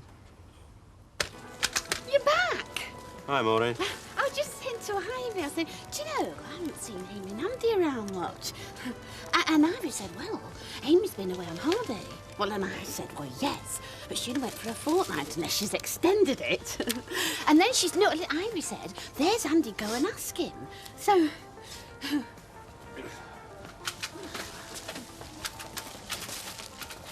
You all right? What? Oh, it's just a bit of heartburn, that's all. Oh, my dad used to have a trick for that. You have to keep your back straight, breathe from the diaphragm, it helps it go. You never know. Thank you. Oh, Norman. Reg Yeah? Holsworth just called. He's on his way in. Well, thanks very much, girls, for fitting me in. That's my reputation, angel of salvation to the split-ended, tatty and lifeless. Oh, not much to boast at my age, is it? Hey, what are we doing? Well, just tidy her up a bit, smarten it up, you know, just make it quick, all right? Is Stephen off work? No, Baldwin's in London. Kev's not too busy, so I'm away hunting wallpaper, so I'm... Oh, well, if you're in the decorating mood, mine's looking dated already. Well, I just thought I don't want to spend Christmas looking at the same coloured wallpaper, you know what I mean? I don't want to get into that rut, you know? Well, you've come to the right clinic, Jim. You see, and if I can persuade Steve to throw a few coats of paint on the walls, perhaps he'll stop treating the place like a guest house, you know? Like that, is it? I can't see you putting up with that for long. No, we've had enough rows in our household to last a lifetime, I'm telling you. Hiya, Mike. Right. See you now, Emma. No, she moved her appointment to late this afternoon. Gail had to take some time off. I thought you were in London. Yeah, I got held up. I'm just going. Look, tell her I'll catch up with her tonight. See you.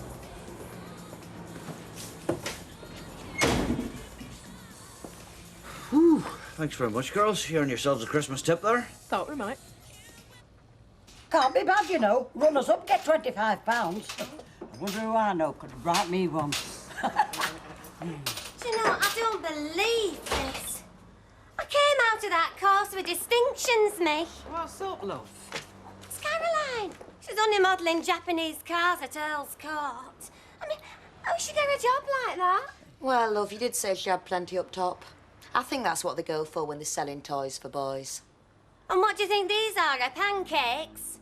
Caroline couldn't sell tea bags with her posture. I mean, how come she got put up for it? Raquel, don't shout at me. Ring, what's his name, Tony in Croydon. He's meant to be your agent.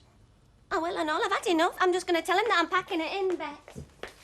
Listen to it. Who does she think she is, Elizabeth Taylor? Cut that out, lady. Oh, but honestly, Bet, it's a joke. Not to her, it's not. Alison Rathbone. Yeah, well, somebody said she was a student nurse on B2. Yeah. What? Gone? Gone where? Yeah, whatever. Well, can you tell her that Steve MacDonald rang and to give me a ring on 715-8825? So, bye-bye. All right, haircut. Oh, yeah. Listen, what do you got on this afternoon? Probably what I'm wearing now, huh? Very funny. Look, do you fancy just popping out of town, picking up some wallpaper and some paint for this place? No. I mean, well, if I'm skiving off boredom, I want to plan something a bit more sexier than DIY. Anyway, what's wrong with it? Well, there's nothing particularly wrong with it. I just fancy a change, you know what I mean? By the way, I see you've eaten. Yeah, some beans in a pan if you want some. No, I'd rather you put the beans in the bin. Yeah, well, I can do it when I get back. No. Do it now, will you? Look, Steve, there's only two of us living here, right? If we start getting into these habits, the place is going to look like a pigsty, eh? I mean, come on. You just leave your clothes lying about the place. I've had to wash up after you 3 times this week, okay? In your bedroom. Well, your bedroom looks like it belongs to a wee kid who can't find the Hoover, you know what I mean? And yes, I'm starting to sound like a parent. And I resent that, you know. Especially at your age, you know what I mean? So, come on. Let's have a wee bit of consideration, eh?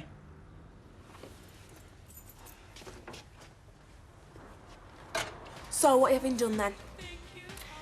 Oh, do what you like. You do want it cutting, don't you? Suit yourself. Well, what I meant was, is it for oak special or is it just casual? Oh, go on, rub it in, why don't you? Do you know, I don't know why I've come here. I'll do it myself. Hey, custom's bad enough. What did you say to her?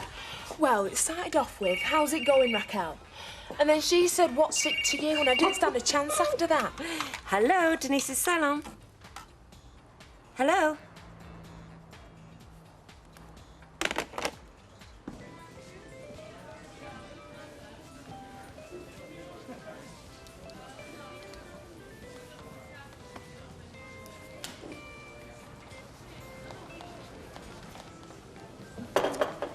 playing at?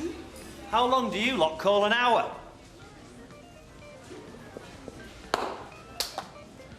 Is that clear enough for you? Andy, hang on. Andy. Andy. Who's been a naughty boy, then?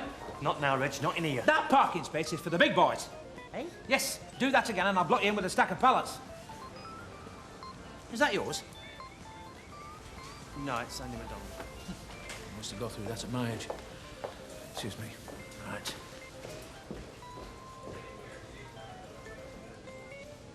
A very good way of changing the flavour of vegetables. And I'm going to uplift Luke with this very aromatic 14 ginger stuffing. So I'm using 12 ounces. I bet I can make you smile. I bet I can. Come on.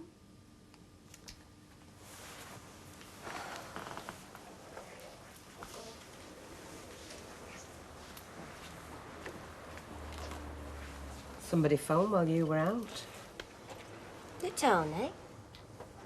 Press it.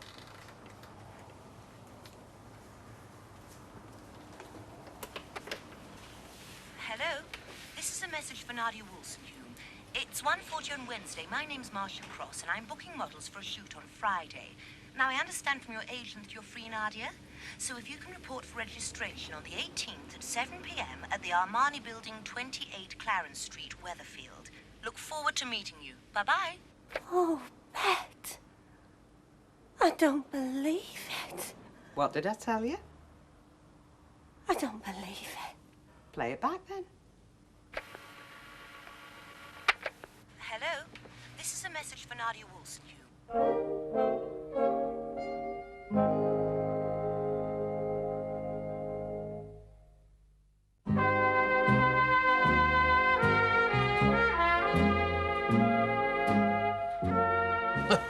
Is this somebody's idea of a joke? No, you see, I thought it would have suited you, Derek.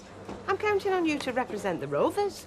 The winner of each round gets 25 smackers. I don't think you can say poetry and beer mat in the same sentence. Not without irony.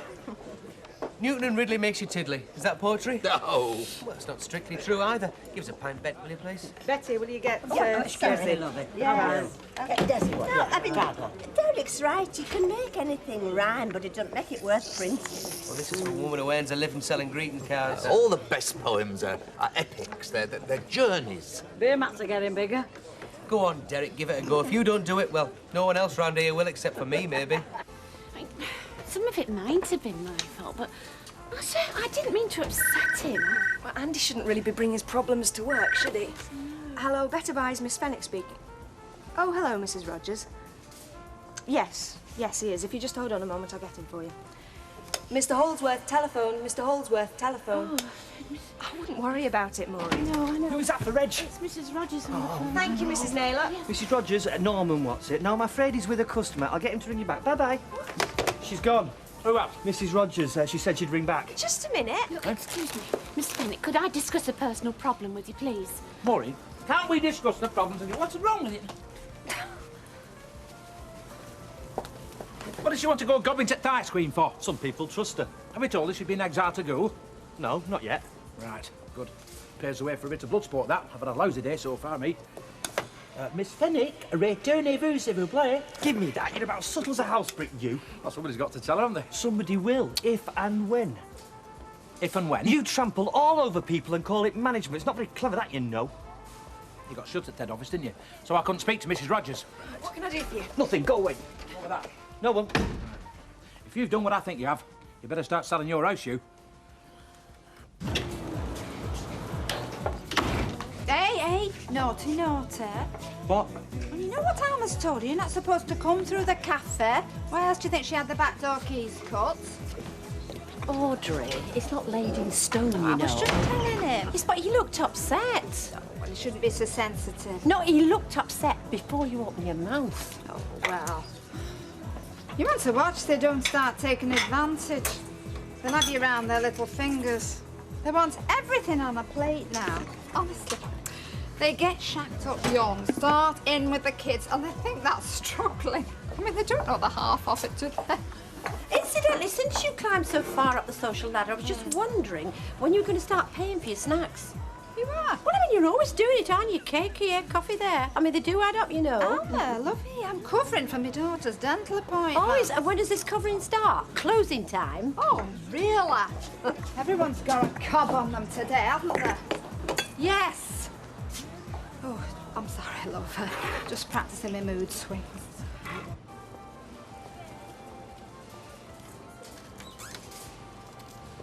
Come here, you.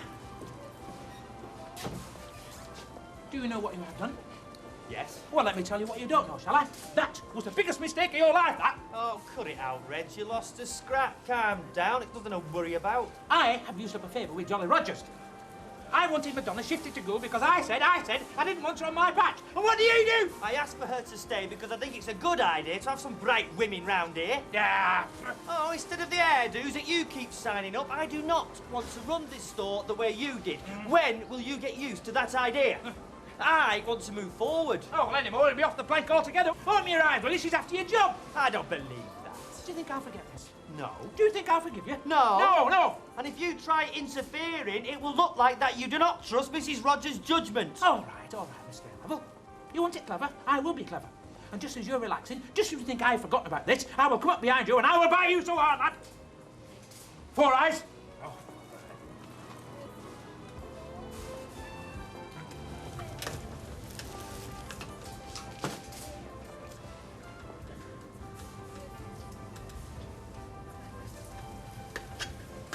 Design a beer mat with your best poem. Selected verses will go to bid for the grand finales. Finals. Grand finals. 100 quid. It's culture, Audrey. Now, do you want an entry form? Oh, shove that. Hey, they'd need to up the prize money to get me to go in for something like that. Excuse me. Hey, okay. Hi. Hiya. Is there any room? Oh.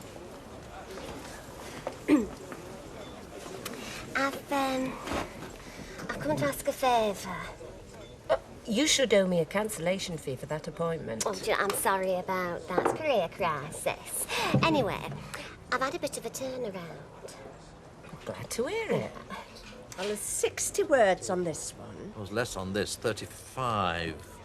So if you use that size print on this size beer mat, that's what, say 100 words? But I don't know. I mean, can anybody read 100 words on something that size?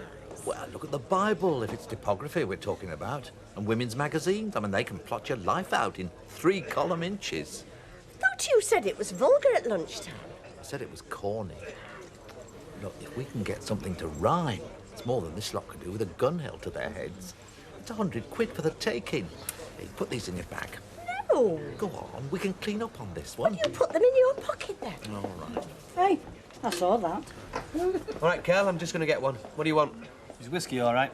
Oh, cheap at half the price, I would have thought. Pint and a whiskey, please, Tanya. All right, love. So, how's the moon in Uranus?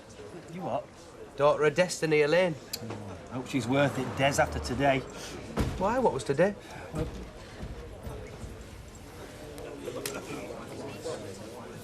Oh, that's wonderful. Oh, well done. There'll be no talking to you soon. Some people take years trying to get into clothes. Well, you know what I mean. I know. Anyway, what I was wondering was... You want your hair done? No. You know that evening bag that Denise bought you? Go on. Can I borrow it? All right, then. Okay. Come and get it later. Yeah, Hey, hang on. Jim, I'll see you later. I got that pasting table out, but your Steve Yeah, never... take a rain check on it. Fine, Jim. No thanks. Carry out, please, Betty. A couple of 4-packs. Right.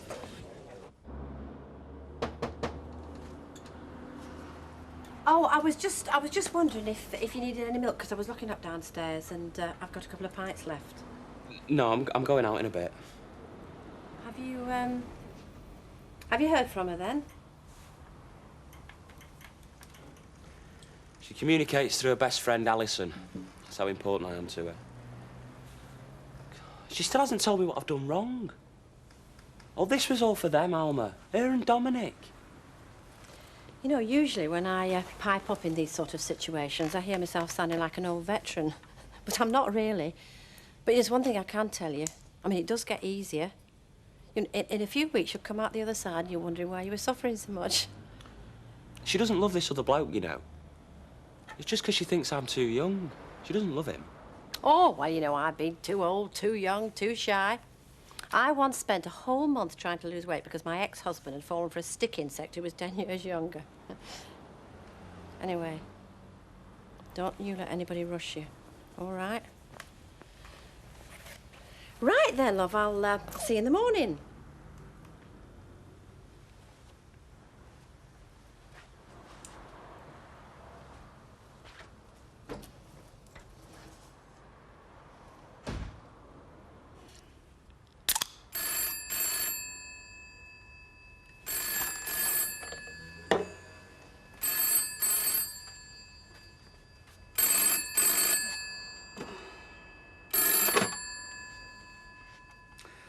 Seven 715-8825. Hi, Vicky. No, he's not here. No, I can't take a message. Look, no. Try the Queens, okay? Bye-bye. David Clegg.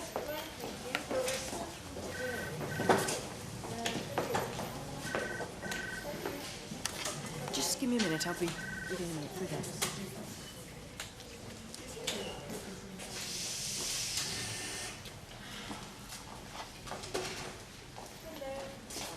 You didn't get back to me. Who told you I was here? I'm going to try to keep it a secret. Look, it gets pretty busy in here. Yeah, listen, I've moved. I've gone to my mum's pub, the Queen's, on Queen Street, so, Thanks. Like I say, it's a bit of a bad time. yeah, well, give us a bell there whenever, yeah? When it's not a bad time.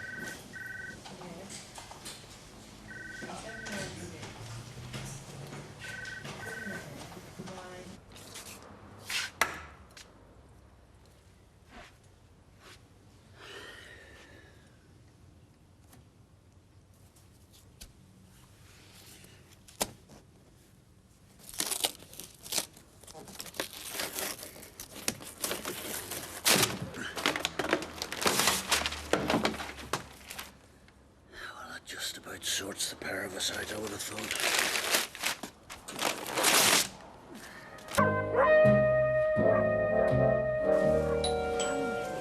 Mr. McDonald, to the manager's office, please. Mr. McDonald, please. Yeah.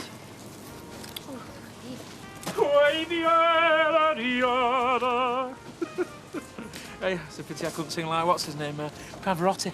Well, even if you could, I'd say the same. Save your breath. Well, I could sing you that great aria from La Boheme. Your tiny hand is frozen. Try your sense of humour on somebody else. I'm not in the mood. Oh, right. Maureen. Can I have my handbag, please? Che jelly domenina. Look, I could make a complaint. You know, this is sexual harassment, this. No, it's Puccini and it's originally Italian. Come here. Well, why don't you find somebody who's got her own ice cream cart, then?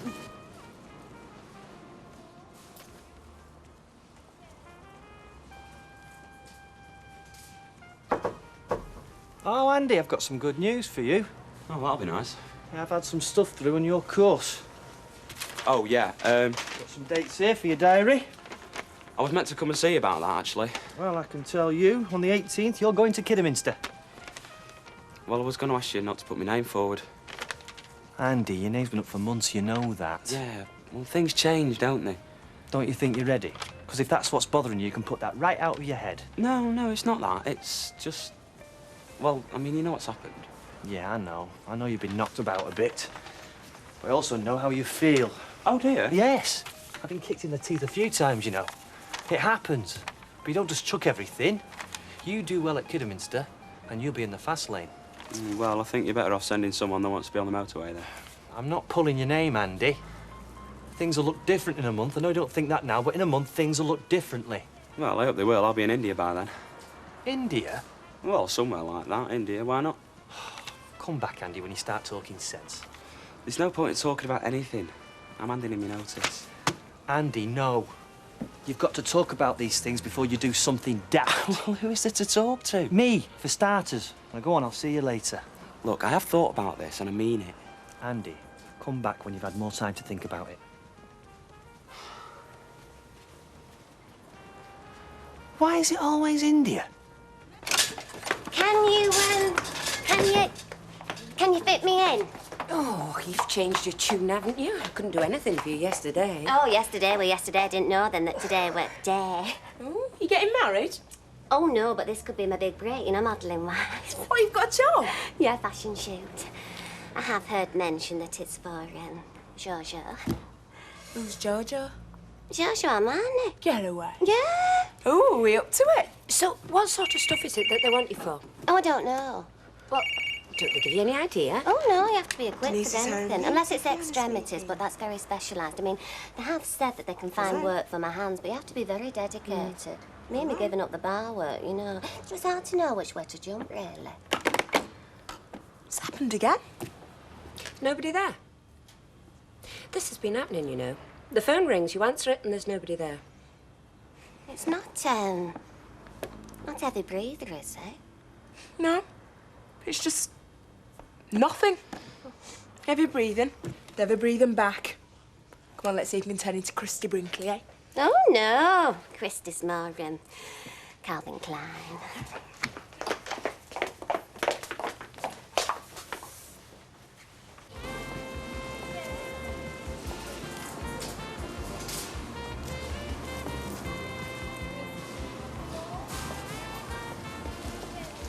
Hey. Don't go down there.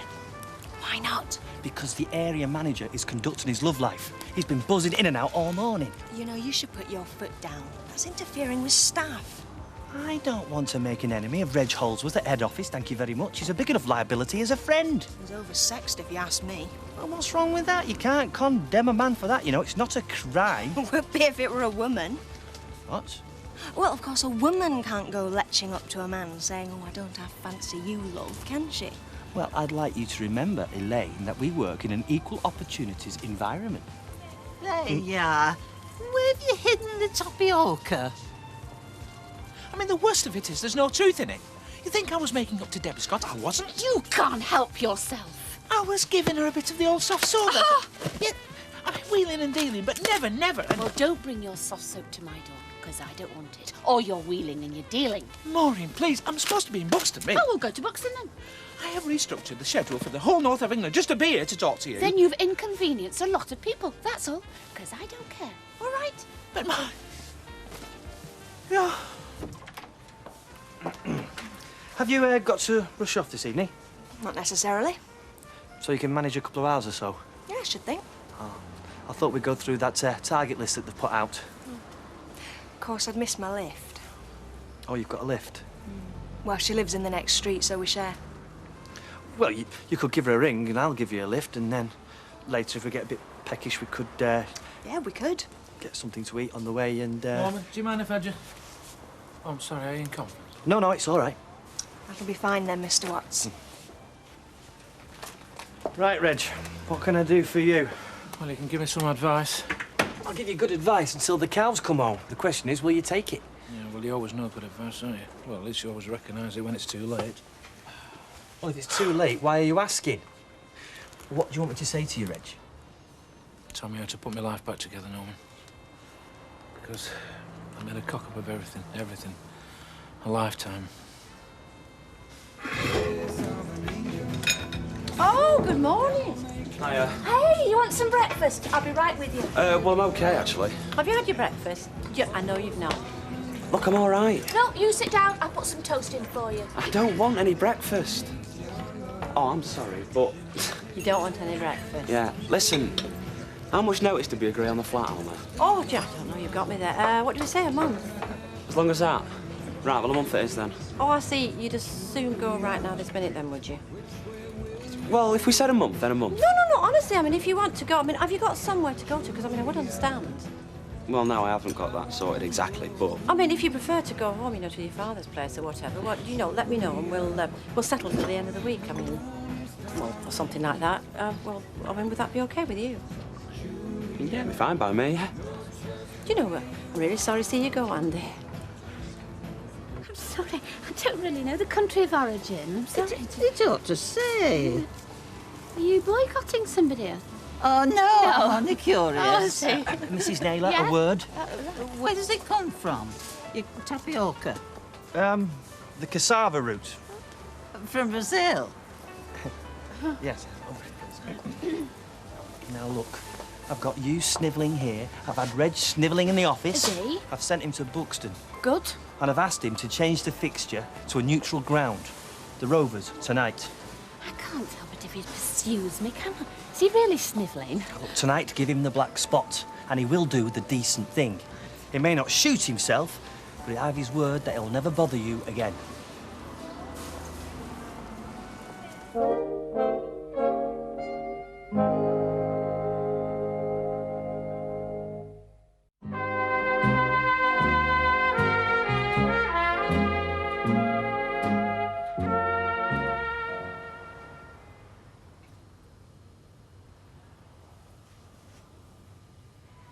What do you think?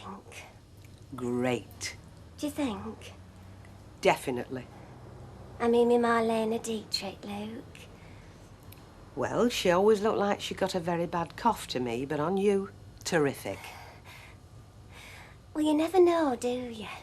I mean, like, what makes them say she's the one?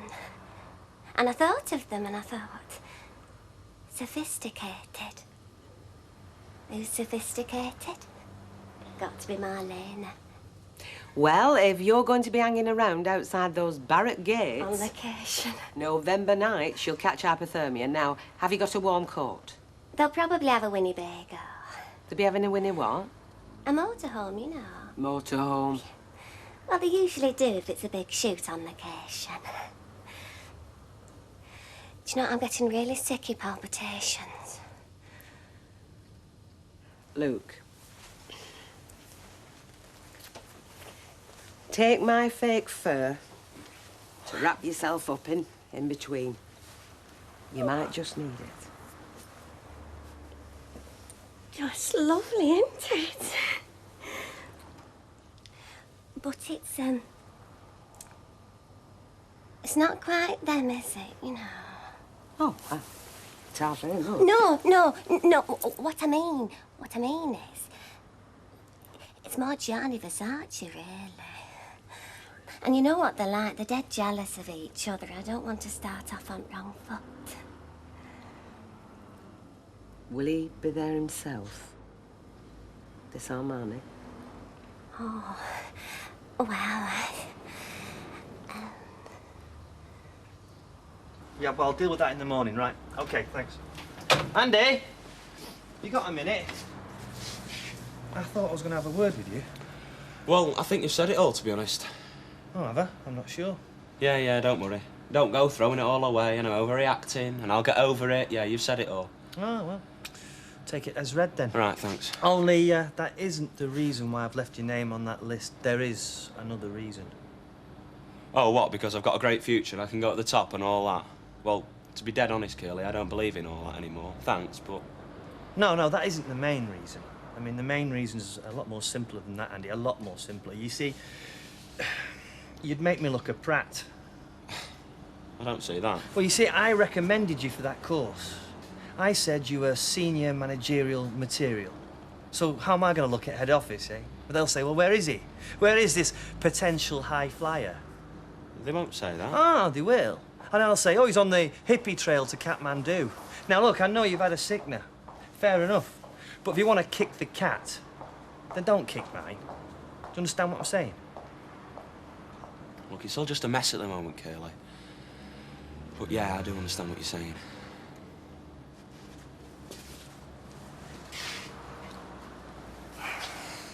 Not a happy lad. What did you say to him? Well, I just thought I'd try a bit of psychology. I don't know if it'll work, because he's pretty cut up, that lad. Pieces for Osborne. I beg your pardon? Osborne, I got the right place. It said the hair salon.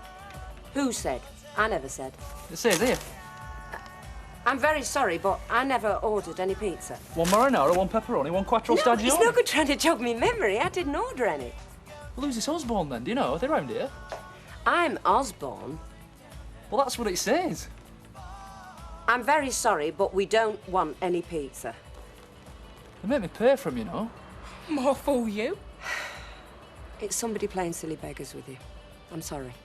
Raquel not working tonight. On a shoot. Love it. How many? That's what they call it. Models. She's modelling. She's got a job.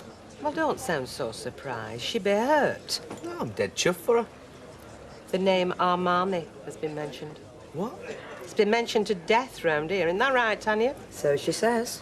She's waxed everything. Good for her. Do you know where it is, this shoot?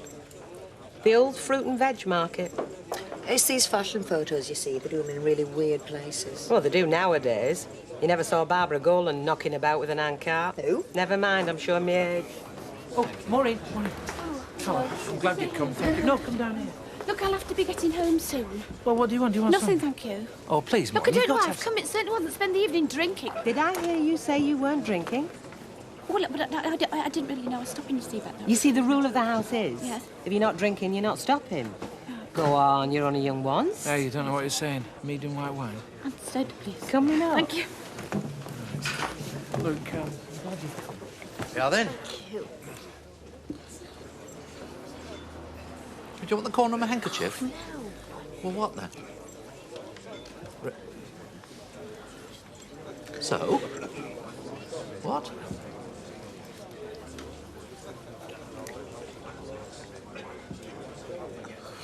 Oh, it's like being out with Marcel Marceau. I've heard about you. Yep, they've all heard about me round here. I heard you got a crane and dumped an old van in somebody's garden. Yeah, well, I have these lapses. I'm not proud of it. Yeah, I have those lapses too. I'm not proud of them either. But with some people, you just can't resist it, can you? Yeah, some people make it very, tempting. I know, it's rotten, but you gotta laugh. Now, with me, it's Raquel. Listen, you like this. Look, I could tell you all the reasons you're wrong, but I'm not going to. Well, what difference would it make? Well, you know, it's 25 years since... White wine and soda. Thanks, Bet. Thank you. You know, it's 25 years since we met, don't you? Sir? Yes, and I've got, well, it's silver. I thought it was appropriate for the anniversary. You know, you've always been a woman for me, you know that, don't you? You still are. I thought it was amazing we got together again, and, well, even though we can't make it work, it's worth commemorating, isn't it? You're a cow, that's all I'm saying. Oh, come on. I thought at least you'd have a sense of humour. Cow. Hey.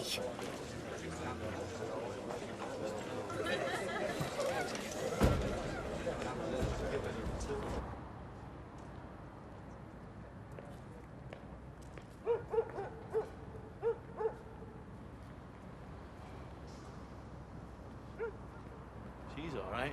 All right, sexy.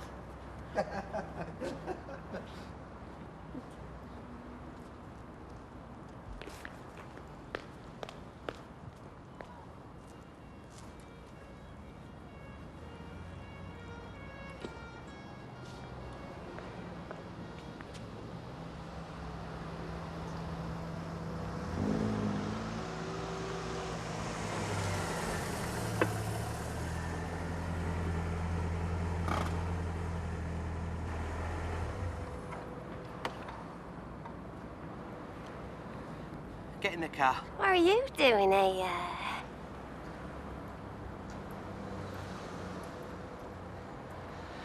Get in. What the... Thanks. Somewhere warmer to wait. There's nought to wait for. Oh, no, I'm working, actually. They're supposed to be here. I just hope I'm in the right place. There is no right place. It's that cow Tanya. She's had you on. There is no job. Do you know, I was just beginning to think. I was thinking, you know,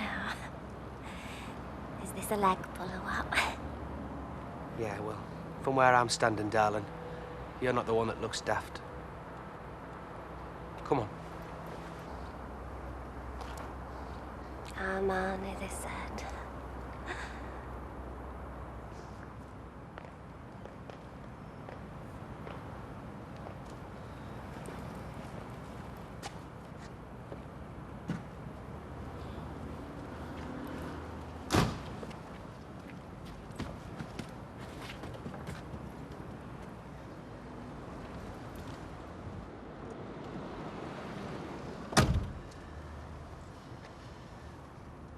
I hate to be the one that tells you this, but have you seen where you were standing? What? The shop.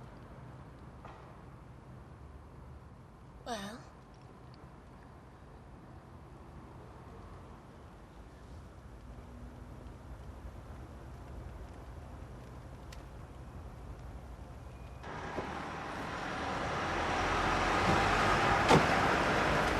You're right. This is a much better idea. A much better idea. Maybe you're on a takeaway, just like being a kid again. How do you mean? When I was with Graham, he'd never hear of takeaways. I think he thought they were common. Common. You don't hear that much nowadays. Yeah, well, with Graham, I mean, you could never, like, eat with your fingers and kick your shoes off. Well, why stop at your shoes? Yeah. Welcome to my humble lair. Thank you. So stupid. I know. It's such a waste of time. I know. And you can never get it back. Oh, don't. And always at my back I hear time's winged chariot hurrying near. I know. And you're only young ones. And we're not anymore. No more, eh? Some of us are young forever. Oh, Reggie. Come here. Wonder how she's going on. Who? Our Twiggy. Oh, she's probably on her way to Hollywood by now. Yes, and I hope you'll be glad for her. The poor girl's only doing her best. Oh, the young ones are darling with the young ones. And the young ones shouldn't be afraid. To live, ba-da, love, ba-da. Well, there's a song to be sung. Swimming off with the young ones. Very old. Oi, Rambo! You won't be in here much longer if you carry on like that, neither. I think we've exhausted the possibilities of this locale, haven't we? Yes. Shall we go onward somewhere? Have you got anywhere particular in mind, Reg?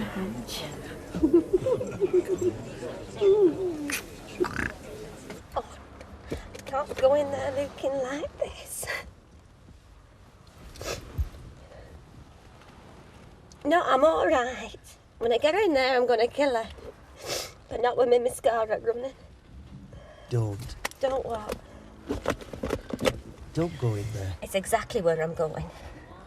It'll make a day, that's all.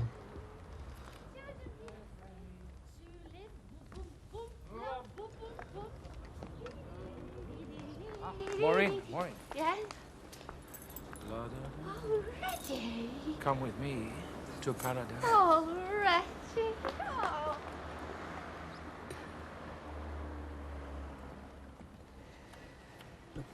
What are you going to do? Scream at her? Scratch her eyes out, pull her hair, what? Well, they're all going to love that, aren't they? Including her. Don't give her the satisfaction. I'll be dignified. Yeah, well, under the circumstances, pet, that might be difficult. Look, come on, I'll take you anywhere. I'm not in the mood for anywhere.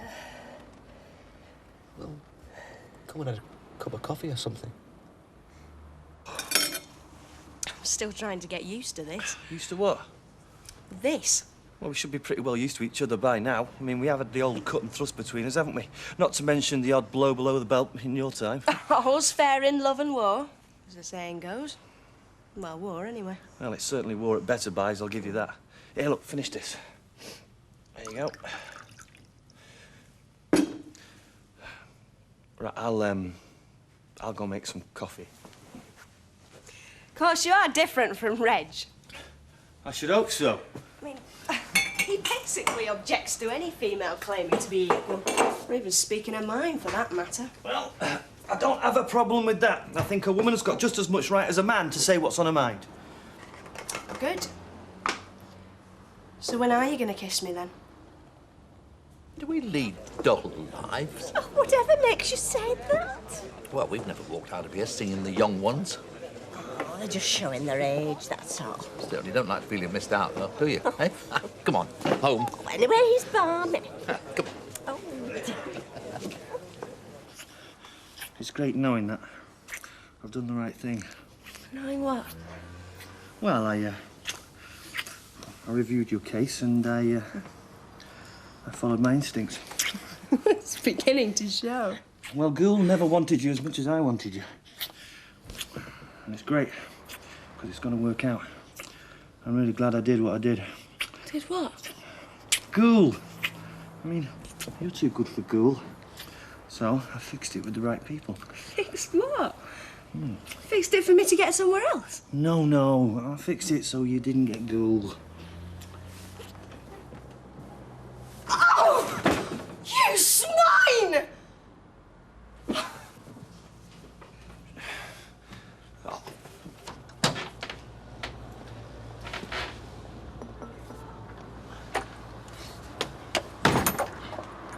Elaine!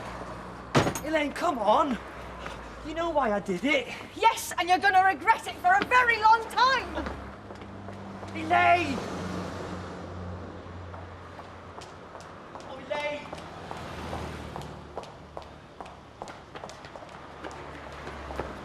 Elaine! Elaine!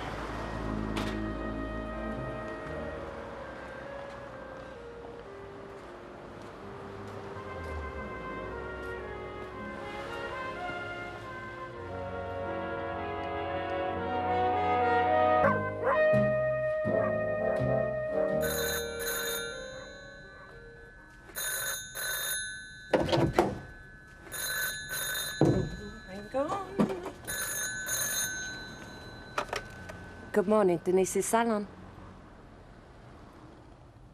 Hello?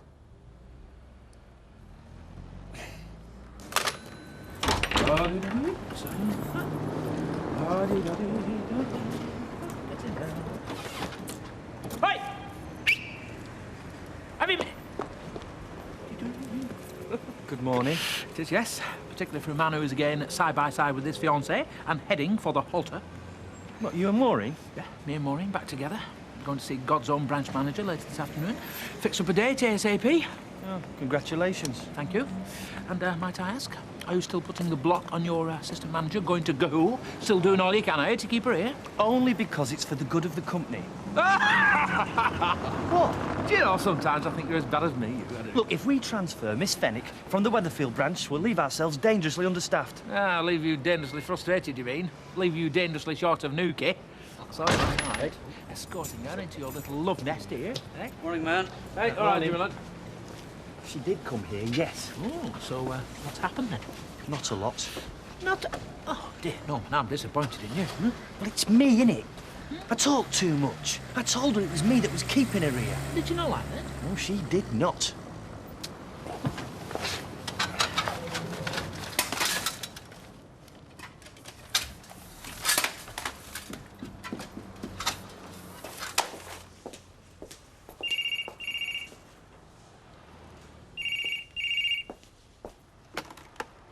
Denise's salon. Hello? Hello? Okay. Suit yourself.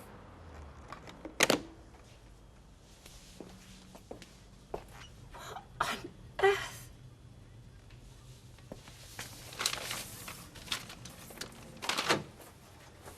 Hey, mate. Yes. Fancy coffee? Yeah, I wouldn't mind. Only, don't ask me one thing, eh? Please don't ask me how I'm feeling, all right? Bad as that? Okay, well, I'll not ask you. Although I can't deny that's why I'm here.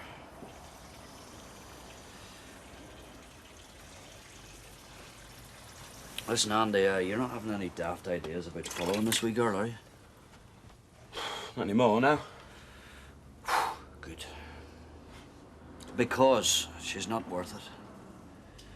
Listen, I know. That wee girl let you down very badly, so she did. And then she didn't even have the courage to come and tell you face to face. So what you have to do, and take it from me, this is from someone who knows. When the ship goes down, you have to cling to the wreckage. What are you talking about, Dad? Well, what I mean is you have to look to the other things in your life, son. I mean, look around you. You've a brand new flat here. You've a brand new career. I mean, that training course, that starts soon. No. The career's out the window, Dad. And I shan't be too long in this place either. You're not serious? I'm finished at Better Buys, Dad. I'll be gone from here by the end of the week. Gone? Gone? Gone where? Gone where? I've no idea, Dad. Oh, Andy, come on, please. What? Well, won't you just carry on as though nothing's happened? No, it's precisely because of what's happened. I'm telling you, you've no choice but to carry on. Dad, everything I was doing was for her. This place, the job, it was all for her, Dad. And now she's gone. Well, the reason for doing it's gone as well. Yeah, OK, fine. You see, I haven't even got a wreckage to cling on to, mate. No, I understand. I'm sorry. Right, OK, I understand. You feel you have to leave this flat, Yeah, OK? thanks, Right, Dad. well, can we stop talking about this walking off business, eh? Please? Look, all right, look, come home, come to the house and live with me, all right? No. Fine, OK. Go to your mum's pub, OK? Steve's already there. Go and live there. Well, where the hell are you gonna go? I don't know, Dad. Well, you'd better find out. I mean, do you think I'm just gonna sit my backside and watch you just wander off in the middle of nowhere? Well, there's not a lot you can do about it, is there? Oh, is there not? No, there isn't. Dad, will you stop worrying about I'm me? not worried. I'm not worrying about you, Andy. I'm worried about me. What? I'm worried about me.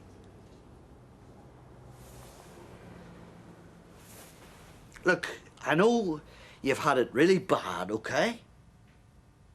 All of us in this family have had it really bad. His mum and me getting this divorce, and it's gonna get a hell of a lot worse. And then, I mean, Steve, look, he's due in court. He doesn't even know whether he's gonna walk away a free man, right? And on top of all this, you tell me you're gonna just disappear? Well, I'm really sorry, son, but I don't know how much more of this I can take, to be quite honest with you. So I'm asking you, okay? Please. Don't go lumping a load more misery on what we've already got, okay? So I'm just supposed to stay here and carry on at Better Buys to please you and my mother? Andy. Look, you said you don't have a reason anymore, son. I'm just trying to give you one, okay? I know, Dad, I'm sorry, And but... if you'll just stop and listen and stop feeling sorry for yourself long enough, I'll just tell you something, all right? You see, me, Mum, and Steve, we have all these bad times to come. Now you, at least you can say that yours are all behind you nearly, you know what I mean? Aye?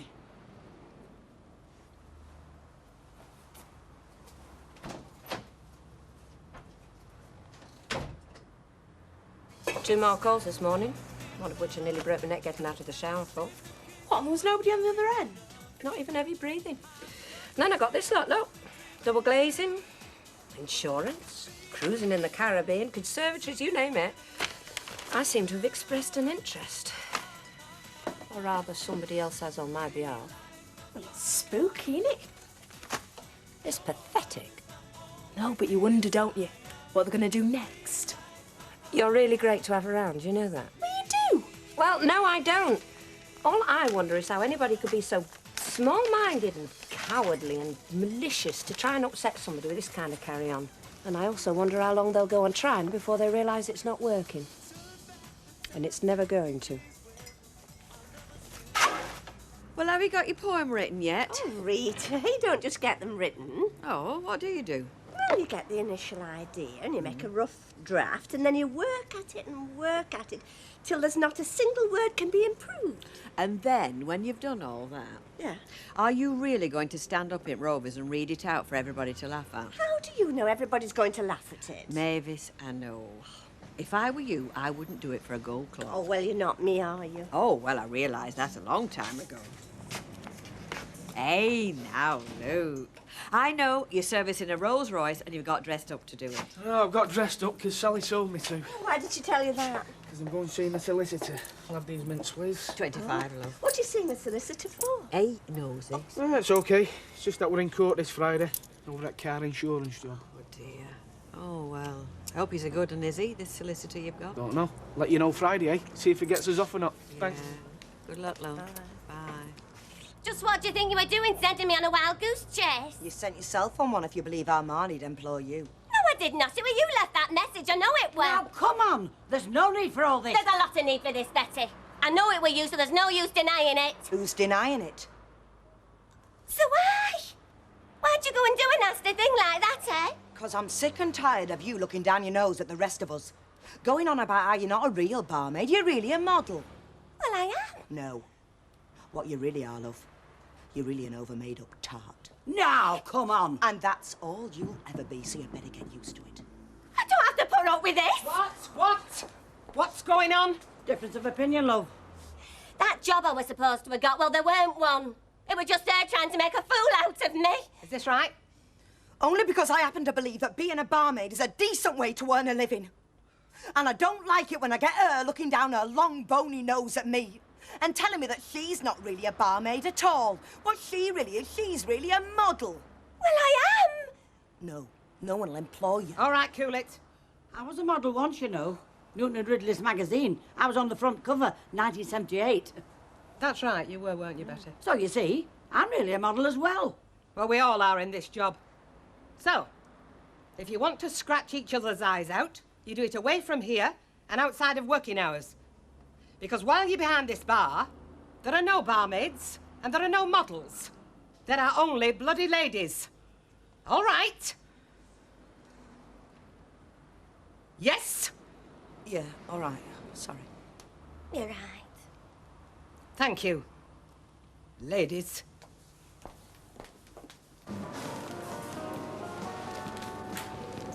Did you not hear my announcements? I was ignoring them. Oh, come on, Elaine. No, I will not come on. Do you know what you've done to my career? Just because I wanted to keep you here? I mean, is that such a terrible thing? Well, I'm sorry you feel that way. Did you really think that missing out on promotion and being condemned to this back and beyond wouldn't matter? Just so long as a fraction of each day was spent in your company? Well, no, I suppose. No, well, it does matter. And it might interest you to know that I've been in touch with head office. In fact, I've spoken to Mrs. Rogers personally. Oh, so I'll go and lay down on the railway track now, shall I? Oh, would you? So what did she say then, Mrs. Rogers? She's forwarding my application for the Gould job irrespective of your recommendations. So you'll be all right then? No, I'm not all right. And I won't be all right until I get out of here.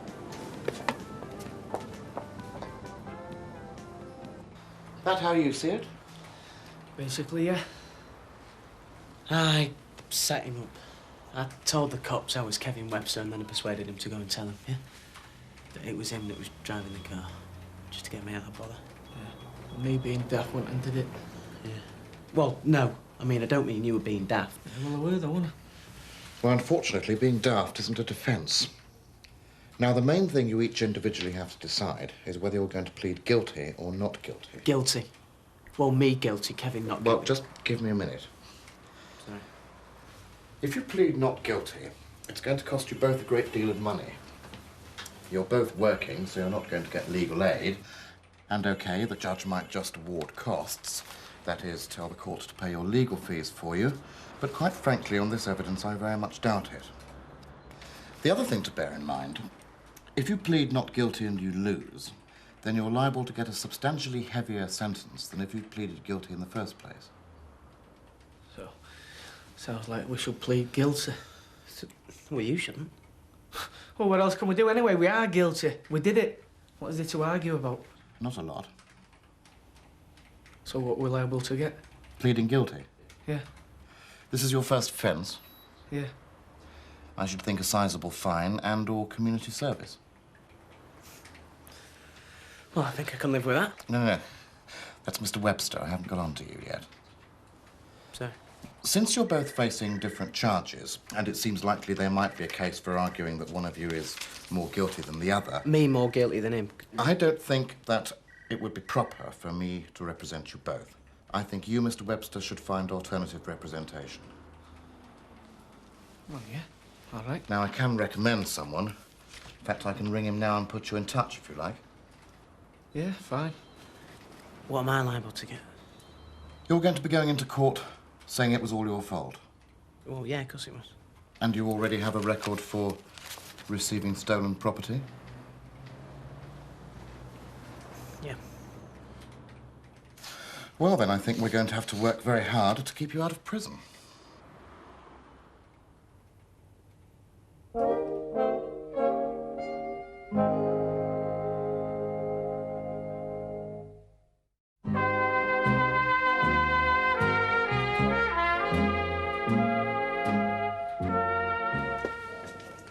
Still say it should have been me on that cover. You've never really forgiven me for that, have you? It was Mrs. Walker never forgive you. She thought it should have been her. She did. What did he say then, the solicitor? Well, I've had it, me on. Prisoner cell block Z me, mate. Didn't even want to know me. Sent me off to one of his mates. You know, I reckon the only way I can get out of this now is to maybe get myself married, get myself a load of kids, and then he can turn around and say, we can't send this man to prison. He's a fine, upstanding member of the community. Well, listen, if it's a choice between prison and a load of kids... You'd recommend prison? Well, sometimes it seems very attractive, yeah. 240, please. He's right. Cheers. Carlo. Cheers, thanks. Though I suppose I should thank you, really. For what? Well, for that trick you played. You see, there was this really nice fella turned up. In fact, it was him told me how you set me up. And then he took me home. And we had this really nice evening together. I think you know him, dear. Des. Lives just over the road.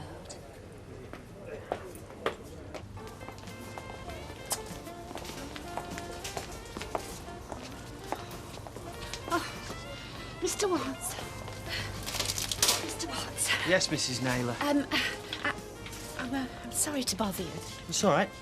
It's just, I don't know if Mr. Holdsworth told you, but we've set a new date for the wedding. Yeah, he said he intended to. Yes. Congratulations. Thank you, yes. What I wanted you to understand is that I... Oh, dear, I don't know how to put this, really. Well, I think I can guess. You won't ever say anything about, what happened to him. Well, you know... No, never. No. Rest assured, I won't breathe a word to anybody. Thank you. It's just that... Well, I want it to be as though anything that happened since, when we were supposed to get married before, well, I want it to be as though it didn't really happen at all, you see. I fully understand, Yes. and I want it to be the same as well. Oh, thank you, Mr. Watts. You don't know what a weight you've taken off my mind. Yeah, and off mine. Yes, Now, is that all, Mrs. Oh, yes, Naylor? yes, thank you. That was, thank you. My pleasure. Right. Yes, well, I'll give you some more pleasure, shall I? I just heard from Mrs. Rogers. The ghoul job's gone. Gone? Yeah, as in being given to someone else. I'm sorry, I take no pleasure in that. Well, let's not look back, eh? No? No, let's look to the future. And the future is I'm stuck here because you sabotaged my application. Only because... Never mind only because. That's what you did. So don't you expect me to lift one finger to help you run this store. You didn't want a competent, efficient assistant manager. No, you wanted a bimbo. Well, here I am.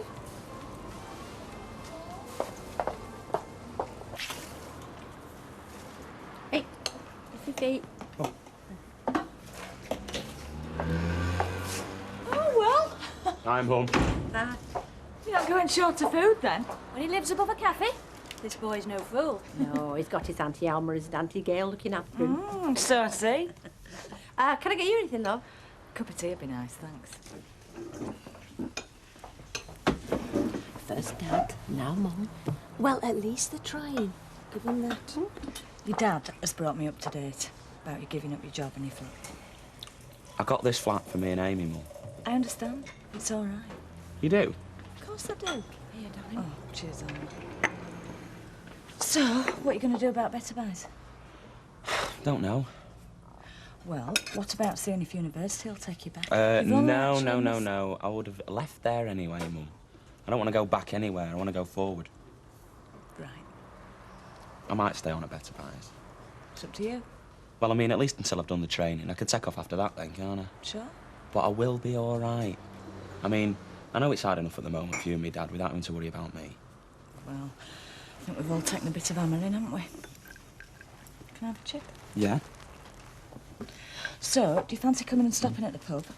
Or moving back in with your dad? Well, neither really. Well, then where? Don't push me, eh, Mum? I said I'll be all right, and I will. Just let me sort this one out for myself, eh?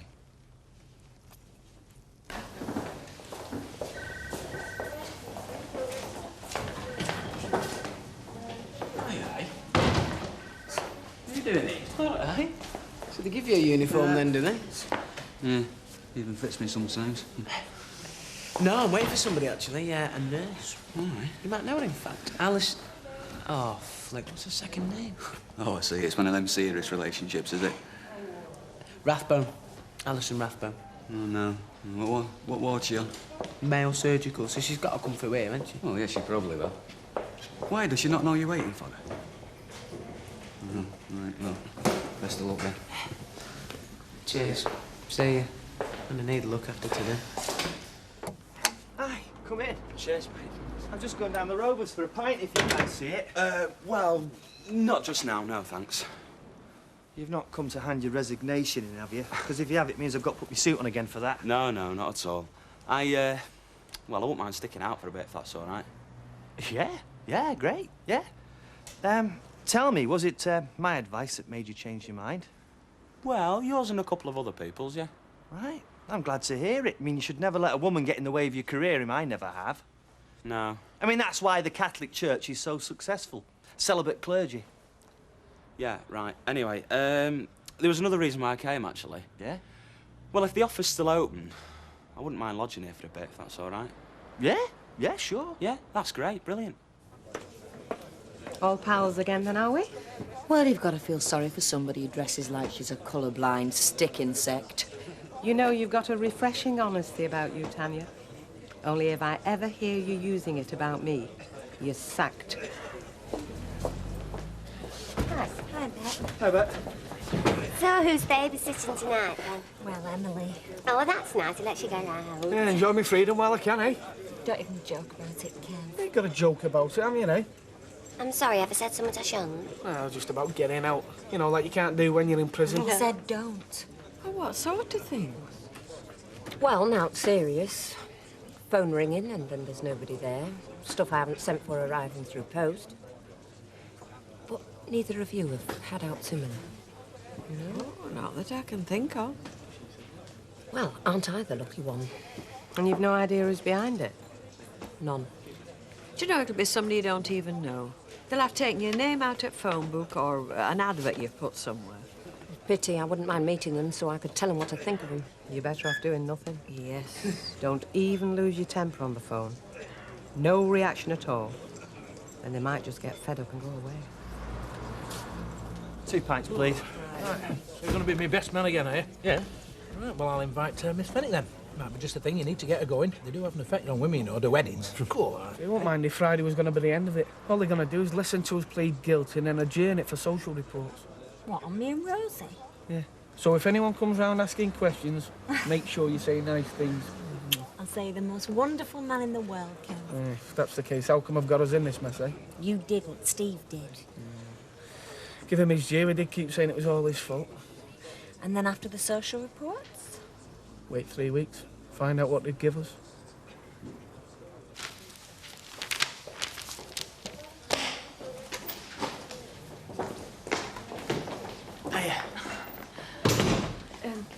Just give me a minute, I'll catch you up.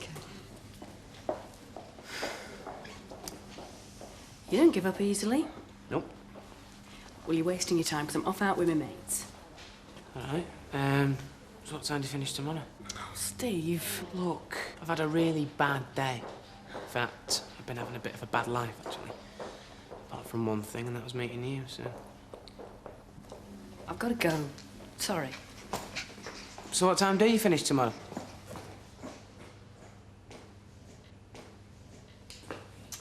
$10.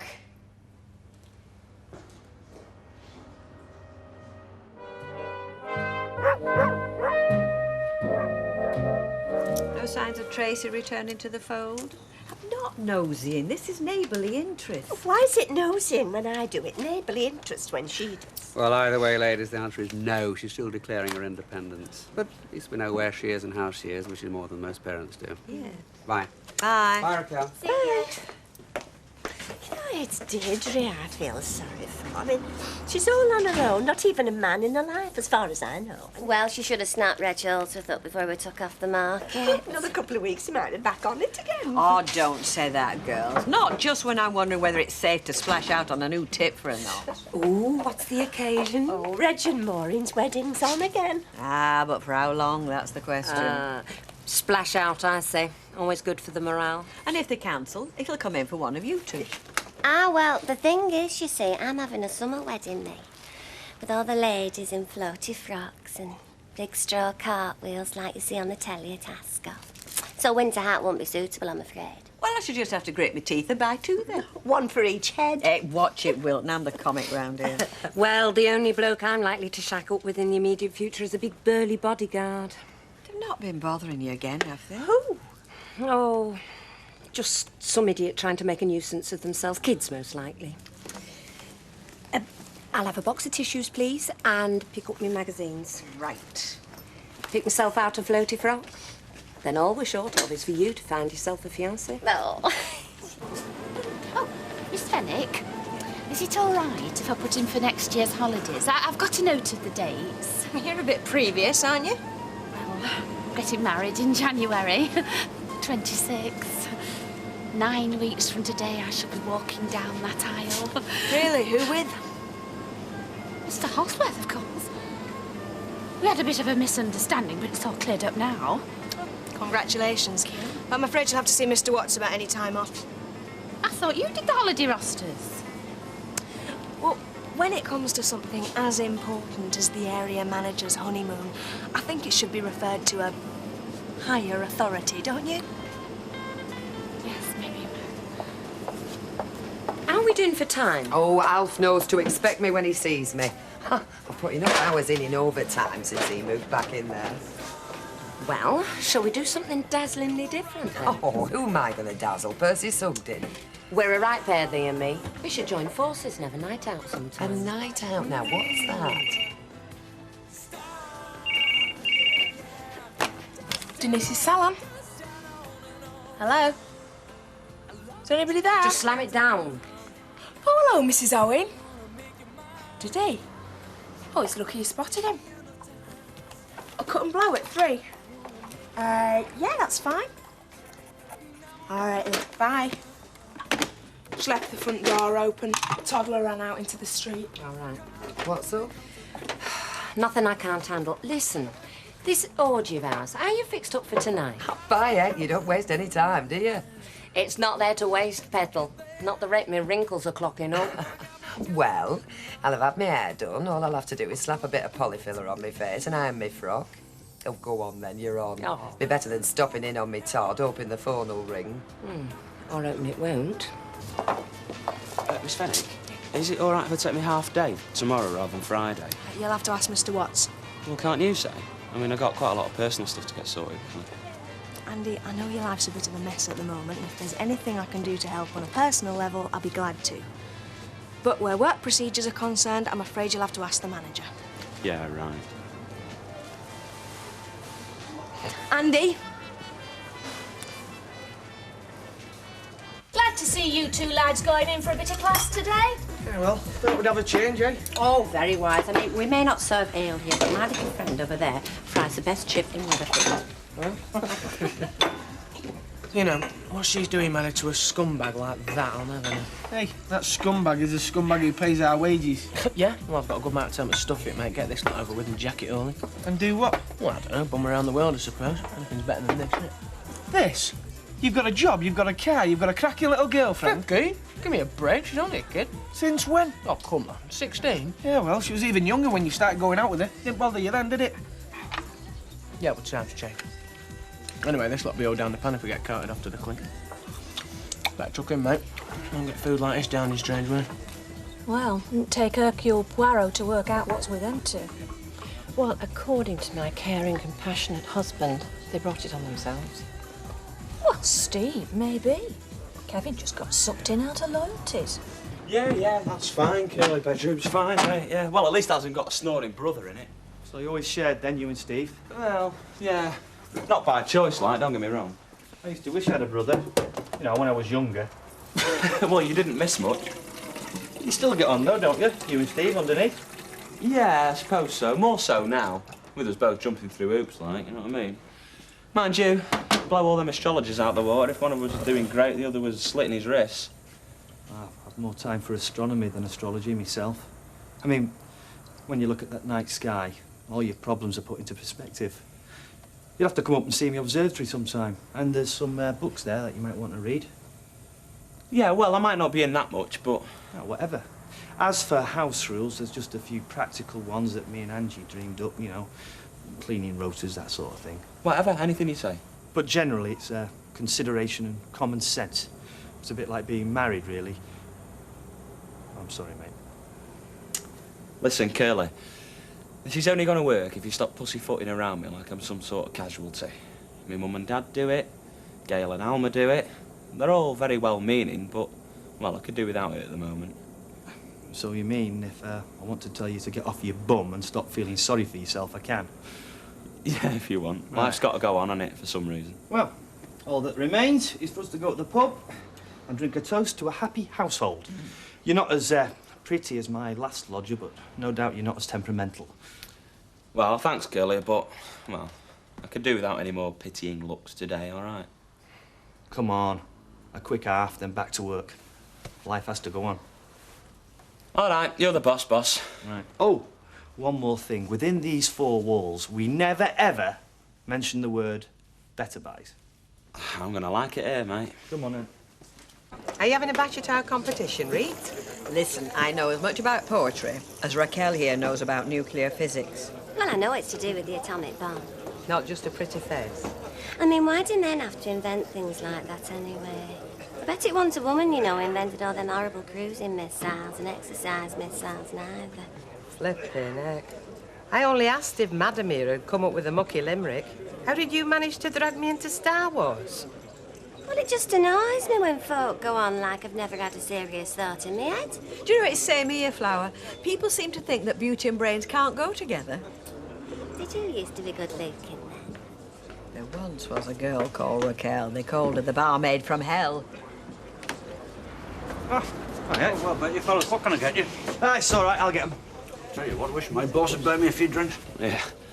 Can I come over and... Yeah. Right. Aye. I suppose you want to know what I've decided on? Well, I can't deny your mum's been on the phone a couple of times. Well, you can tell her that I'm staying on at Better Buys, that's for definite. Great. Well done, son, that's great. Yeah, funny how the world turns, isn't it, eh? When I first went to go there, you nearly busted a gut trying to stop me. Yeah, a lot of stuff happened since then, so it has. Yeah, I know. Tell me about it.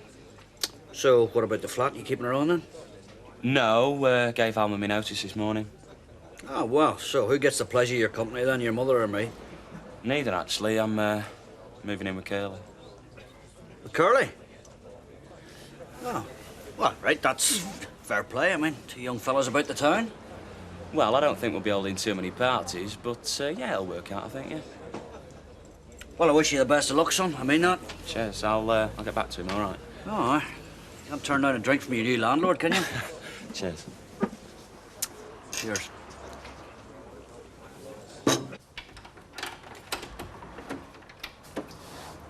Hello?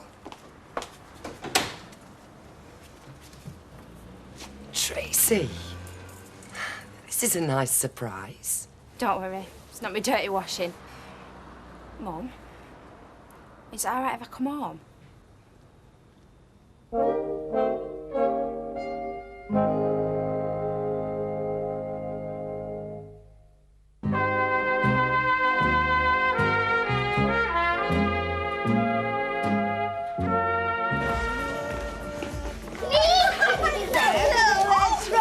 I see you, man. Oh, I'll bring him out for a walk before it gets dark. It's more for my sake than theirs, I must admit. Oh, I just couldn't stop in the house. Do you know, I'm not surprised. This damn business must be getting to both of you. Kevin was in earlier. Not his usual cheery self. Oh, I just wish he'd let me go with him tomorrow. He says there's no point. He'll not be sentencing for another 3 weeks. Honestly, all these months of waiting they put us through, you'd think that'd be punishment enough.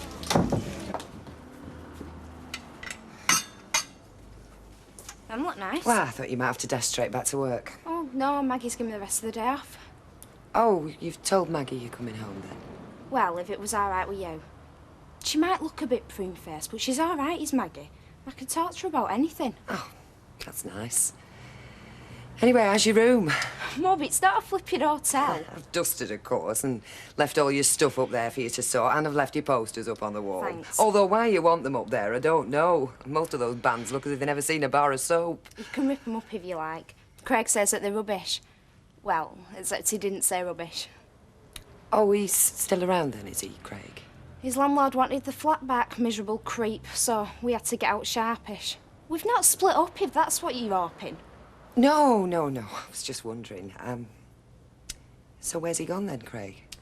To a mate's. There wasn't enough room for me. Well, there was, but I didn't really fancy dotting down on the floor. You always did like your home comforts, madam. Take after me mum, daughter. Well, the good news is he's staying. And the bad news? Well, I wouldn't call it bad news, love. He's going to move in with Curly. Not with one of us? Apparently not. Still, I mean, at least he's somewhere where we know we can keep an eye on him if we want to, you know.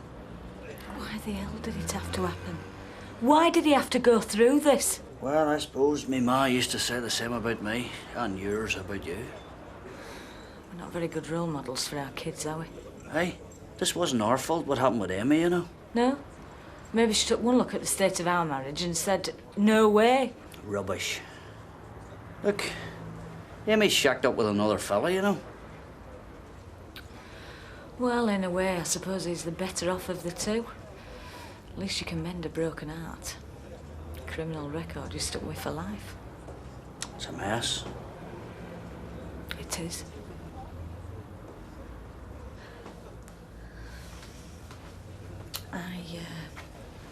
Better get back to work. Yeah. Yeah, me too. Jim, thanks for coming. Yeah, well... we might almost be divorced, but we're still his mum and dad, eh? I'll see you later. See ya. I'll sort it out. Go on. Oh, Mr. Watts, could I have a word with you about holiday dates? Well, honeymoon dates, to be precise. Well, ask Miss Fenwick. It's her department. She just told me to come and ask you. Did she now? Look, I'd just like 2 weeks after the 26th, and then 2 to 3 days before that, because I've got to get my mother and myself organised, and then... Mr. Watts? All right, what's going on? I beg your pardon? I have just had the 5th petty inquiry today, all on matters which rightly should be dealt with by you. Well, that just about sums up all you think I'm capable of, doesn't it? Dealing with petty enquiries. I happen to think that you're the brightest young executive in the whole organisation. Which is why you blocked my promotion. No, I just couldn't bear the thought of losing you. You can't lose what you never had, Mr. Watts.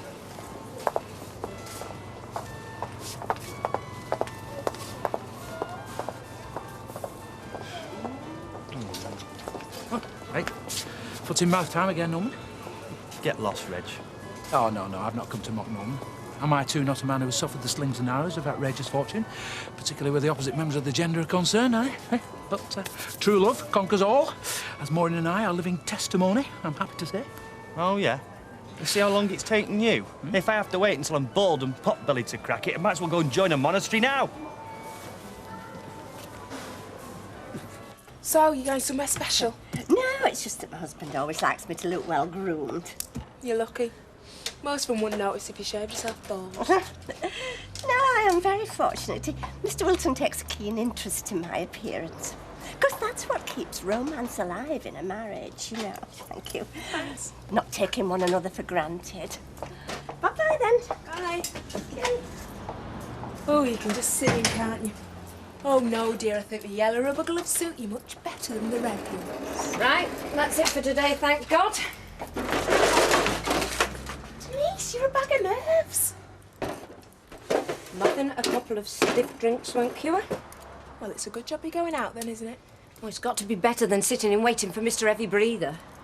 What? Is that what he started doing? Oh, lovey, he doesn't do anything. It might be better if he did. Or she. You see, I don't even know what sex it is. Let alone who it is, or if it is anybody at all, and not just a series of blunders, the wrong numbers. It's all right, I'm not having a nervous breakdown. Go on, get off to your date. All right. See you later.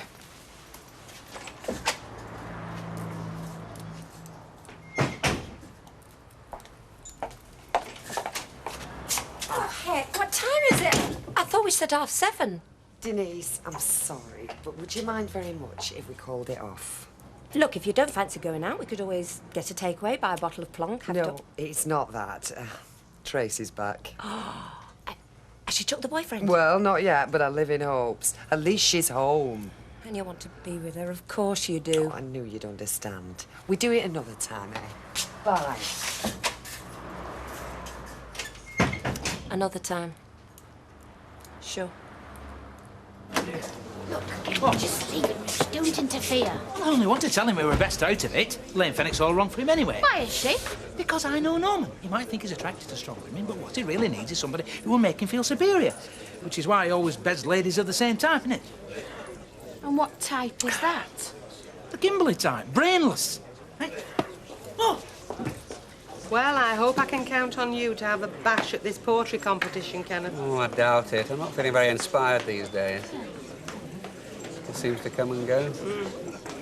I bet Mr. Wilton's got his thinking cap on, haven't you, David? Oh, well, I am struggling with a wee ode, as a matter of fact.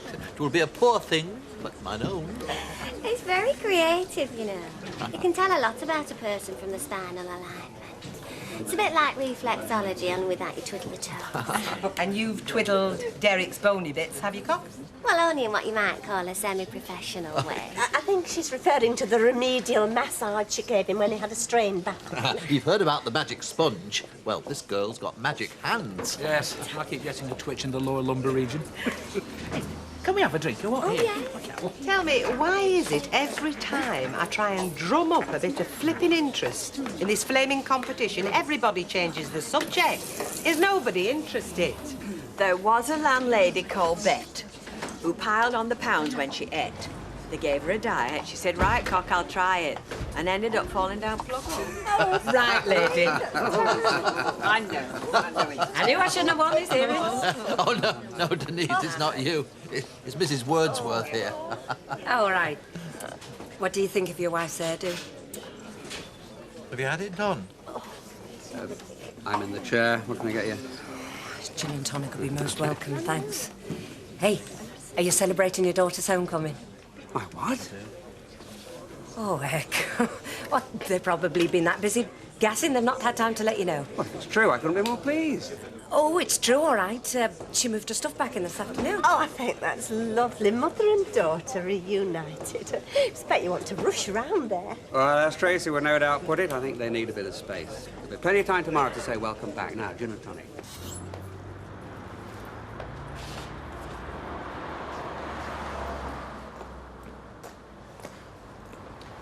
Oh, it's you.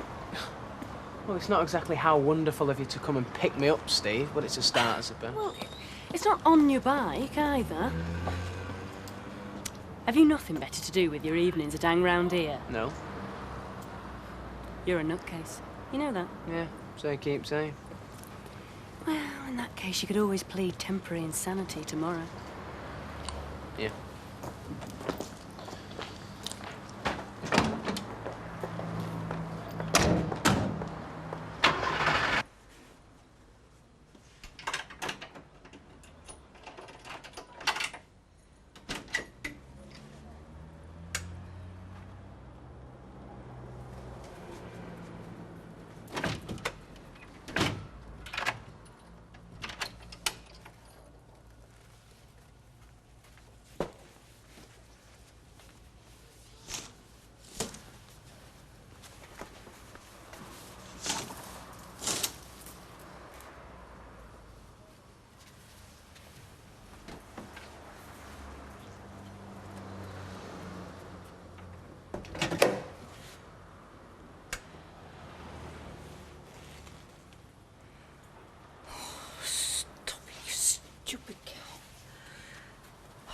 hot drink in bed. And no more of this silly nonsense, right? So it was me mega-mouthed brother that told you, was it? About you a bit of bother. Yeah. I picked it up from a guy called Martin Platt. He said he didn't know you. He didn't. We bumped into each other for the first time in the canteen. Found out we had you in common. So what else did he say about me? We were more interested in slagging off the particularly revolting fish curry than in talking about you, Sunshine. He just mentioned that you're a lot on your plate and I should make allowances. He thought I knew. Yeah. Well, I don't need any allowances being made, thank you. Don't get stroppy with me, Steve. I wasn't making any. I gather it was something to do with the car. Just a bit of a misunderstanding with my boss's motor, who still happens to be me boss, because, you know, he didn't take it that seriously, thank God. Police obviously did. Yeah, we're just doing the job, aren't they? And he got his yonks ago. I was just a silly little kid. So. Not a mature, responsible 19-year-old. Oh, yeah? Oh, what's all this about me age all of a sudden? I wasn't exactly a babe in arms the other night. Did nobody ever tell you, Stephen, it's not polite to throw a girl's mistakes in her face? Ah, so it was a mistake, was it? Listen, it's freezing out here. Why don't we go and discuss this over a warm cup of coffee upstairs? Sorry. I'm knackered. Well, thanks for the lift. Right, then I'll see you then. Here. Tomorrow. What? You said see you. I'm just confirming the time and the place. Say, 8 o'clock? Yeah, sound.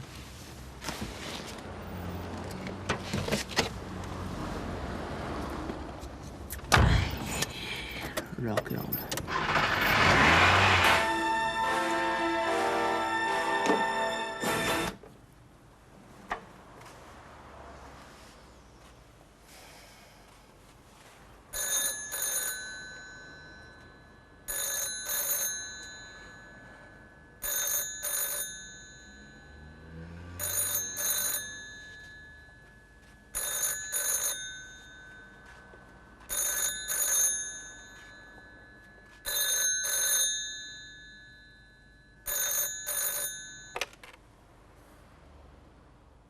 Yes? Hello? Look, whoever you are, just knock it off! You're sick, do you know that? People like you want knocking up!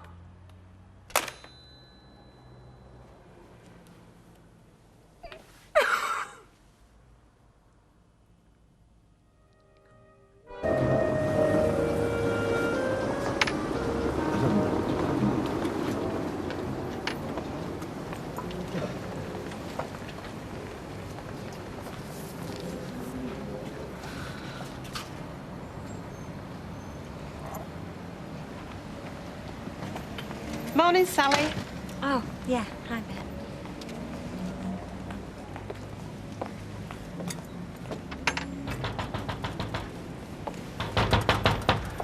Denise! It's gone 8:30! Denise! Is she on strike? I don't know. Got my own set of keys in here somewhere. Hey, I have got the right day, Answer Cock. Yeah. She knows we've got appointments from first thing. Try calling her from the phone box, but she won't reply. Has she still been getting these funny phone calls? Yeah, she has. Everything all right? It's Denise. She's just slept in or something. Aha. Do you want me to get that? Why not? You live here again now.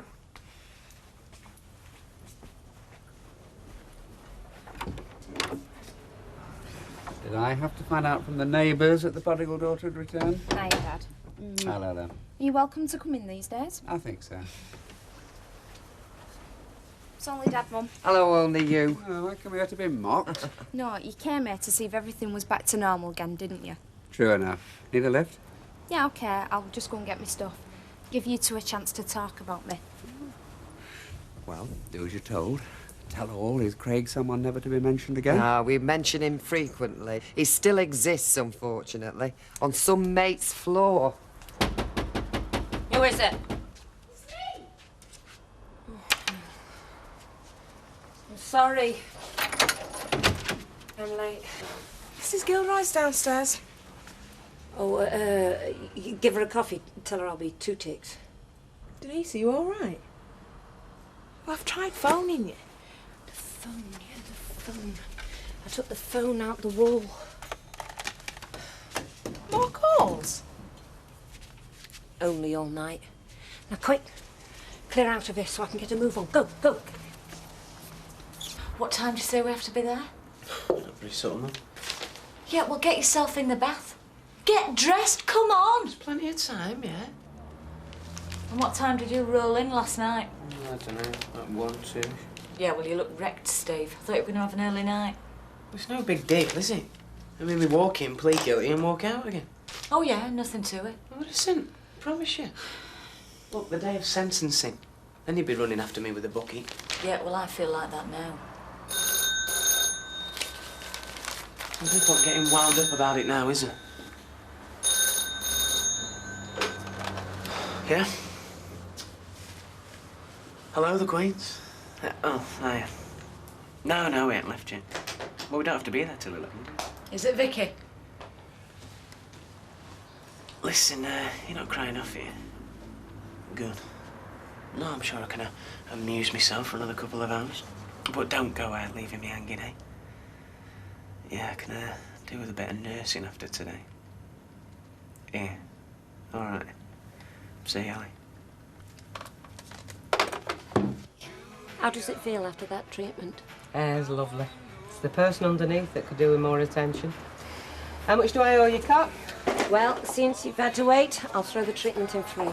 No, you will not. I sat here in the peace and quiet having coffee made for me. That has got to be worth paying for. Fiona tells me you were disturbed again last night. Yeah.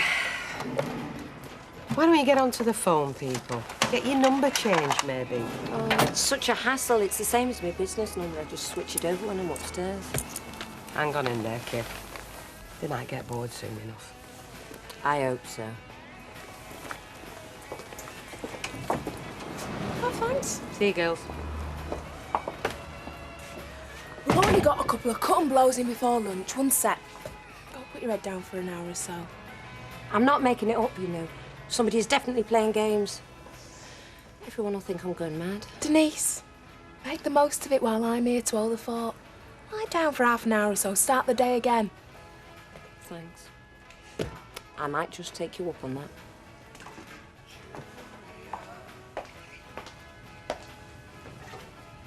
I don't really need to go with him, but apparently it won't Liz, take long. just go. I'll be fine. Thanks, Bob. Okay, let's do it, eh? Now, look, if you don't want to drive... I do. Sorry, we're not open yet. No, it's all right. Well, I thought I might have missed you. Hiya. Oh, you didn't say Vicky were coming. No, he didn't know. I just thought he might need nursing through today.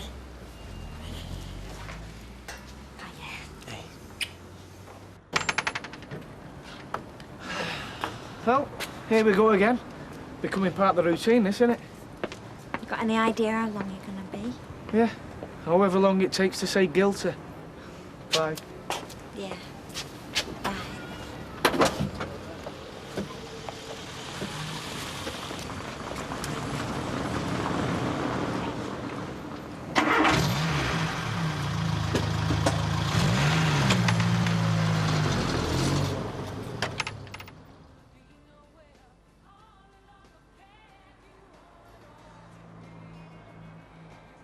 Denise!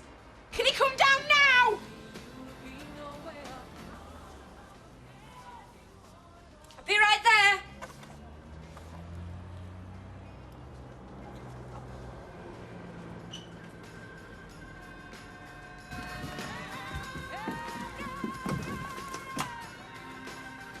It's the man from the pest control. He says you've got mice. Is there anything I can help you with over there, love? Yeah, Rita, I'll have that one. Hardly recognise you without a tribe of kids round you. Well, I've got the day off today. Martin's looking after him.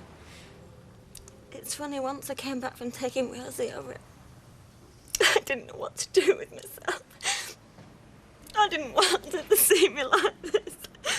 I didn't want anybody to... Oh, Sally, love. Oh, come here.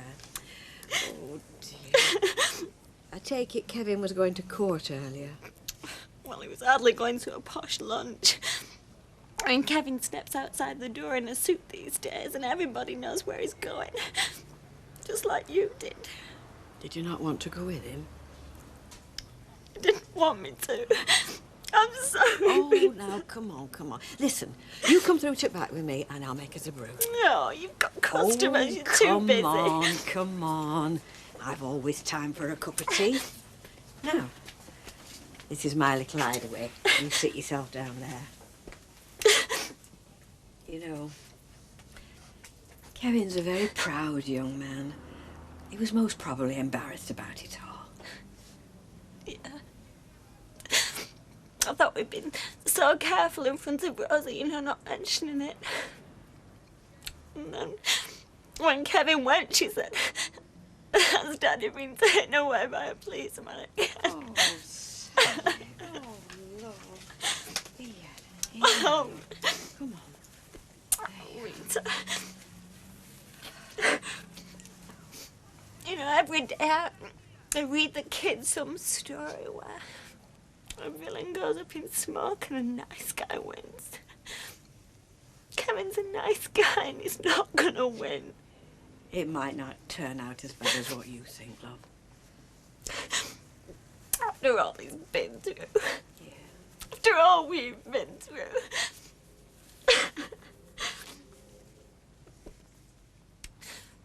What happens when you grow up, Rita? Why isn't it like a fairy tale? Sometimes I don't feel old enough to cope with all this. No, I'm more capable than the kids I mind. And who minds you, eh? Well, let me do the honours for half an hour, eh? Come on. Like your eyes.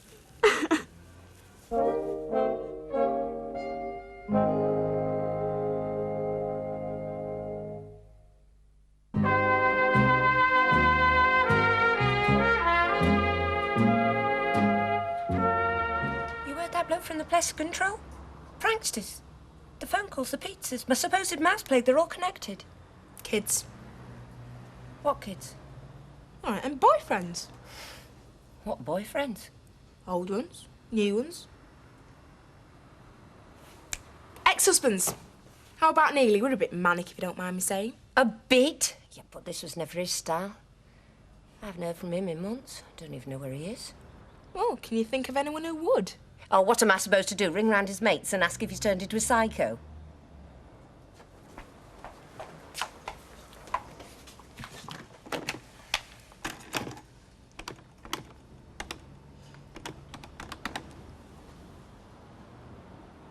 Malcolm? Denise? Osborne? Name Mitchell? Yeah. You haven't heard from Neil lately, have you? Where? Oh, no, it's all right. I don't want to get hold of him. It's just... Never mind. Yeah, fine. How are the kids? Great. Yeah, I'll catch you sometime. See ya. Australia. Australia? That's where Neil is. Has been past 2 months. Well, they've got phones in Australia, haven't they? Oh, but... Neil would never rake out this sort of money, not even to get at me. All right, then. What about your first husband, or, Hanif? What about that mate of your ex-husband's you said always fancied you? George something, wasn't it? You certainly know all there is to know, don't you? Hey? Come to think of it, you're always very curious about my comings and goings. Always asking who I'm seeing, more to the point when I'm stuck in on my own. Do you think it's funny, do you? What? Having a bit of a joke on the boss? Denise, you know how much you pay me. Have I got money to fork out on pizzas and pointless phone calls? No! Oh, God, I'm sorry. Maybe I really am going round the bend. Yeah, maybe you are. Now, come on. You must look a right mess. You look fine. Now, what you having? Don't know now, Mia. I've not been in here at lunchtime since I can't remember when. Go on, I'll have half a lager. Done. Betty, half a lager and a vodka and tonic, please. OK, then. And you, lady, have a bone to pick with you. What have I done now? Well, I'll give you a hint. There's hardly any rhyme, and I blame you for the reason. Mavis and Derek are going all out for this poetry competition, I take it. Hang on, I can hear it coming on now. Here we go again. There was a newsagent called Maeve, whose word she was not keen to save. She thought she'd win prizes in all shapes and sizes, if only husband weren't Derek, but Dave. My advice, Rita, Yes. don't enter it yourself. Thank you. There you are. Well, look who's here. Hi. Don't be cross, but I... Told a few white lies at school so you could be with Steve this morning. Yeah. I can stay the night, can't I? I promise I'll go back first thing in the morning. And if I say no? Well, I can always stay at the Queen's, couldn't I? Thanks. Well, how was it? In and out, you know. Look, I'm sorry I didn't want you there. It's just that... Oh, it's all right, Kev. Look, help me drink this and let's go home. Bring your bag through, then. I presume you'll be monopolising her for most of the evening, so you, lady, have got about 3.5 minutes to let me know what you've been up to. Come on, let's go. Thank you, Rita. Anytime. Right, your time starts now. There's nothing to say, really. It's just the usual. School, hockey. Oh, I had a misunderstanding with Gabby, but we've made up now. Good. She's not thinking of coming back here for another holiday, is she? No. About Christmas. Oh, has it come back round to that time again already? I was just wondering what you were doing. Oh, no plans yet, love. We'll be busy here, hopefully. Why? You off somewhere special with your granddad? No. No, I was wondering if I could come and stay with you, if that's okay. Okay. It's more than okay. What about Alec, though? Oh, he's off on a cruise. Didn't he invite you to go with him this time? Yeah, he did. But I thought, well, I have been away a lot this year already. So, if I can come and stay with you... And Steve? And Steve. I'll order the turkey. Right, your time's up. I'll take your bag upstairs. You go and tell your boyfriend he's got you for Christmas. That should put a smile back on his face.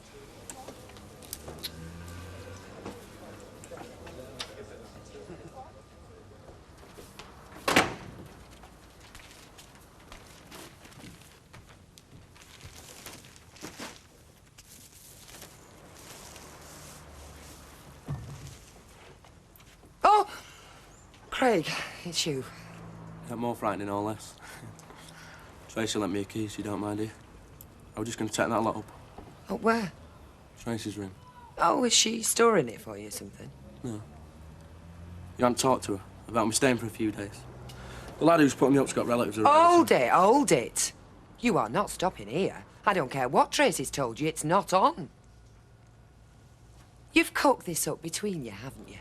Tracy comes first to soften me up, and then you land on the doorstep. No.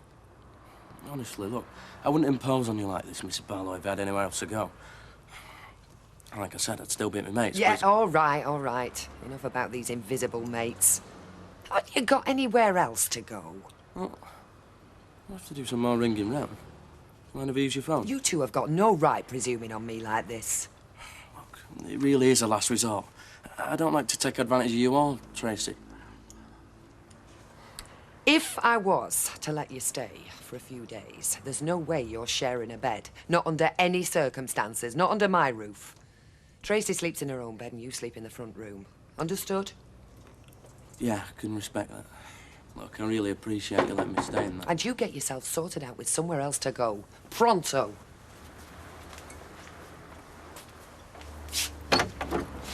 Hiya, Mum. Listen, I've come home for my lunch because, well, I've got a favour to ask you. Yes, I already know. So, she's coming here for Christmas. Her suggestion.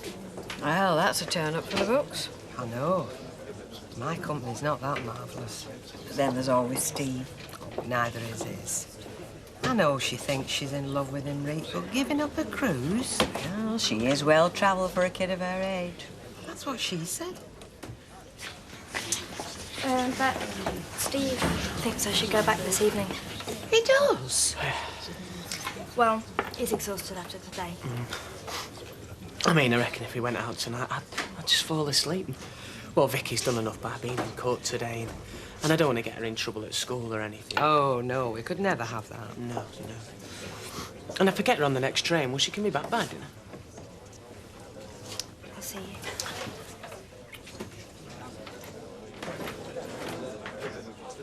Vicky! Look, Steve, it's Vicky. I didn't know you were due back. It's great to see you, innit, eh? Yeah, mate. Yeah, really great to see you. 'Cause, well, we all miss you in between, you know, when you're away and that. Well, Steve does anyway, don't you, Steve? Never knows what to do with himself. Always trying to think of ways of occupying his time. Do something with him, will you? Listen, mate, sit down before you fall down and shut up. You're joking, aren't you? I never even mentioned the A word. Shut up. So, Christmas. Christmas. Vicky, this cruise Alec's going on, is it work? Yeah, it's partially work. So, partially work, partially... Pleasure. And who is his pleasure at the moment? Same one? It's different. Last one get wise to him, did she? Serious, is it? I don't know. You never can tell with Grandad. No, you never can. Call me and let me know you've got back safe. I will. Bye, Tinkerbell. Bye. See you, Vicky. Bye. See you, mate. Bet. Yes, sweet. Same again?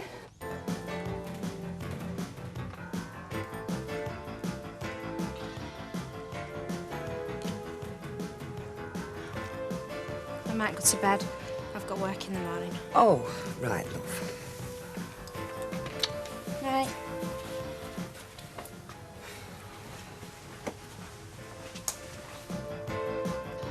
Did you, want to watch something else? Yeah, I'm not really into TV. Can I go to bed and read? Oh, me too. I put a couple of pillows and a duvet for you in the front room. If you're not warm enough, there's another blanket under the stairs. I shouldn't need it. I'm hot-blooded. Right then. Night. Night. Men. They can't survive 5 minutes on their own, can they? Well, that's the thing about them cruises, I suppose. Huh? Puts all them strays that much closer to the fish in the sea we're told exist. Well, perhaps we should book ourselves a passage then. Yeah, that's it. Phone up. We'll give Alec a nice surprise for Christmas. God, no. If they're snapping up the likes of him, can you not imagine dregs that'd be left for us? True. Listen, lock up and then come over. We'll have a couple of nice nightcaps and watch something awful on telly. I'm all right, Reed. You should have encouraged Vicky to stay, you know. She still believes in love's young dream. She doesn't need me ranting on, disillusioning her. No, it's guaranteed. Steve MacDonald will do a good enough job of that, given time. Well, if you change your mind... I know where you are, Cock. Yeah, we'll lock this door. You mind that road.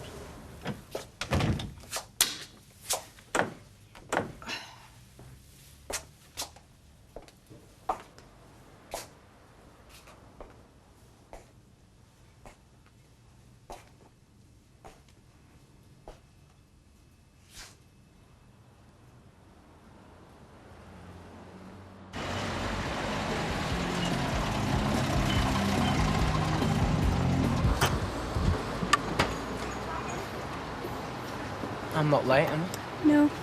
Quiet night for a change. I got up a few minutes early.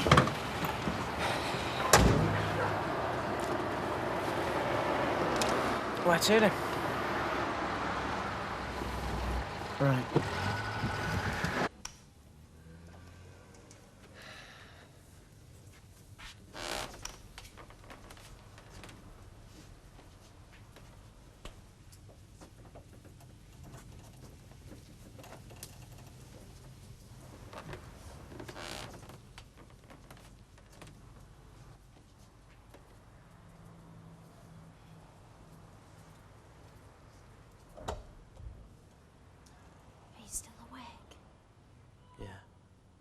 waiting for you.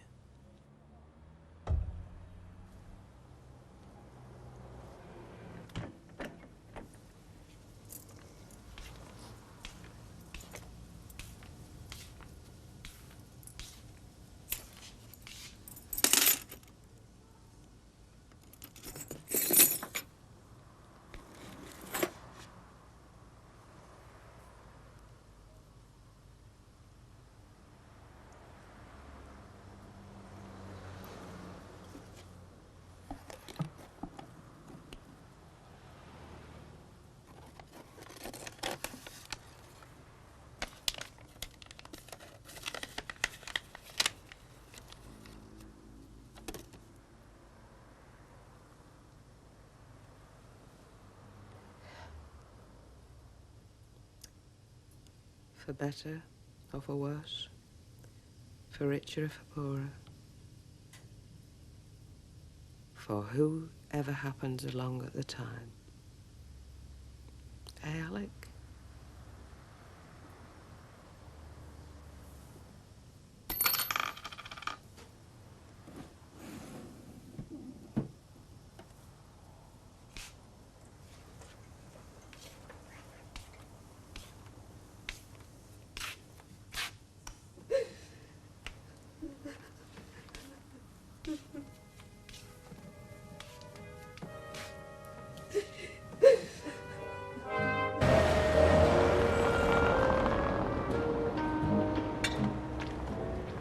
Morning.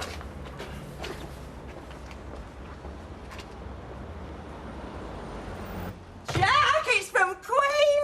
Hey, look, it's the Queen! What Queen? Well, how many is there? Look, I'm trying to eat me egg here. Oh, I wonder what she's put, Jack. Not open it. No, I can't. Not with sticky fingers. I'll have to have a paper knife. Here. No, not with an egging knife. This is royalty, Jack. Oh, get on with it, Vera. Hey, so she's written back, kid. Hey, that's breeding, that. That's royal behaviour. That is common courtesy, Vera. Common. You wrote to her. Would she have said a prayer, do you think, eh? Just one on the passing of her relative, Josh Shackleton. Definite. You should be wondering how much he's left her in his will. You were sound asleep when I left this morning, and your hair had gone into a little curl on the pillow. It did look sweet. Didn't hear a sound. Oh, that hard work, these dark mornings. Well, soon be the weekend. Oh, it's Monday morning. That's what I call an optimist. Never mind, we've got a night out tonight to look forward to. Oh, yes. Have you got a moment? Oh, well... It's just that I would like my poem heard before I have to read it in public. I would ask Rita, but she'll only mock. It's not long, is it? Oh, no, it's very concise. All right. Well, where would you like me to be? Anywhere.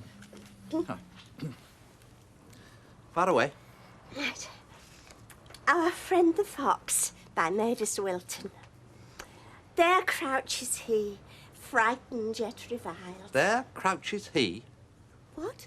Don't you mean he crouches there? Well, it's exactly the same. No, it's not. One's English and the other's artificial. Well, it's poetry, Derek. That's where people go wrong. They think poetry, so they think Ponzi.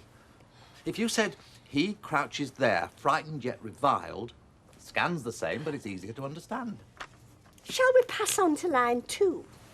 Her Majesty is sorry to hear of the death of your father and offers her condolences at this very sad time. Oh, Jack, it says condolences. What about him? Well, it's more than just sorry, innit? Not a lot more. Well, it is. When you read between the lines, it's how she feels. Oh, yeah, let's have a look. Let's have a look. Well, don't we Come on, make come on, you come on, think... come on, come on. That's posh paper, isn't it, eh? Look at the watermark there. That's not a watermark. Well, what is it, then? It's a tear stain, Jack. Shielded by bracken, the huntsman's horn sounds tooraloo and thunders in his trembling heart. Do horns thunder? What? Only asking. The yelp of dogs attacks the air. Like that. Closer the horn, louder the dogs, closer the horses' hammering hooves.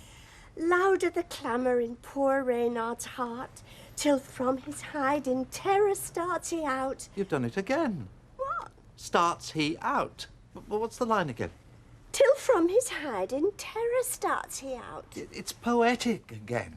Now, why don't you say, till he starts out in terror from his hide? Because I don't want to. You mean you don't want to improve it? Derek, I just want to read it out loud before I have to say it in front of people. I don't want literary criticism. Only a suggestion. Well, what do you know about it? I do spend my days in an educational establishment. Yes, with a broom. My opinion's as valid as the next man's. Right. Well, send in the next man and I'll hear him. No, it's not a problem. I just said you're not normally here at this time. Just making conversation, Craig. No need to read anything into it. Did you sleep okay?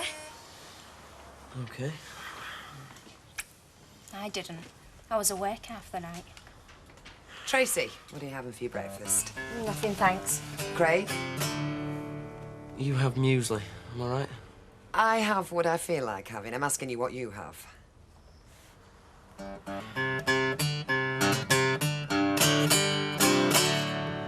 Muesli, the right-on breakfast. Yes, well, you sort yourself out. I'll get my own. Shouldn't you be at work? I can be there in 10 minutes. Craig? Day off.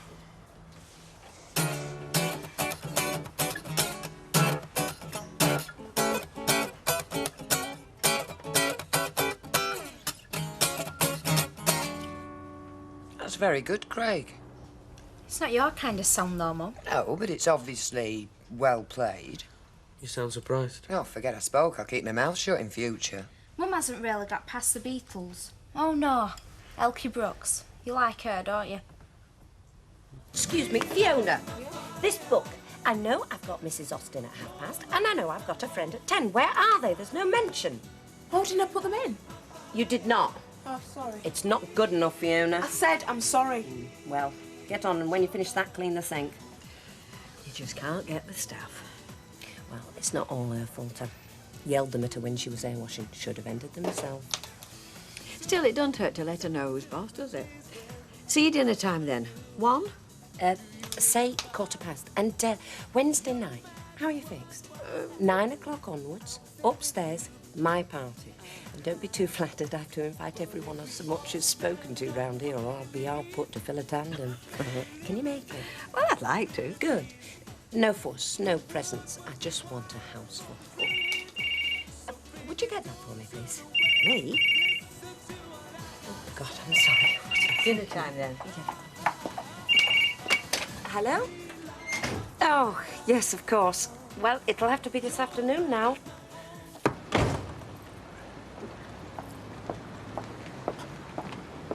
Hey, could you run us to prison, Don? Can't do, love. 10 minutes, do you? Oh, ta. Hey, happen this will be one at last times. What, he's coming out, is he? Your Teddy? Yeah? His daddy's coming over for Christmas. Oh, good news, eh? Peace on earth, eh? Well, for good behaviour. Mind you, that's artery all over. Yeah, he's not a bad lad, yeah. Yeah, well, he's got good blood in his veins. Mind you, it's not going to be easy. I've got a job to go to. Oh, it'll test him. It's a testing time when they first come out. Yeah, and Christmas and all done. Huh? With a vengeance, eh? Yeah. Mind you, you'll know him. He's a good lad at heart. He's your Teddy, isn't he? Yeah. Hey, listen, could you put a word for him at your place? I mean, they must be needing drivers. And I mean, you know him, he knows this area backwards. No, I'm sorry, love. Criminal record, you see, I couldn't recommend him. Yeah, but you know him. I know his record. Look, never mind his record, you know him. Sorry, love. No. Look, well, why don't you let him share your cab? You know, like on a night when you're sleeping. Listen, he'd give you half his takings. Give lad a break, Dawn. It's no skin off your nose, is it? I don't want to. Well, why not? I don't want to share my cab. I don't need the money, and it's illegal. What, for our Terry?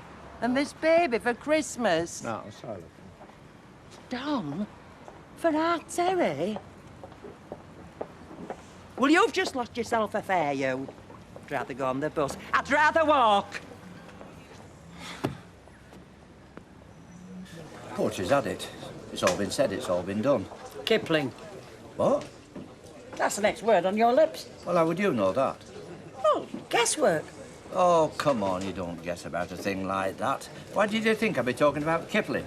Listen, I've known you too many years, love. Yes, but you've never heard me talking about Kipling in here. Well, I'm Beckett. After all these years. Never been worth it. Pearls before swine in here. Wednesday night, my flat, bring a bottle. Not just girls, is it? God forbid. You're in luck, girls, and I'll bring my own six-pack. Pipe, please, Bet. Coming up. Right, back to sort Rita out. Wednesday. You don't mind if I eat this in here, do you? Not one of ours, is it? No, but Then I do mind. Stand and eat it in the gents if you must. I'm buying a pint, aren't I? Oh, you can suck that in here, no objections. Golden boy. And what's that supposed to mean? Did you know that, Raquel? He's the golden boy. Oh, is he? His Vicky's given up the chance of a cruise with her granddad, just so she can be with him this Christmas. Oh, Ecky is favoured. I'm not sure I'd do that for my fella. See you, Ben. See you, Raquel. Yeah, could you have a word with her, actually? What about? Well, it's not going to be much fun for her here, is it? Why not? Are you set on making her miserable? No, I mean relatively. Oh, I see. I mean Christmas, you know, here in Weatherfield, and she could be in the sun, swimming, meeting people. Well, how considerate. Well, it stands to reason. You are big-hearted. Well, not really. What's in it for you? How do you mean? Well, it makes you the free agent, doesn't it? Of course not. No, I don't mean it like that. Oh, come on. I know lads of your age. There's only one thing in life you think about, and that's not to make sure that your girlfriend's having a good time on the other side of the world. Now, where do you want this? Here or in the gents?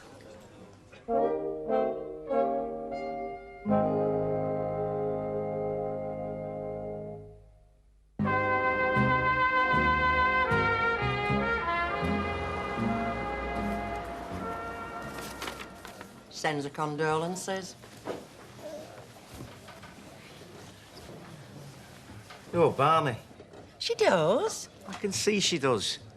That is a standard letter. Look, I'm not arguing yet, I just know, all right? Does me a fat lot of good, doesn't it? Anyway, I want to know what you want me to get you, because you won't be able to do Christmas shopping when you get out, will you? What'll I need? I don't know. Clothes, presents. Do you know it's going to be the best Christmas of my life? Why's that?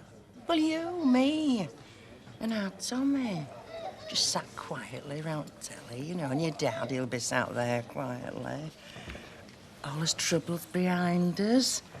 We'll have pulled through. I mean, it's like there's a purpose in it, isn't there? In what? Well, I don't mean these horrible things should happen. But when you get through them, which we have, haven't we? We've pulled together and we've got through. Well, it means more, doesn't it? For normal folk and live normal lives and... Well, every Christmas would be the same, wouldn't it? It'd be nice, but it'd be year in, year out. I mean, our Christmas last year, said it were hell, weren't it? Things couldn't have got any worse. But this year it could be different. This year it could be heaven. Hope you're not tempting fate, Mum.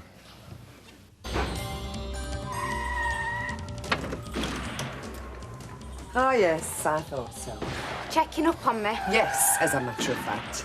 It's really nice to be trusted. It'd be nice to be able to. You should be at work. I don't feel well. Does Maggie know this? Yes. Feel me head, I've got a temperature. Oh, no, thanks. I'm not playing along with the farce. Look, is there a problem?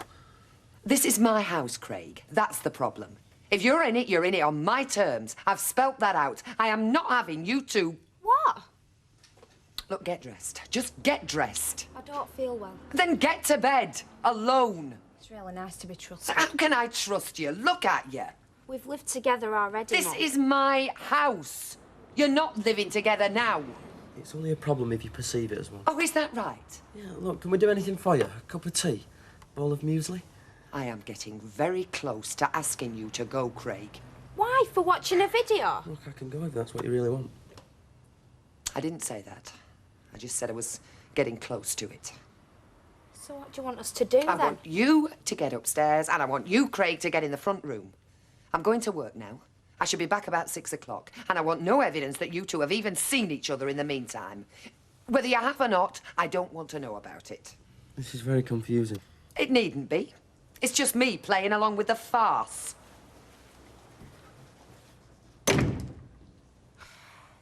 Well, Well, you've destroyed my confidence. How am I going to read this out loud when you've criticised every line? Constructively? Not constructively. I just feel negative about the whole thing now. You only wanted me to say it was perfect. I didn't want you to say anything. Going on about me being a caretaker. Can't caretakers have poetic sensibilities all of a sudden? Poetic sensibilities. I've heard you in the bathroom. Mavis. Well, not many entered. Just Phyllis, Derek and Mavis. Ken, I am disappointed in you. I thought you'd have chucked a poem in. Did you really? Well, you teach English, don't you? A very good reason why I shouldn't write one. I'm just waiting for them doors to burst in under the hordes of eager poets. Newton and Ridley want the bumps felt. Deirdre, have you fetched a poem? First 3 lines of Eskimo Nell. You might get called yet. Drink? Yeah, gin, gin and gin. Make that a gin. Tough day. Oh, it's my own fault. I was stupid. I knew Tracy had skived off work, so I went home to have it out with her. Oh, did it get nasty? I was nasty, she was cheeky, but him, oh, he's horrible. Oh, it's your house. You don't have to put out with him. Well, they're a package. Much as I'd love to tell him to sling it, I'm not quite up to putting my own daughter out on the streets. Right, thanks for that. Well, if it's any consolation, I'm sure you're doing the right thing, if you can stick it. Yeah, so am I, if I can. Today, I was stupid. I mean, if there was ever a case for turning a blind eye, he's so cool. Oh, you noticed. So cool, I want to bash him. Should be on for Wednesday, then. Eh? Party at Denise's. Did she not invite you? What, our Denise? Yeah, it's a birthday party. She needs men there. Maybe she just didn't get round to asking you. It's my birthday tomorrow. Hey, well, that's hard luck, innit, eh? Could have been a double do. Yeah, I'm not bothered. Anyway, she didn't ask me, did she? Yeah, she might get round to it. Mind you, she's got me. She must be thinking, who needs anything else, eh? Well, you've read mine and ripped mine to bits. It's only fair I should hear yours. Well, it's meant to be a surprise, but, all right.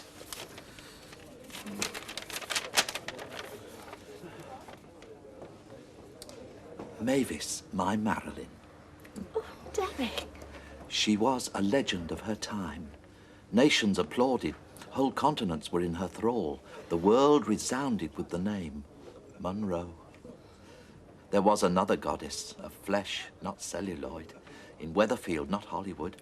One who, for me, outmatched, outshone, and, yes, outlived Monroe.